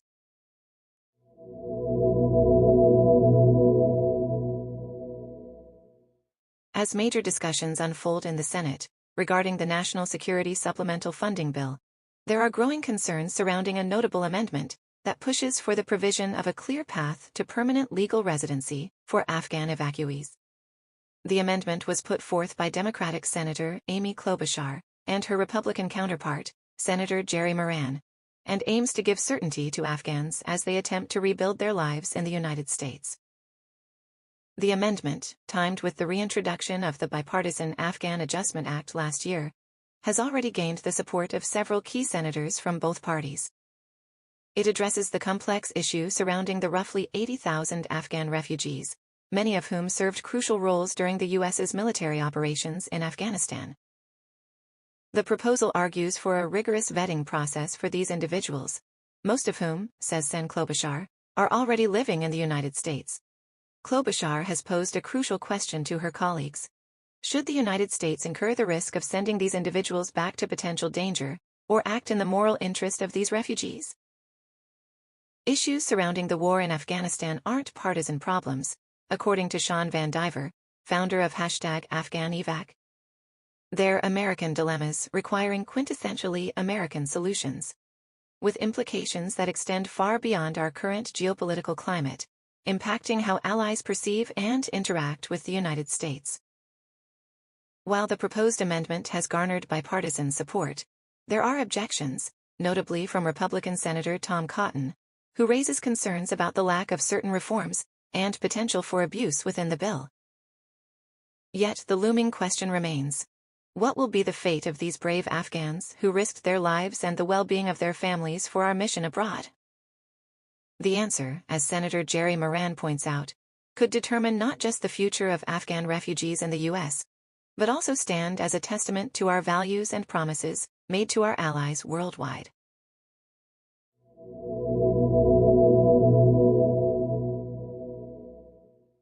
Greetings. This is Ruth Sterling with Soundly Human. Putting away those bunny ears and cranking up the heat, we're preparing to bid farewell to the Year of the Rabbit and usher in the Year of the Dragon, the sole mythical creature in the Chinese zodiac. The Lunar New Year falls on February 10th, signaling an annual anticipation of celestial insights into the forthcoming months. Following the 12-year Chinese zodiac cycle, those born in 2024 fall under the dragon sign.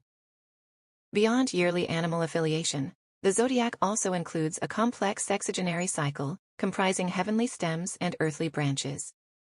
This year merges the Yang wood, Jia, and the earthly dragon, Chen, evolving 2024 into the Year of the Wood Dragon.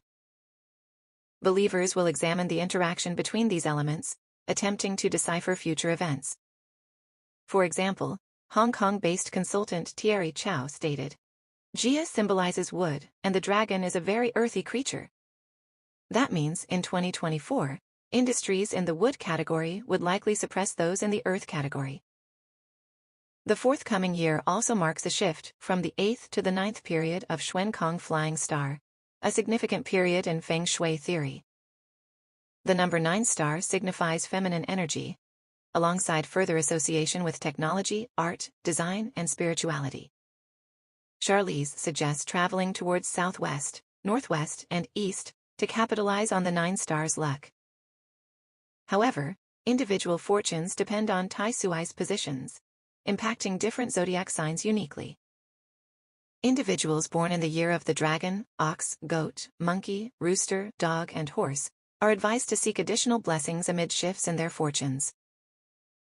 Of course, every 12 years, we encounter our Ben Ming Nian, a year when our zodiac sign coincides with the current year. Dragons may face disruptions and changes, yet silver linings still exist in new prospects, such as switching jobs, marriage, or childbirth. Stay grounded and embrace change will be the motto for this lunar year. Meanwhile, the fortune zodiac animals like snake, horse, and rat hold positive hints in familial changes, travel luck, and tangible monetary gains. The year will also be a test of resilience for the signs clashing with Tai Sui, such as dog and ox, urging them to maintain tranquility and astuteness. As for tigers and rabbits, maintaining emotional balance and nurturing relationships will play a crucial role in the forthcoming year. As this whirlwind of celestial predictions unfolds, remember that every yin has a yang, and these changes form part of the cyclical nature of our lives. Let's journey into the year of the dragon with optimism and resilience.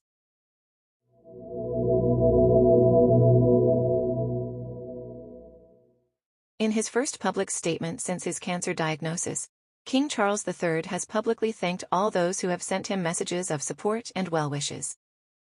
Emphasizing that for one's battling cancer, such uplifting thoughts provide invaluable comfort and encouragement, he spoke from a depth of personal experience. The king's diagnosis, undisclosed as of now, has heightened his admiration for organizations dedicated to assisting cancer patients, spotlighting their tireless care and dedication.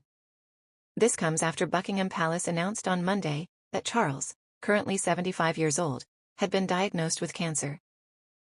As a result, he will take a step back from public-facing duties and focus on getting treatment. This diagnosis came after he underwent a corrective procedure for an enlarged prostate last month. While prostate cancer was ruled out by a royal source, no further details were provided. Despite the advised retreat from public duties, the palace emphasized King Charles will continue state duties and paperwork. The king was seen leaving Buckingham Palace by helicopter, and he is expected to keep receiving daily government documents for ongoing state work at home. King Charles' weekly audience with the Prime Minister is set to continue, with provisions being made should his doctors advise minimized in-person contact. While the signals from the palace have remained positive so far, the news about Charles' health indeed raises concerns for many, particularly considering it has been only around 17 months since Charles took the throne, following the death of Queen Elizabeth II. As Charles steps back, it is anticipated that Prince William, Charles' son and the next in line for the throne, and Queen Camilla, are expected to take on more public roles to account for his absence. More on this story and the king's health as it develops. Stay with us.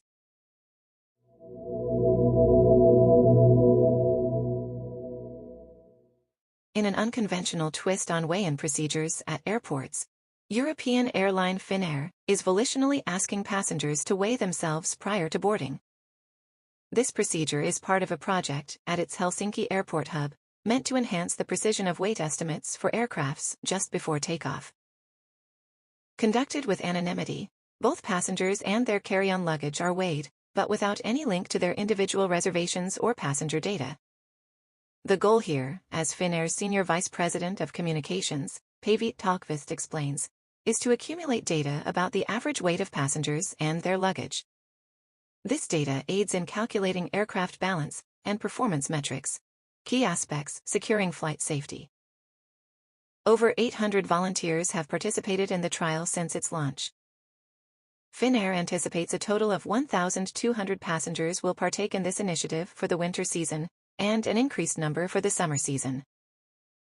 Seasons, in this case, play a substantial role, since passengers typically don heavier outerwear during Finland's chilly winters. The winter weigh-ins are set to conclude in February, followed by summer readings between April and May.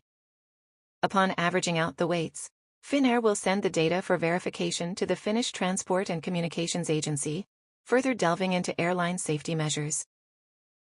This practice, although unique, isn't the first of its kind. Companies including Korean Air and Air New Zealand conducted similar weight surveys previously.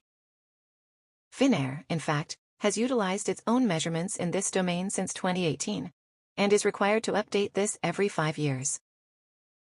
Amidst concerns of breached privacy, Satu Manaka, Finnair's head of ground processes, clarified that the weight data collected bear no link to the customer's personal data, underscoring the methodology as centered on enhancing flight safety calculations.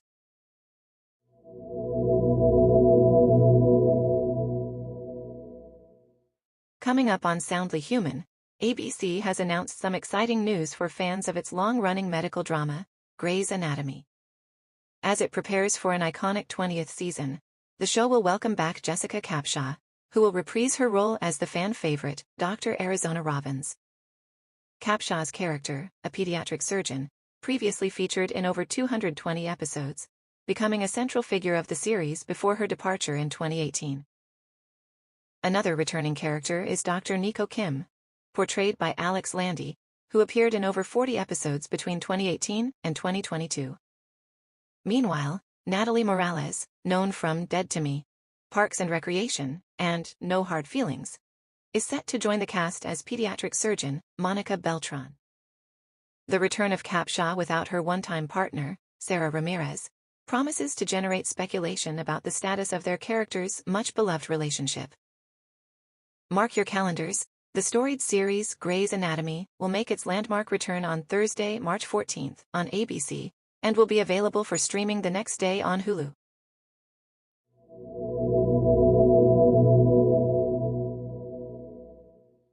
We are now turning to a developing story involving social media giant TikTok.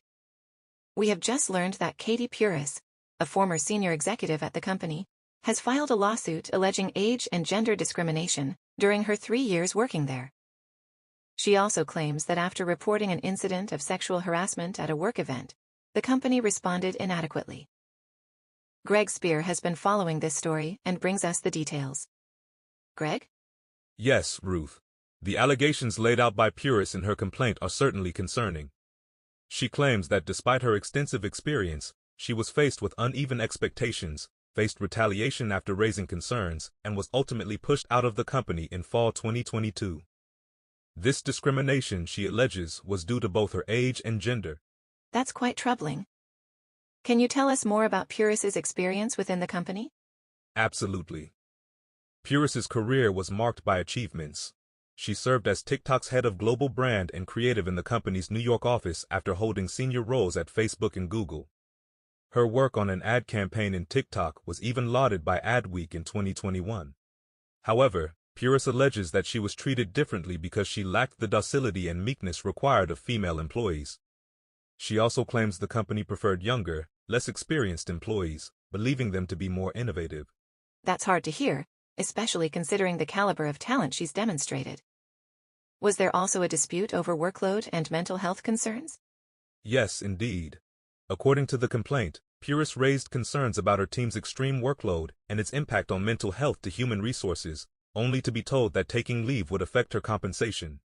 Puris contends that this is not just about her, but that at least 5 members on her team have taken medical leave due to the severe stress and pressure. What about her claims of being pressured to unjustly rate employees? Puris alleges that she was pressured to give certain employees lower performance ratings, even when they didn't deserve them, in order to justify terminations. She claims that TikTok minimized her role following her complaints, excluding her from important decisions concerning her team. And the alleged incident of sexual harassment? While at a work dinner, Puris claims she was sexually harassed by an employee from one of TikTok's business partners. She alleges that it took TikTok's ethics team nearly a week to respond, and over a month to confirm the individual was removed from the TikTok account. This lawsuit seems to again put TikTok and its parent company, ByteDance, under scrutiny. Does this add to their ongoing controversies? Absolutely. It appears to raise fresh questions about the influence of TikTok's Chinese parent company, ByteDance, particularly following concerns aired at a Senate hearing last month. Interestingly, Puris alleges that despite TikTok's CEO Shu Chu taking over in May 2021, key departmental control still remained with ByteDance leadership. Greg, we'll definitely keep an eye on this story as it develops. Thank you for the comprehensive report. Regarding TikTok, they reportedly had not responded to a request for comment at this time.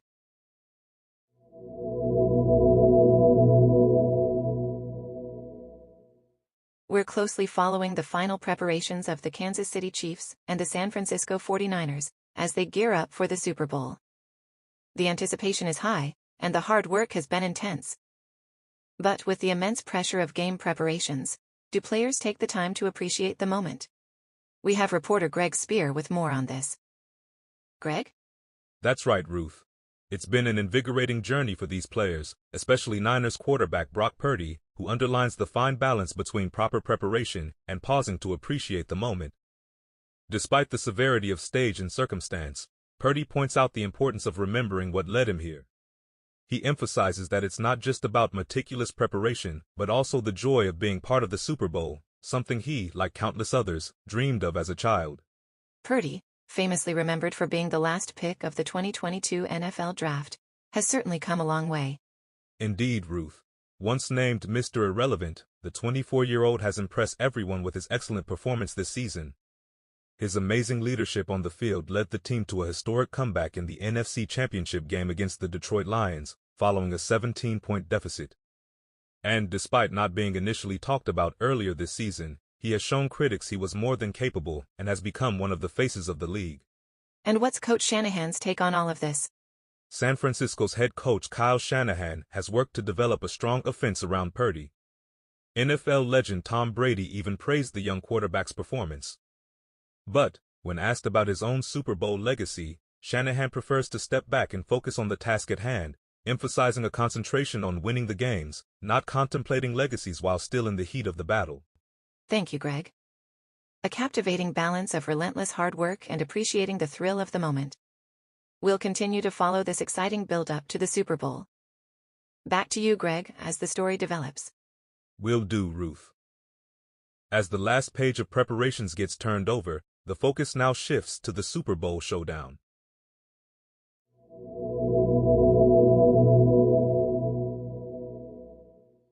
Welcome to Soundly Human Live on YouTube. This is Ruth Sterling with an update on a major Supreme Court hearing that took place yesterday, and its potential widespread implications for American elections. The courtroom was buzzing as Chief Justice John Roberts and the other justices convened over a critical dispute regarding election laws and the 14th Amendment. Central to their discussion was the reversal of a Colorado ruling, one that stopped Donald Trump from appearing on the ballot due to the controversial invocation of the 14th Amendment's Section 3. Section 3 of the 14th Amendment, for those unfamiliar, restricts people who have engaged in insurrection or rebellion from holding federal office. The original ruling by the Colorado Supreme Court argued that Trump's involvement in the events of January 6, 2021, classified him as an insurrectionist, thereby disqualifying him from future ballots. However, with the Supreme Court review, this position appears likely to be overruled. As indicated by the dialogue in the courtroom, justices unified around their concern for the potential pitfalls of disqualifying a candidate from the ballot, and the consequential political instability that could ensue. They expressed apprehension over what Chief Justice Roberts described as the plain consequences of upholding Colorado's decision. Trump's lawyer, Jonathan Mitchell, argued that the 14th Amendment's original terms do not classify a president as an officer, and that Section 3 enforcement requires related congressional legislation. A revealing moment came when Justice Elena Kagan asked why a single state should decide who gets to be President of the United States, reinforcing the sense of unease about the implications of the Colorado decision. Now, the justices must agree on a legal foundation for their decision to either uphold or overrule the Colorado verdict. This landmark case, reminiscent of the high-stakes dispute in Bush v. Gore, could have the potential to drastically change future elections, depending on the interpretation of the 14th Amendment. As the justices prepare to vote in private in the coming days, they are expected to prioritize clear direction and minimal confusion in their ruling. While the finer details of the ruling are yet to be articulated, it seems likely that the question of Trump's insurrection involvement will not play a significant part in the final decision. This Supreme Court hearing highlights the critical intersection of law and politics, and its far-reaching impact on the democratic process in the United States. We'll be here reporting the key updates as this case unfolds, so stay tuned for more information, right here on Soundly Human.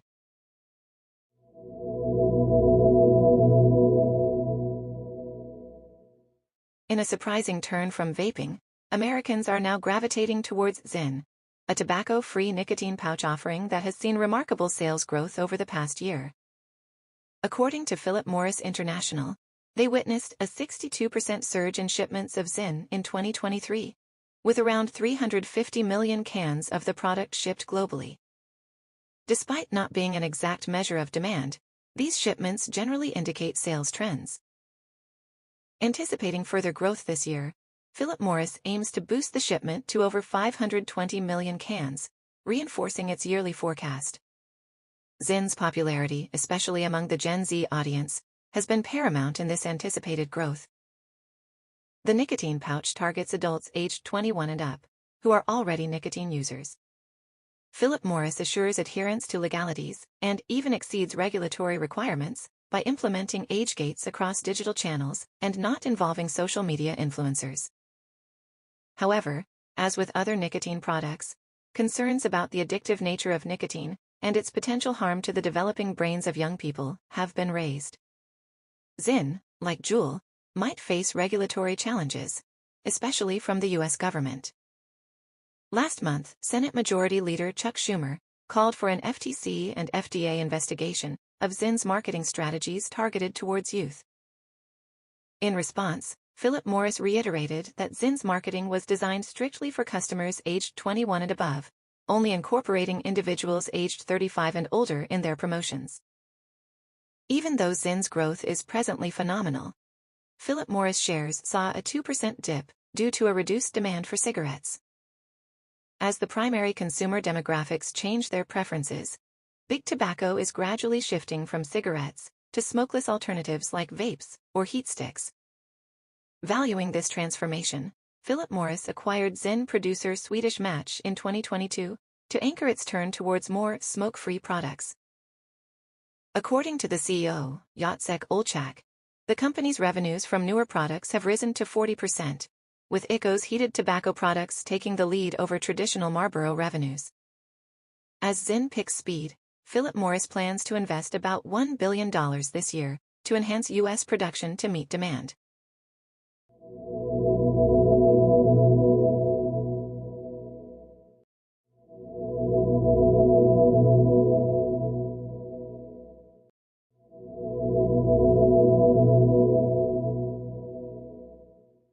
In an unexpected turn of events, former President Donald Trump has seen a surge in his campaign expressions in light of recent happenings. The special counsel's report about the mishandling of classified documents has heaped concerns over President Joe Biden's age and memory, bolstering Trump's political foothold.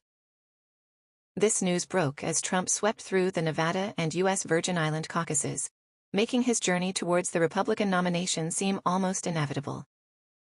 Notably, the Supreme Court also expressed doubts over whether Colorado could portray the former president as an insurrectionist and bar him from their ballots. In the special counsel's conclusion that Biden will not face prosecution, there appears to be an underlying insinuation questioning the president's fitness for office. These concerns about Biden's memory and age have provided fertile ground for the Republicans' opposition, who have swiftly released joint messages capitalizing on this revelation. Despite Biden's reassurances about his memory and his defense of his mental competency, public speculation about his fitness for office is likely to continue. However, it's worth noting that despite the special counsel's debatable assessment of Biden, the report emphasized that Biden should not face prosecution for the alleged mishandling of classified documents. The lack of legal action fuels Trump's narrative of an unequal justice system, but the unflattering description of Biden in the report may indicate otherwise. The documents in question largely include handwritten notes by Biden from his tenure as vice president, related to Afghanistan policy. Meanwhile, Trump is holding a commanding position in the primary race following his victories in Nevada and U.S. Virgin Islands. Despite the existence of other nominees, such as former South Carolina Governor Haley, Trump's success seems indomitable. Critical court decisions could heavily influence both Trump's standing in the race and the perception of his past actions. Yet, for now, Trump's political future seems sturdy.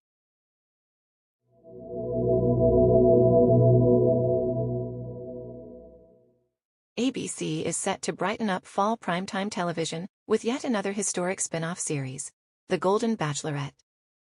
Coming off the success of its predecessor, The Golden Bachelor, the premier senior citizen dating show, the network announced its new show over the weekend at the Television Critics Association conference in Pasadena, California.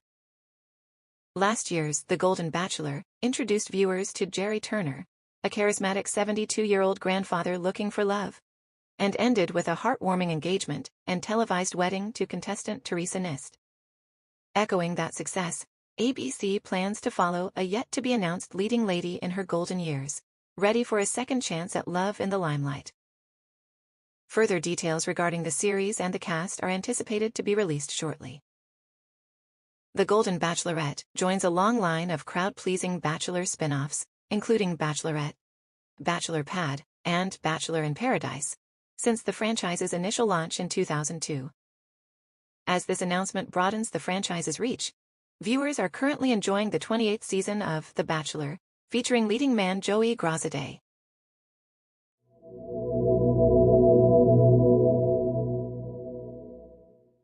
Across to our reporter on the ground, Greg Spear, as we continue to examine America's ongoing immigration crisis over on the southern border. A lot of mixed messaging between the Democratic and Republican parties. What's your take on this situation? Ruth, there's quite a complication here. Let's start with the fact that both parties have previously acknowledged the critical need to fix America's broken asylum system. And efforts were made by the Biden administration and Senate Democrats to address the crisis along the lines Republicans had been advocating for, only to find Republicans have shifted their stance. So the Republicans now believe change isn't needed? Not just that, Ruth. They are now arguing that the president can use executive authority to rectify the situation, a stance promoted not only by influential political figures but even entrepreneurs like Elon Musk. This is indeed a radical departure from their position in 2019. And what's the reaction from the Democrats? The about-face of the Republican Party has actually led to genuine surprise. For instance, Oklahoma Senator James Lankford, a prime negotiator of the Senate bill from the Republican side, commented in amazement. A year ago they said, "We need a change in the law." Now the conversation is, "Just kidding, we don't need a change in the law." Could the president use executive authority to solve this? It's not that simple, Ruth. The former president, Donald Trump, attempted to invoke executive authority during his tenure, only to find it ineffective or blocked by courts. Even if President Biden attempted to invoke it today, courts would likely rule that there is no present public health emergency warranting such measures. A major challenge indeed. Absolutely, Ruth. And just for context, this isn't the same situation as what many remember from the 90s and 2000s. Today, many cross the border and apply for asylum, entering the country and going through an adjudication process that lasts roughly 5 to 7 years. That is a considerably long period. True, Ruth. And within that time, many blend into society and start working. As David Frum put it on your show recently, the president is enforcing the laws. The problem is that the laws need to change, and that's where we stand right now. A true conundrum. What could be the potential fix? One very viable fix came from the Senate in the form of a bill. A funded increase in staff for the system, quicker determinations about people's statuses to lessen the extensive adjudication period, and also an emergency provision. It also proposed higher standards to determine asylum qualifications.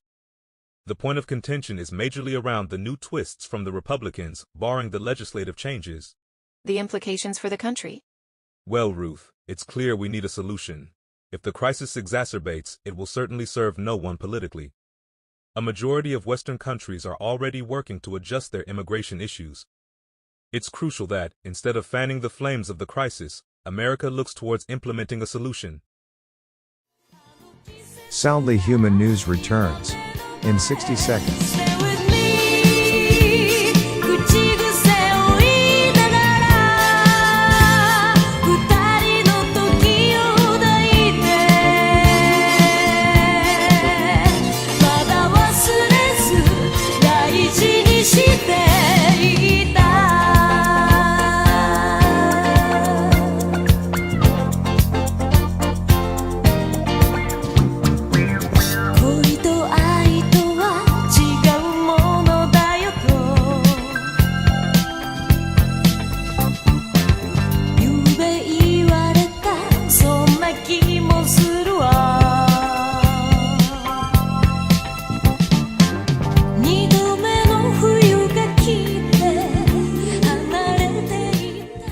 Soundly Human's 24/7 news coverage returns right now.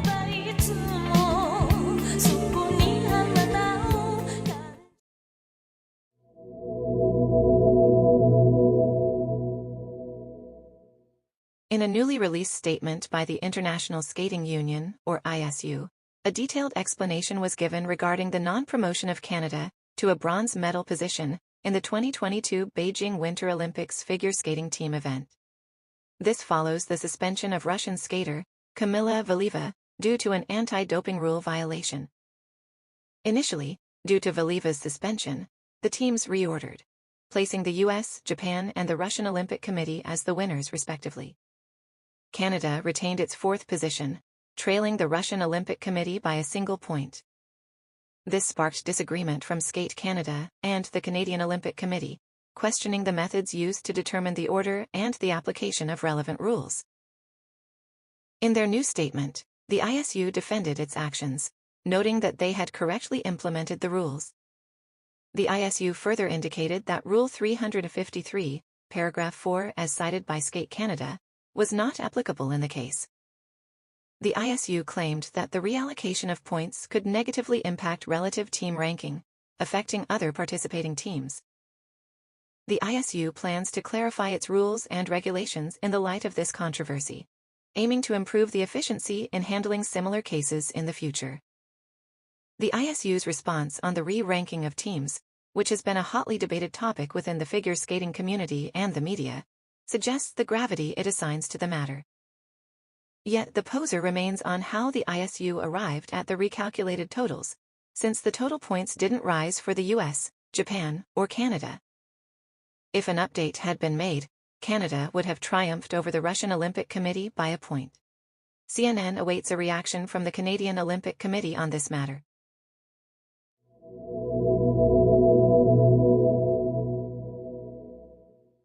In an exciting departure from his usual New York stomping grounds, Saturday Night Live comedian and host of its Weekend Update segment, Colin Yost, will be streaming live from Washington, D.C., as the entertainer at this year's White House Correspondents' Dinner, taking place on the last Saturday of April.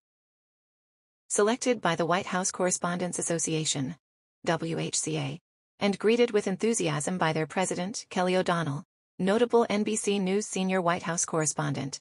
This marks yet another impressive achievement in Colin Yost's blossoming career.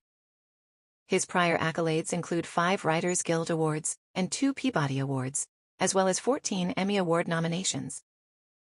Known for his witty commentary and razor-sharp insights into the political realm, Colin is expected to bring a hefty dose of levity to the DC-based event, regardless of one's political affiliations.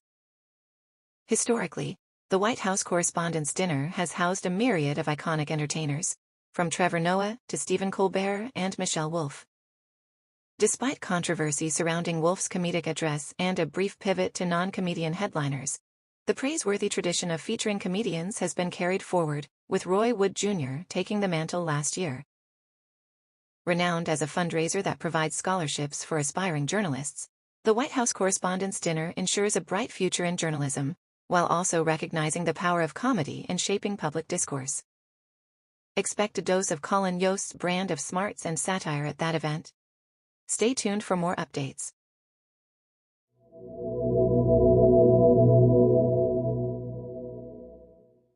Tens of millions of us tune into the television every year to watch the Super Bowl.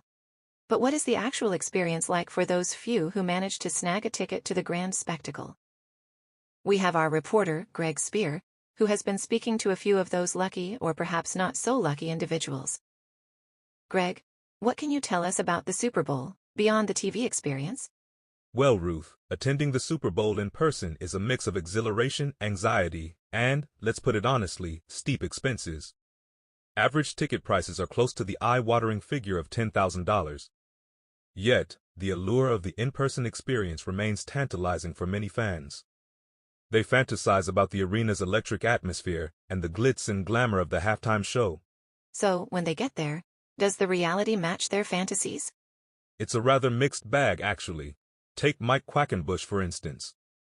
Having attended 9 Super Bowls, he believes only about half of the attendees are voracious fans, while the other half is more interested in the spectacle than the actual game. So, they might have their eyes on the private parties more than the pitch? Precisely, Ruth. In Quackenbush's view, those leading up to the game parties are where the real fun is. Yet, he argues, it's not worth the spend for a ticket unless your home team is playing. A sentiment echoed by Chelsea Bear, a first-time attendee at the 2021 Super Bowl. For her, the experience was unique due to the pandemic-induced stand-in of cardboard fans. But attending the game with her sister made it worthwhile. But not everyone walks away with a smile on their face, do they? That's correct, Ruth. San Francisco-based investor Judy Abad had high expectations from her Super Bowl visit. However, she was disappointed by the overbearing corporate atmosphere and the event's see and be seen mentality. For Abad, the appeal of a Super Bowl visit quickly wore off. And what about those lifelong fans who follow their team through thick and thin? Well, for Kansas City Chiefs fan Mike Ryan, the possibility of seeing his team win in person was a dream come true. It was a roller coaster of emotions, as Ryan described the experience as miserable until the last few minutes when his team pulled off a turnaround victory. His takeaway? It was an experience that's unforgettable but not always fun. So, in essence, Ruth, the in-person Super Bowl experience can be thrilling, exhausting, and expensive all at the same time. A fascinating insight into an event that for many remains a dream. Thank you, Greg, for that insightful report.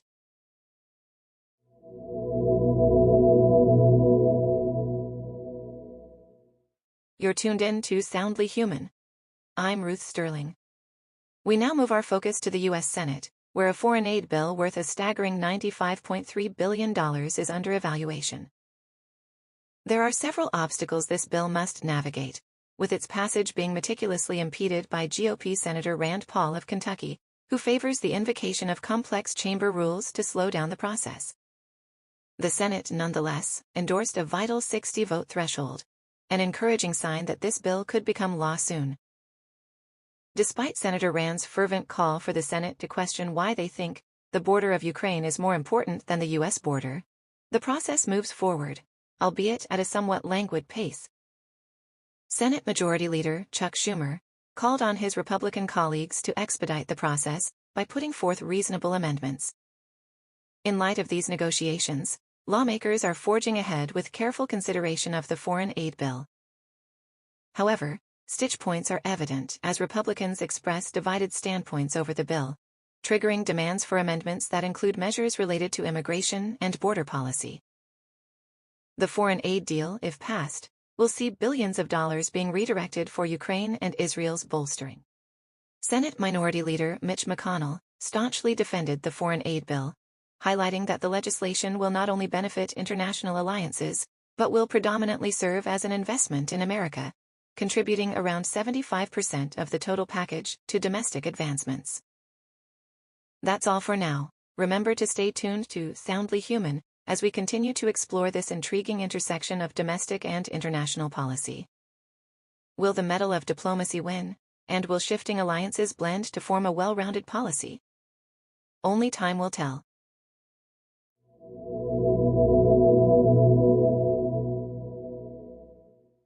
In a recent interview with CNN senior sports analyst Darren Lewis, Liverpool's rising star Trent Alexander-Arnold has asserted his vision to win the quadruple this season. With Liverpool currently leading the English Premier League and battling out on 3 additional fronts, he indicated his dedication to clinching every possible trophy. It's just weeks away from grabbing the first opportunity of their quadruple dream, with a Carabao Cup final against Chelsea on February 25th. Alexander-Arnold confidently stated that despite a 50-50 chance in the cup, they would back themselves against any team in the world. As Liverpool faces stiff competition from title rivals Arsenal and Manchester City, Alexander-Arnold acknowledged the increasing pressure and admitted the chances of winning every game till season end is improbable. Yet, he voiced the spirit of Liverpool's sporting mantra, noting that every single game is a must-win, and even a draw feels like a loss. Alexander-Arnold also shared his thoughts on Liverpool's outgoing manager, Jurgen Klopp, and the importance of giving him a victorious send-off. He commended Klopp's impact on the club, the city, and echoed that the manager's values harmonized with those of the team and the city. Even a local rival team's fans felt dispirited about his leaving, recognizing Klopp as a figure bigger than football. Finally, the popular defender emphasized the importance of consistency, results, and correct mentality in determining the destiny of the league, demonstrating an unwavering faith in Liverpool's capabilities to triumph.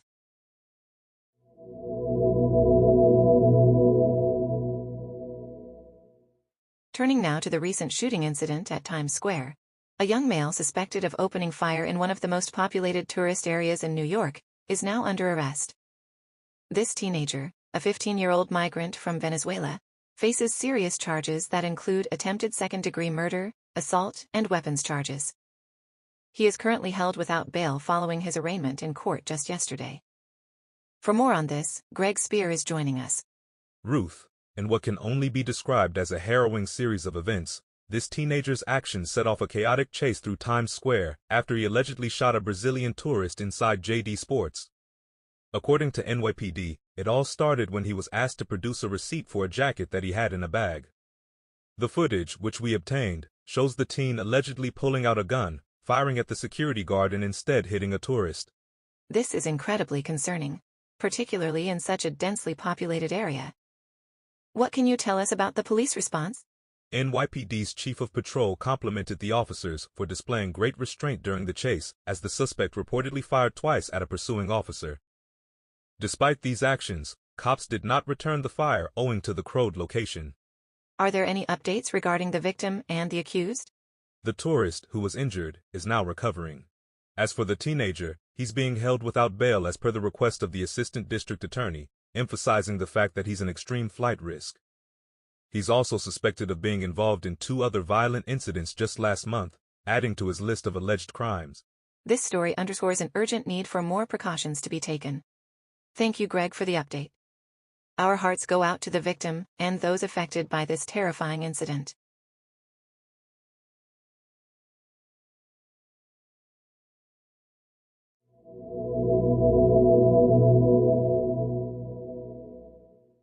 In ongoing political tension, former President Donald Trump has fiercely condemned special counsel Robert Hur's recent decision not to charge President Joe Biden over his handling of classified documents. He's focusing particularly on statements in Hur's report regarding Biden's forgetfulness and guilty behavior, though not prosecutable. Can you give us more insight on this issue? Certainly, Ruth. It's not just about the president's handling of classified documents that Trump has latched onto. He used his platform over the weekend to sow seeds of doubt about the current president's mental acuity while promoting conspiracy theories. He stated, if Joe Biden is not fit to charge, they're not going to judge him with a crime, but it's okay for him to become commander-in-chief? Trump even went as far as accusing Biden of a sinister plot to derail his campaign with politically motivated accusations and investigations.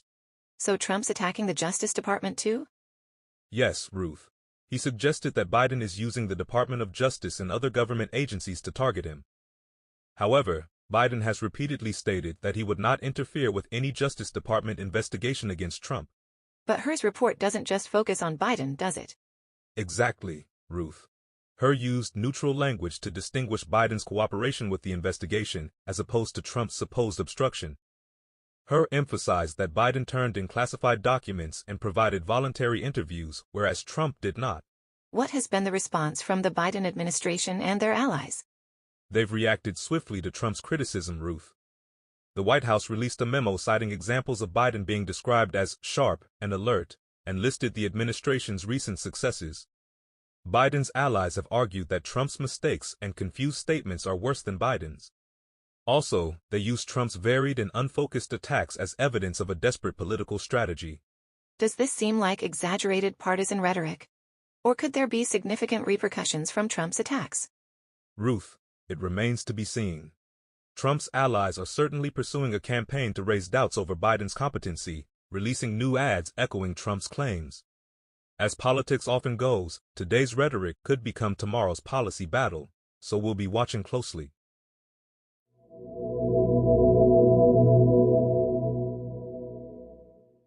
Welcome. Today we turn our eyes towards Indonesia, where more than 200 million voters are anticipated to make their way to polling stations to choose their next leadership team. With the world's third-largest democracy and fourth-largest population, home to more than 275 million people, this is no small decision. The race involves 3 pairs of contenders, vying primarily for the favor of young voters, as the Indonesian electorate is predominantly below 40 years of age. Greg Spear is there to tell us more about the cruciality of the youth vote in this major election. Over to you, Greg. Thank you, Ruth. You're right. Young Indonesians will play a pivotal role in determining who will lead their country. Generation Z and millennials, those under 40, represent about 56% of the total eligible voting population. With an estimated 205 million Indonesians, including 106 million under the age of 40 expected to vote, youth concerns take center stage in this election. It's a bit ironic though, isn't it, Greg? None of the presidential candidates themselves are under 40. In fact, all three are over the age of 50. Indeed, Ruth. The political leadership stays within the more experienced age brackets despite the youth-leaning voter demographic. The former governors of Central Java and Jakarta, Ganjar Pranowo and Anies Baswedan, are 55 and 54 respectively. The frontrunner, Indonesian Defense Minister Prabowo Subianto, is the eldest in the race at 72. But there's a twist. Subianto's chosen running mate, Gibran Raka Buming Raka, is just 36, and he happens to be current President Widodo's son. Quite the strategic move by Subianto, isn't it? Aligning himself with youth through his vice presidential candidate. How is he faring in the polls? Surveys conducted in January showed Subianto leading with both the overall electorate and young voters. Young Indonesians seem to be prioritizing quality of life, corruption, institutional integrity, and environmental issues. It's important to note that Indonesia's capital, Jakarta, is presently the world's most polluted city. With the high prevalence of social media usage among young Indonesians, candidates are leveraging platforms like TikTok and Instagram to reach out to potential supporters. And with job creation and education being other major concerns for the country's youth, it seems the candidates, as well as the voters, are striving for more than just good character, right, Greg? Precisely, Ruth. Their expectations also encompass specific competencies from their next government in tackling systemic injustices, providing better public transportation, and addressing the climate crisis. As the polling day approaches, each candidate is vying to assure young voters that they can build the Indonesia envisioned by the youth, one that ensures job growth, education, reliable public systems, and a response to climate change. An undoubtedly significant election for young Indonesians, and indeed for the future of the world's third-largest democracy. Thank you, Greg, for bringing us this comprehensive coverage.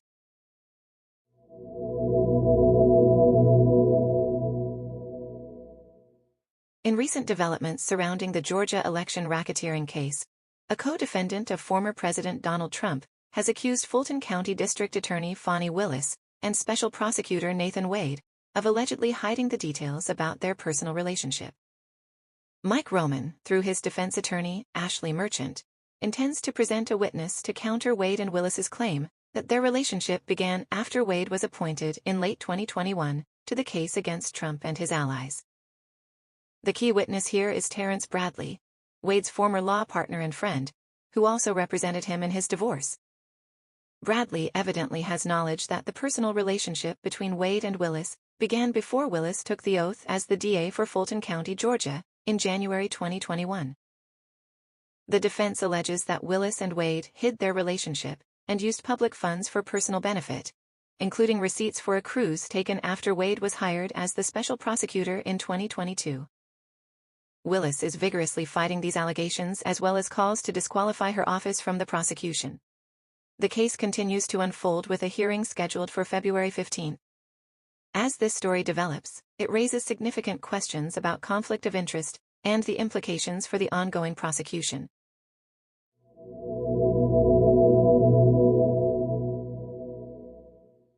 In our entertainment news, The Office, a beloved sitcom that concluded in 2013, after 9 long and humorous seasons, tends to spark a certain level of nostalgia among its fans. However, actress Dakota Johnson, in a recent interview on Late Night with Seth Meyers, humorously claimed the filming experience for the finale was, honestly, the worst time of my life. Expecting to feature for only half a day, Johnson found herself on set for 2 weeks, in the background of scenes doing things as mundane as faxing. As onlookers, we remember the enjoyable antics and office camaraderie. But Johnson recollected a different atmosphere, filled with sadness at the show's termination, and strange dynamics created through a decade-long run. In her words, "No one wanted to talk to me." Meyers lightened the tone, joking about Johnson's believable faxing, a poignant reminder of the many roles that contribute to our favorite shows. Back to you.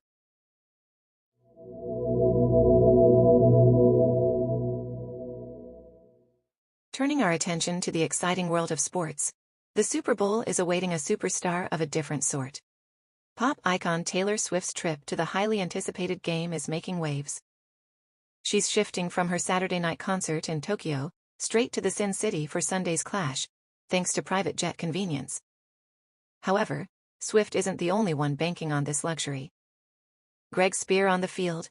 How's the vibe in Vegas, and what's the unusual record this Super Bowl could set? It's electrifying, Ruth, and also bustling with excitement. This Super Bowl is expected to break records not just on the field, but in the air too. Clark County anticipates over 1,000 private jets to descend on Vegas, setting a new yardstick in private aviation for big sports events. Super Bowl usually sees the highest U.S. private jet activity annually, so it barely comes as a surprise. Indeed, affluent fans with deep pockets often choose private jets for convenience. How is Vegas dealing with this influx of high-end travelers? The spectacle is happening to the delight of Las Vegas, a hotspot for high rollers. The city has 4 airports to manage this air traffic bonanza: the commercial Harry Reid International Airport and 3 private jet airports, including North Las Vegas, Henderson Executive Airport, and Boulder City. But here's the tricky part. These airports can only accommodate around 500 jets, meaning many private planes will have to perform drop-and-go operations due to limited parking and ramp space. Apart from the logistical challenges, what are the environmental implications of this private jet frenzy? Therein lies a crucial point. The spotlight on this airborne luxury underscores its environmental impact. Jet travel contributes significantly to carbon emissions, with private jets consuming 10 times more fuel per passenger mile than their commercial counterparts. As the jet-setter population expands, these emissions are unlikely to wane. Right. It seems private jet travel remains robust, even amidst growing environmental concerns. Greg, how is the administration managing this grand aviation spectacle? The FAA, along with the NFL, is overseeing this procession, ensuring secure and efficient aircraft operations. They've worked in tandem with law enforcement and the aviation community to make it happen.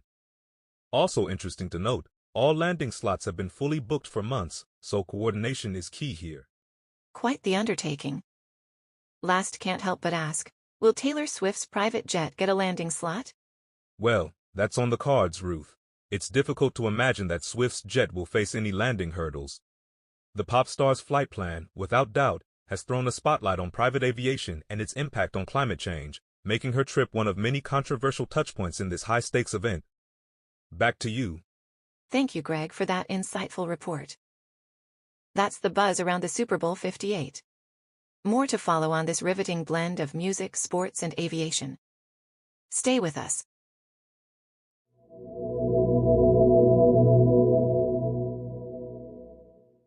In news out of Dallas today, 24-year-old Davian Irvin, the man investigators believe is linked to a series of peculiar incidents at the Dallas Zoo, including the alleged snatch of 2 tamarin monkeys, has been indicted on felony burglary charges.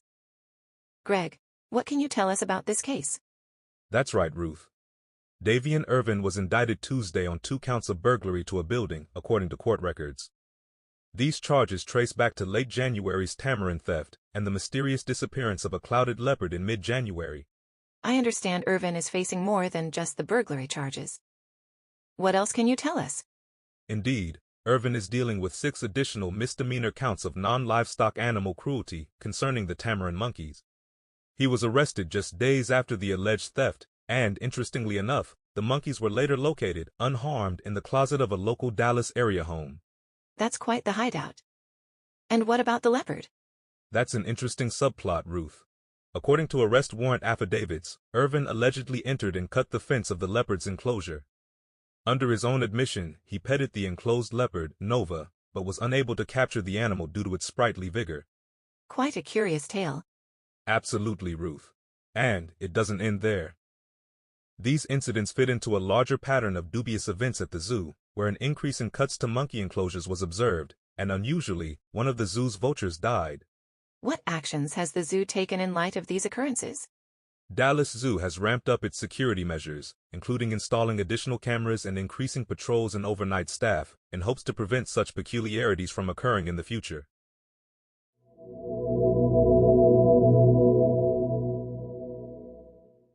Welcome to the news.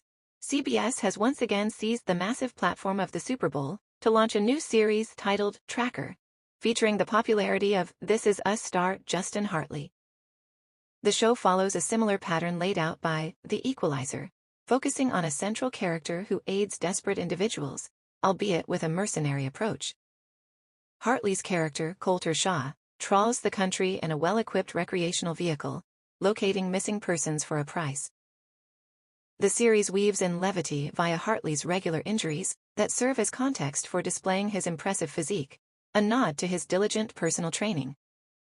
Drawing from the novel The Never Game, the show adopts a breezy procedural quality, reminiscent of the modern adaptation of iconic The Rockford Files. The key dynamic to note in Tracker is the character's remote interaction via phone with team members Velma and Teddy, played by Abby McEnany and Robin Weigert, respectively. Coulter's support circle is enriched by the brilliant tech guru played by Eric Grays, and an astute attorney played by Fiona Renee, also a past flame.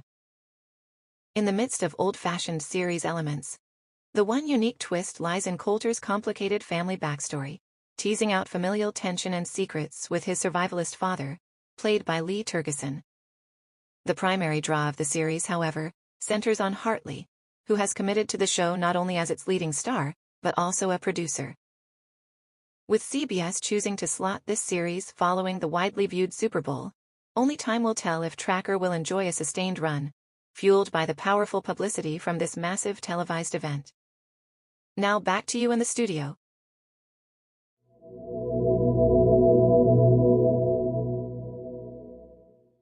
In economic news today, the ongoing military conflict with Hamas has led Moody's Investors Service to downgrade Israel's credit rating, emphasizing the economic strain and geopolitical implications of the prolonged war. That's right, Ruth. Moody's dropped Israel's credit rating from A1 to A2 last Friday, highlighting the financial toll of the war, which has resulted in immense human casualties and heightened geopolitical tensions. According to Moody's, this decision partially stems from the perception that the drawn-out conflict with Hamas is not only politically risky for Israel, but it also undermines the strength of its executive, legislative institutions, and fiscal stability for an indeterminable period. And how does this impact Israel's borrowing power, Greg? An A2 rating, while still considered investment grade, would likely escalate Israel's borrowing costs. This development comes after Moody's cautioned, less than 2 weeks after Hamas' deadly attack on Israel in early October, that the country's credit rating was perilously close to a downgrade. There have been warnings about increased budget deficit due to military spending. Definitely, Ruth. Amidst higher projected budget deficits due to elevated military expenditure, Moody's forecasts that by 2024, Israel's defense spending will almost double its 2022 levels and possibly spiral even higher in future years. The uncertainty regarding a potential ceasefire agreement and additional humanitarian aid for Gaza further complicates the situation. Thanks for that comprehensive explanation, Greg. It seems the agency also mentioned other significant risks that lie ahead. Absolutely, Ruth. Another significant hazard is the escalation of the active conflict, potentially involving Lebanon-based Islamist organization Hezbollah. Moody's points out that a conflict with Hezbollah, with its vast paramilitary resources to Israel's north, would pose a much more significant threat to Israel's territorial security.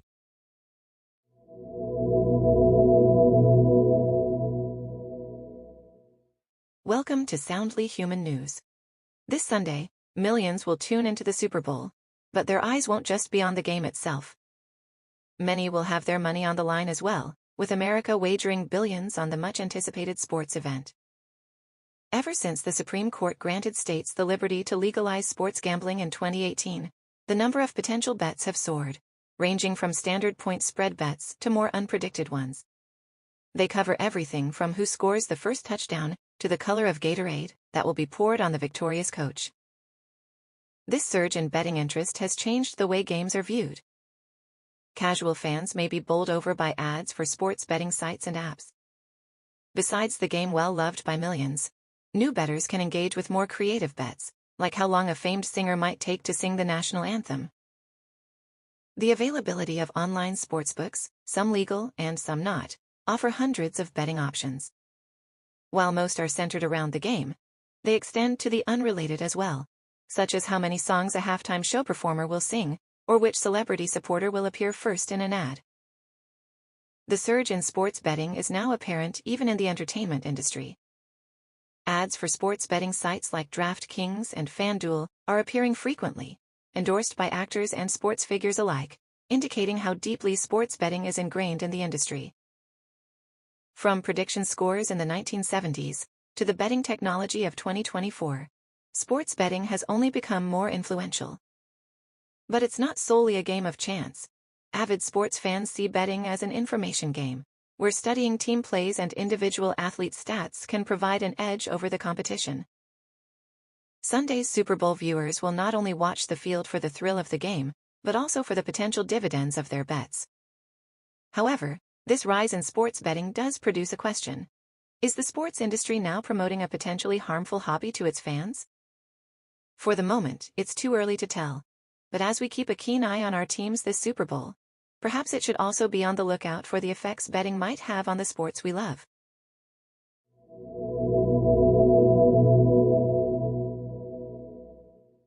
In the unfolding debate over a national security supplemental funding bill in the Senate, a proposed amendment is drawing attention from both sides of the aisle.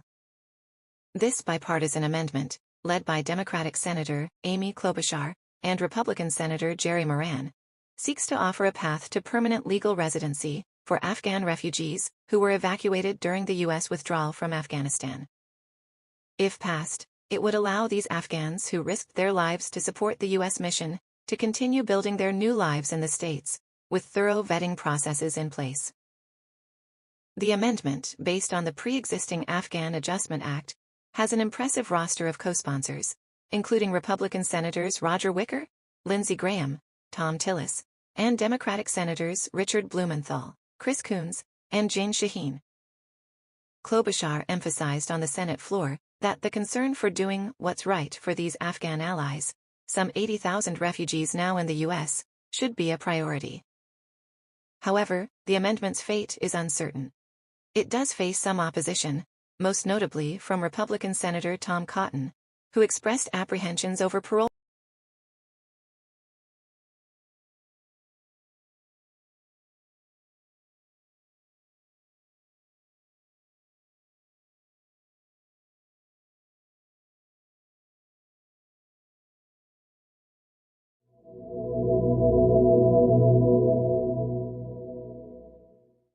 We're following a recent development regarding Vice President Kamala Harris. A planned meet with the Arab American community has been postponed, citing concerns regarding potential backlash. To further discuss this, reporter Greg Spear has more on the ground. Greg, can you tell us more about what's happening? Certainly, Ruth. According to two sources familiar with this situation, this abrupt change of plans signals the difficulties facing the current administration in making inroads with the Arab American community. Vice President Harris, alongside President Joe Biden, has faced national protests calling for a ceasefire in Gaza. There's a severe split in the Democratic coalition over Biden's support for Israel as it clashes with Hamas. What's the broader context here, Greg? Ruth, the crux of the issue here appears to be the administration's stance on the conflict in Gaza. Earlier this week, Harris's office held a virtual meeting with Arab American representatives to discuss the crisis. However, following that meeting, the participants decided against Monday's scheduled session at the White House. One factor was the worry of a potential backlash from allies and their reluctance to represent entire communities. And what's next for the vice president? Well, there are still ongoing discussions about rescheduling. The postponement has not dampened the administration's efforts to engage with Arab American and other diverse communities.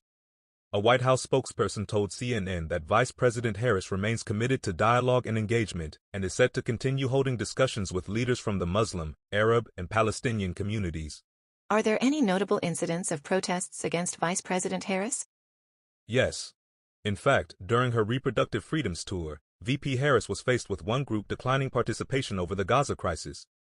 Also, disruptions were noted at events such as her speech in Savannah, Georgia, with a protester interrupting her to express their views on the conflict in Gaza. These incidents underline the challenges confronting the administration. It's interesting to see how domestic and international policies can intersect in such impactful ways. Greg, thank you for your insights.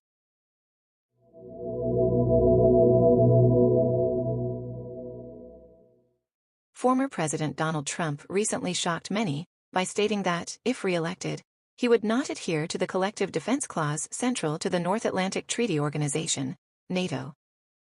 This declaration was made during a rally in Conway, South Carolina, as he explained his view that any NATO member country falling short of the defense spending guideline should face whatever the hell they want from Russia. As a core principle of NATO, the promise of collective defense signifies that an attack on one member is equivalent to an attack on all. Yet Trump indicates a willingness to abandon this commitment.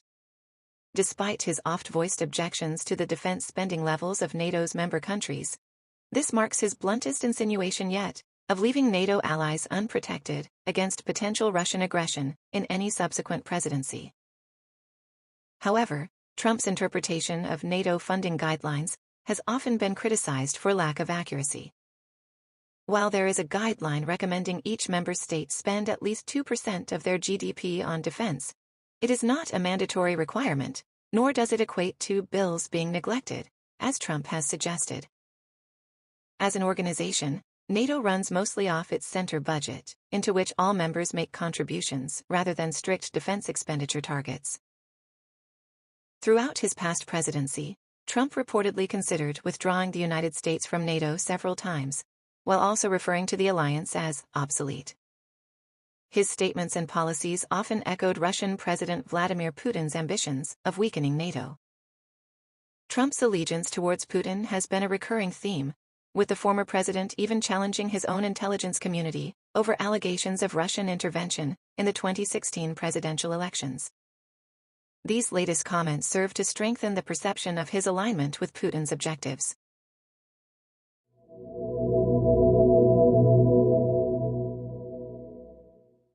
In a breaking developments coming out of China, authorities have canceled 2 exhibition matches involving Argentina's national football team, amid a burgeoning backlash against Argentine football star Lionel Messi. That's correct, Ruth. The cancellation follows Messi's decision to remain benched during a match featuring his Major League Soccer team, Inter Miami, in Hong Kong. Messi has cited an injury as the reason for his lack of participation, but the sellout crowd of 40,000 was not placated and quite vocal with their disappointment. With such a large crowd in attendance, I can imagine that being quite a blow. Absolutely, Ruth. Many in attendance were hoping to see Messi, who is often dubbed the world's best footballer, take to the pitch.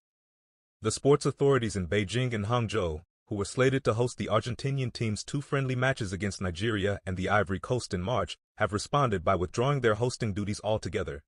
What triggered this hardening stance? A primary factor seems to be the intense criticism, especially on the Chinese internet, surrounding Messi's inability to play. Both sporting organizations cited reasons that they believe are widely known for the cancellations, the underlying thread being Messi's absence in Hong Kong.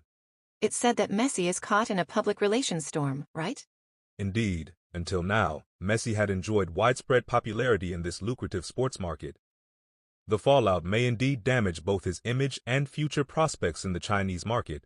Quite surprising that a single, albeit significant, event has resulted in such a far-reaching controversy. Greg, thank you for sharing these critical updates.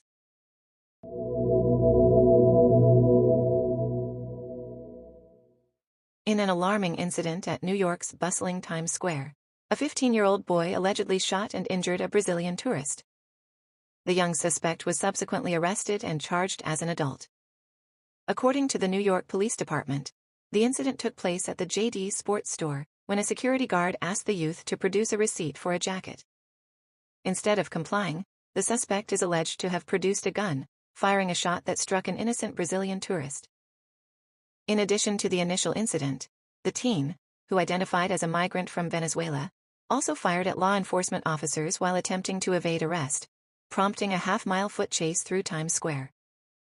The high pedestrian traffic in the area deterred the officer from returning fire, exemplifying, according to NYPD's Chief of Patrol John Chell, great restraint. The 15-year-old, who entered the United States last September, faces serious charges, including 2 counts of attempted second-degree murder, first-degree assault, and criminal possession of a weapon. Arrested on Friday in Yonkers, the shooter's arrest follows a police scramble for leads based on familia connections. Authorities have labeled the incident as way beyond reckless. NYPD Police Commissioner Edward Caban, in an impassioned statement, warned anyone contemplating violent actions against law enforcement. The suspect's next court appearance is on February 13. Meanwhile, officials also suspect the teen's involvement in 2 other gun-related incidents in New York City last month.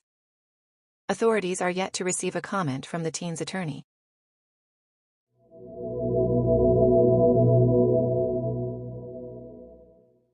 In a recent rally in South Carolina, former President Donald Trump took a swipe at Nikki Haley in her home state and made light of the absence of her husband, Michael Haley, who is currently deployed overseas.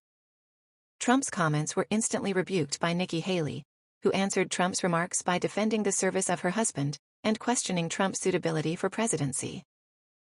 Notably, Michael Haley also came forward via Twitter, levying an indirect criticism at the former president. Despite Melania Trump's noticeable absence from recent public events, Donald Trump appears secure in his position as the leading candidate for the Republican nomination, bolstered by victories in early nominating contests. His confidence seems high, especially following a favorable Supreme Court development and a special counsel report that, although not recommending charges against President Joe Biden, cast concerns about his handling of classified materials and his age. Nikki Haley, unfazed by Trump's barrage, has reiterated her commitment to stay in the race through the South Carolina primary and beyond. Although public and internal polls consistently show Trump leading over Haley, the competition is unlikely to die down anytime soon, with Haley stepping up with attacks on Trump's mental fitness and her commitment to the contest, reaching to Super Tuesday on March 5. There is evident growth in Trump's campaign efforts compared to his initial run in 2016. With a vast network of staff across South Carolina's 46 counties, and the deployment of state lawmakers and surrogates to criticize Haley. Trump's campaign appears to be focusing on an imminent general election rematch with Biden, further fueling the contest's intensity.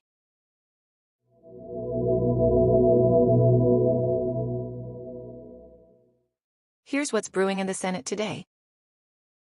The focus is an amendment to the National Security Supplemental Funding Bill that offers a path to permanent legal residency for Afghans evacuated during America's withdrawal from Afghanistan. The critical initiative is championed by Democratic Senator Amy Klobuchar and Republican Senator Jerry Moran. The amendment bears bipartisan support, receiving nods from Republicans Roger Wicker, Lindsey Graham, and Thom Tillis, alongside Democrats Richard Blumenthal, Chris Coons, and Jen Shaheen. It specifies that the Afghans in question, amounting to roughly 80,000 individuals, have supported U.S. troops in critical roles, like interpreters or gatherers of intel, often placing their own lives and their families' lives in danger.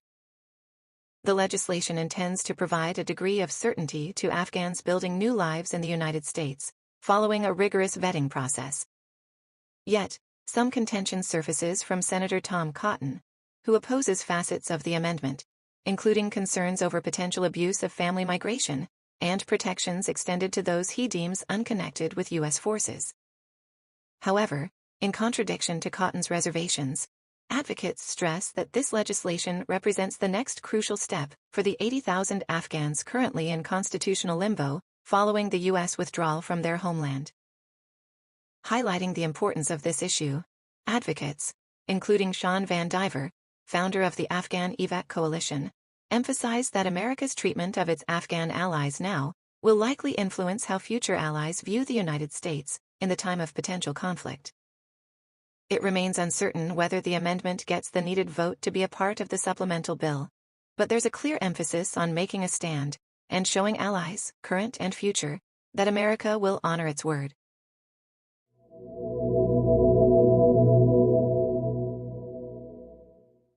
Right now in New York's 3rd Congressional District, we're watching a pivotal race to fill the vacancy left by the controversial former Congressman, George Anthony Devolder Santos.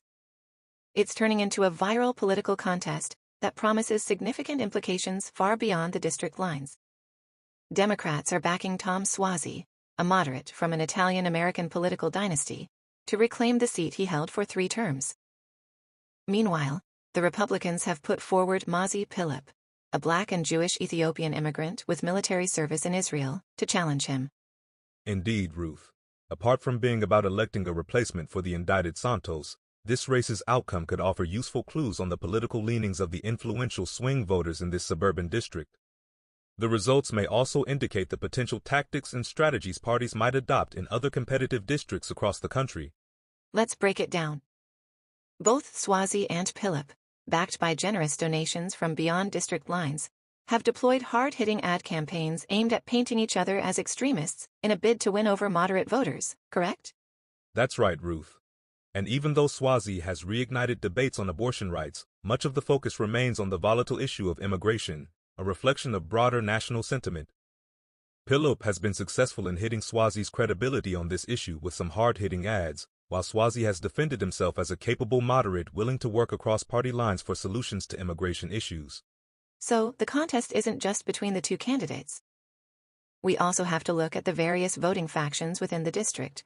For example, the Jewish community and the response to the Israel-Hamas conflict, correct? Right again, Ruth. With the substantial Jewish and Muslim populations in the district, both candidates have had to navigate this sensitive issue carefully, which may provide a roadmap for how other Democrats handle similar demographic challenges in the future. It's a neck-and-neck race with both candidates putting in everything to secure victory. They've attracted a surge of donations and have reportedly spent heavily. But recent polls suggest neither has managed to establish a clear lead. That's right. Despite all the money that's been spent, it seems the voters remain essentially undecided. However, Swazi did manage to showcase his experience in Thursday's debate, which could sway some undecided voters. This is certainly one race to watch, as it will reveal much about the political climate of these competitive districts, and likely shape the campaigns to come. Now let's move to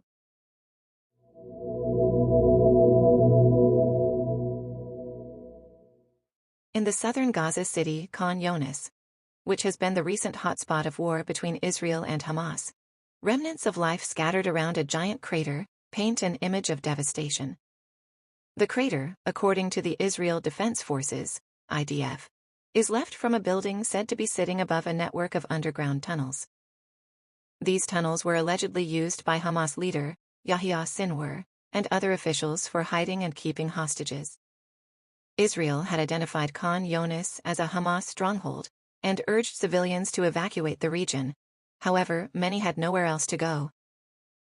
Traveling around with an Israeli military escort, CNN's view showed a city in ruins, with war-touched buildings, some bulldozed away completely, and others damaged beyond repair. Early in the war, the Israeli military considered Khan Younis a safer zone, advising residents from northern Gaza to seek shelter there, but the city quickly became a war front.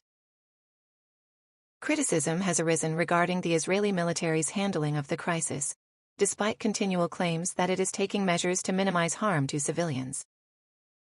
At a tour between two Hamas tunnel compounds in the area, Brigadier General Dan Goldfuss, commanding officer of IDF's 98th Division, blamed the destruction on Hamas, stating that the tunnels were used to plan attacks that killed more than 1,200 people and took over 250 hostages. He further asserted that these tunnels are widespread, located under civilian structures, including kindergartens, schools, and mosques. CNN could not validate these claims independently, due to travel restrictions. From children's English textbooks to a pillow with floral embroidery, the debris strewn around Khan Younis serves as evidence of the city's transformation after months of Israeli military operations.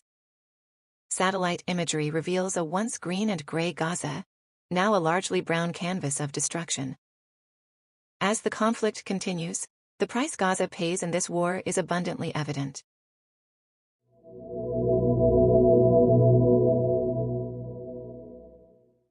In his first public statement since it was revealed he had been diagnosed with an undisclosed form of cancer, King Charles III expressed his gratitude for the wave of public support. He said that kind messages and gestures have been of immense comfort and reassurance to him during this challenging period. The king revealed his admiration for organizations dedicated to supporting cancer patients has deepened in the wake of his recent experience. It's an enduring testament to the resilience of those everyday heroes who tirelessly dedicate themselves to caring for individuals battling this devastating illness. The monarch, aged 75, was diagnosed with cancer following a prostate-related surgical procedure conducted last month in London. although specifics about his condition remain undisclosed. Palace sources have reaffirmed that he does not have prostate cancer. Despite being advised by doctors to reduce public-facing duties, the palace was keen to stress that King Charles will continue his state duties.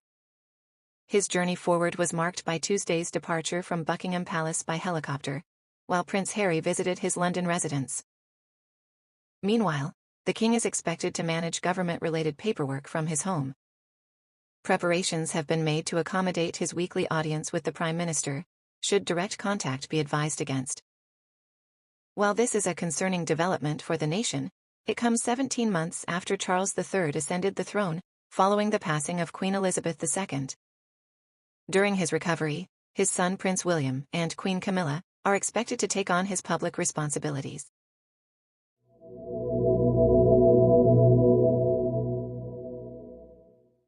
In the world's third-largest democracy, Indonesia, a significant electoral event is on the horizon. Over 200 million voters are preparing to choose the country's next leader this Wednesday. The leading candidates, all of whom are over 50, are competing for the endorsement of a young electorate, with an emphasis on issues such as jobs, climate change, and pollution. To bring us more insight into this imminent election, we have our correspondent Greg Spear on the line. Greg? Indeed, Ruth. The nation's youthful voters, particularly those under 40, are the prime targets of all three presidential contenders. Generation Z and millennials make up about 56% of the total eligible voting population, with an estimated 106 million of those expected voters being under 40. Greg, each candidate, as we understand, is over the age of 50. Yet, their campaigns seem to pivot on issues affecting the young electorate. Can you tell us how this landscape is shaping the election? Of course, Ruth. The candidates are acknowledging the primary concerns of young Indonesians: quality of life, corruption, institutional integrity, and the environment. Economic issues, such as social welfare and employment, were identified as top issues in a recent survey. Is there a clear frontrunner amid these candidates? Currently, Indonesian Defense Minister Prabowo Subianto appears to be leading in the polls with the overall electorate, as well as with young voters. Subianto, notably, is the only candidate to select the vice presidential candidate under the age of 40, Gibran Rakebuming Raka, who happens to be the son of current President Widodo. Interesting. And how is technology playing into this? We understand Indonesia has high phone and social media usage, particularly among the younger generations. Quite right, Ruth. Nearly 80% of people in Indonesia are connected to the internet, with those aged 16 to 64 spending an average of more than 3 hours a day on social media.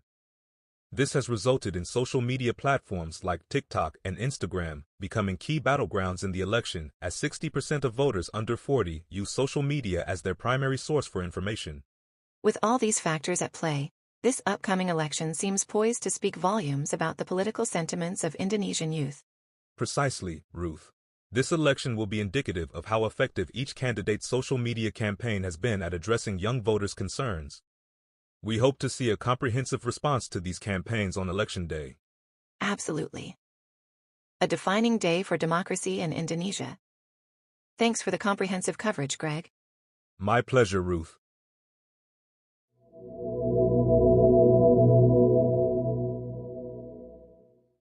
The lead singer of Coldplay, Chris Martin, is stirring conversation after expressing a strong desire to perform in China during the band's recent concert in Thailand.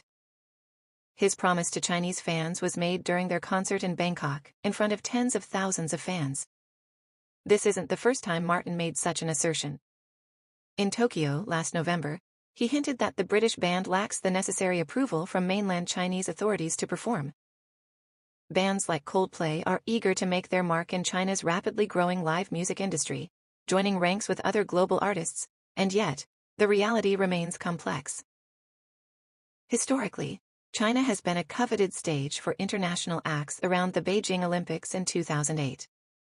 However, recent years have seen a shift in the country's political climate under leader Xi Jinping's rule, with constraints on performances and directives around content seen as stepping over political red lines. International acts face challenges like securing visas and official approval, often forcing their Chinese fans to travel overseas for their shows.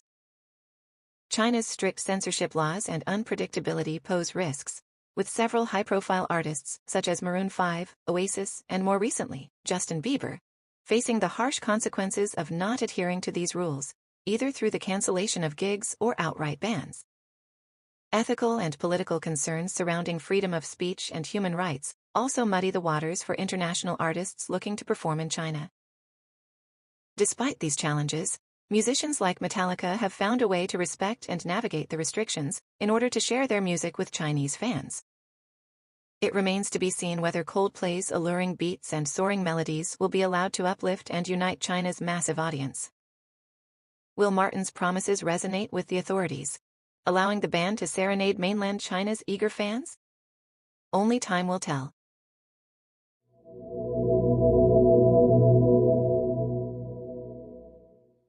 We're following a recent development regarding Vice President Kamala Harris. A planned meet with the Arab American community has been postponed, citing concerns regarding potential backlash. To further discuss this, reporter Greg Spear has more on the ground. Greg, can you tell us more about what's happening? Certainly, Ruth. According to two sources familiar with this situation, this abrupt change of plans signals the difficulties facing the current administration in making inroads with the Arab American community. Vice President Harris, alongside President Joe Biden, has faced national protests calling for a ceasefire in Gaza. There's a severe split in the Democratic coalition over Biden's support for Israel as it clashes with Hamas. What's the broader context here, Greg? Ruth, the crux of the issue here appears to be the administration's stance on the conflict in Gaza. Earlier this week, Harris's office held a virtual meeting with Arab American representatives to discuss the crisis. However, following that meeting, the participants decided against Monday's scheduled session at the White House. One factor was the worry of a potential backlash from allies and their reluctance to represent entire communities. And what's next for the vice president? Well, there are still ongoing discussions about rescheduling. The postponement has not dampened the administration's efforts to engage with Arab American and other diverse communities. A White House spokesperson told CNN that Vice President Harris remains committed to dialogue and engagement and is set to continue holding discussions with leaders from the Muslim, Arab, and Palestinian communities. Are there any notable incidents of protests against Vice President Harris? Yes. In fact, during her Reproductive Freedoms tour, VP Harris was faced with one group declining participation over the Gaza crisis. Also, disruptions were noted at events such as her speech in Savannah, Georgia, with a protester interrupting her to express their views on the conflict in Gaza. These incidents underline the challenges confronting the administration. It's interesting to see how domestic and international policies can intersect in such impactful ways. Greg, thank you for your insights.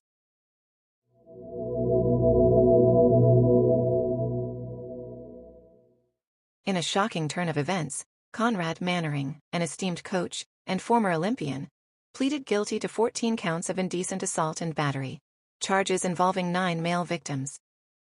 The victims, young athletes he coached 4 decades ago, characterized Mannering as a monster who exploited his Olympic fame to manipulate and sexually abuse. These criminal charges surfaced in Massachusetts, where Mannering worked at a sports camp, Camp Greylock, in the late 1970s. In addition to the cases in Massachusetts, civil lawsuits filed in New York also accuse Mannering of sexual assault. We still don't know the total number of victims, remarks Timothy Shugru, the district attorney in Berkshire County, suggesting more victims may step forward. Mannering manipulatively targeted young aspiring athletes, exploiting their dreams. One such victim was Michael Waxman, who tearfully confronted his abuser in court. More victims around the same age echoed this sentiment, detailing the trauma they've carried for decades. The allegations against Mannering only came to light following an intensive 13-month ESPN investigation.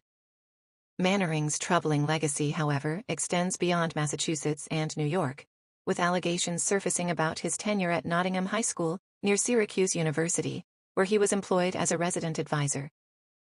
For now, in a plea deal, Mannering has been sentenced to 10 to 11 years in prison. However, the full extent of his abusive conduct remains to be unveiled, as more claims continue to emerge. Meanwhile, the victims and their families hope for justice and reform in sport organizations.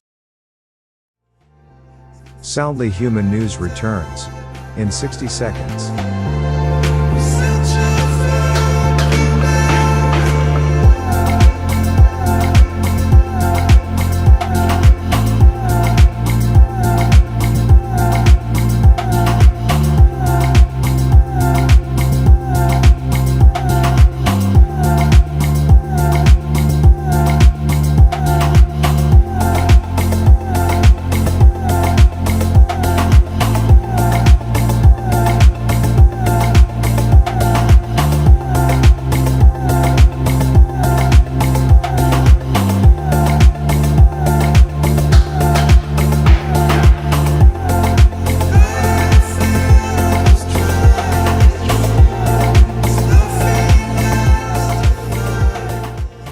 Soundly Humans 24/7 news coverage returns. Right now.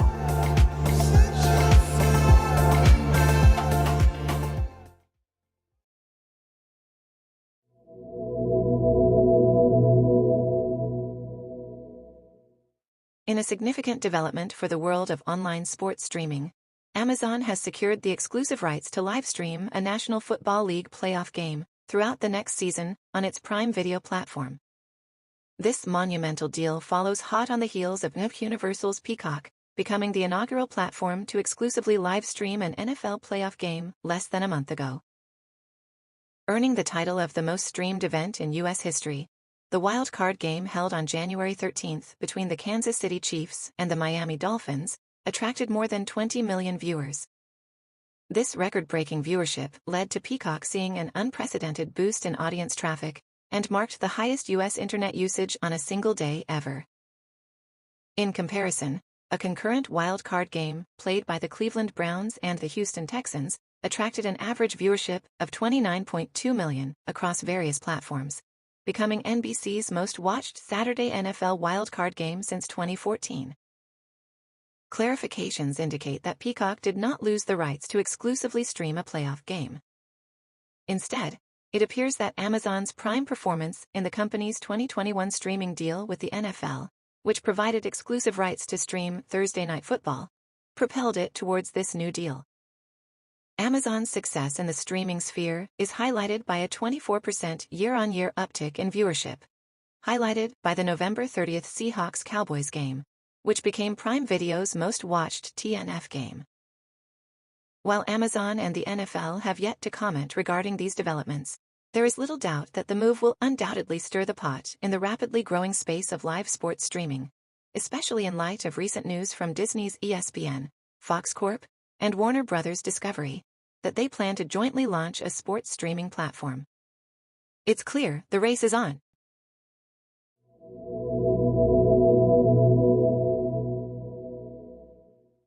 We turn now to a deeply tragic story out of Gaza. The Palestine Red Crescent Society has confirmed the death of a 5-year-old Palestinian girl named Hind Rajab. She had been trapped in a car with her dead relatives after they came under Israeli fire while fleeing fighting in northern Gaza. What more can you tell us about this, Greg? Ruth, this is a heartrending incident that's unfolding. Hind Rajab had been traveling in a car with her uncle, his wife and their 4 children when their vehicle was targeted. All occupants, including young Hind, have been found dead. The tragic discovery was made near a petrol station in the Tal al-Hawa area of Gaza City. This dreadful news follows the death of 2 ambulance workers who were dispatched to rescue Hind. What do we know about that, Greg? They were targeted despite having coordinated their rescue efforts prior, according to a statement from the Palestine Red Crescent Society. It's a heartbreaking situation, Ruth, seemingly marked by indiscriminate violence. CNN had given the Israeli military details about the incident. Have they responded in any way? The Israel Defense Forces indicate they were unfamiliar with the incident and are investigating. There's a sense of disbelief abound in this tragic scenario, Ruth. We've heard about a harrowing call made by Hind's cousin, Layan Hamada. Could you tell us more? Indeed, Ruth. Layan made a desperate call for help that was tragically cut short by gunshots. The audio shared on social media is chilling. Alone in the car, Hind also pleaded for help over a call. This, coupled with her mother's heartrending hopes for her daughter's future, paints a tragic picture of a life prematurely ended. A story that's as troubling as it is devastating. We'll continue to bring updates as this situation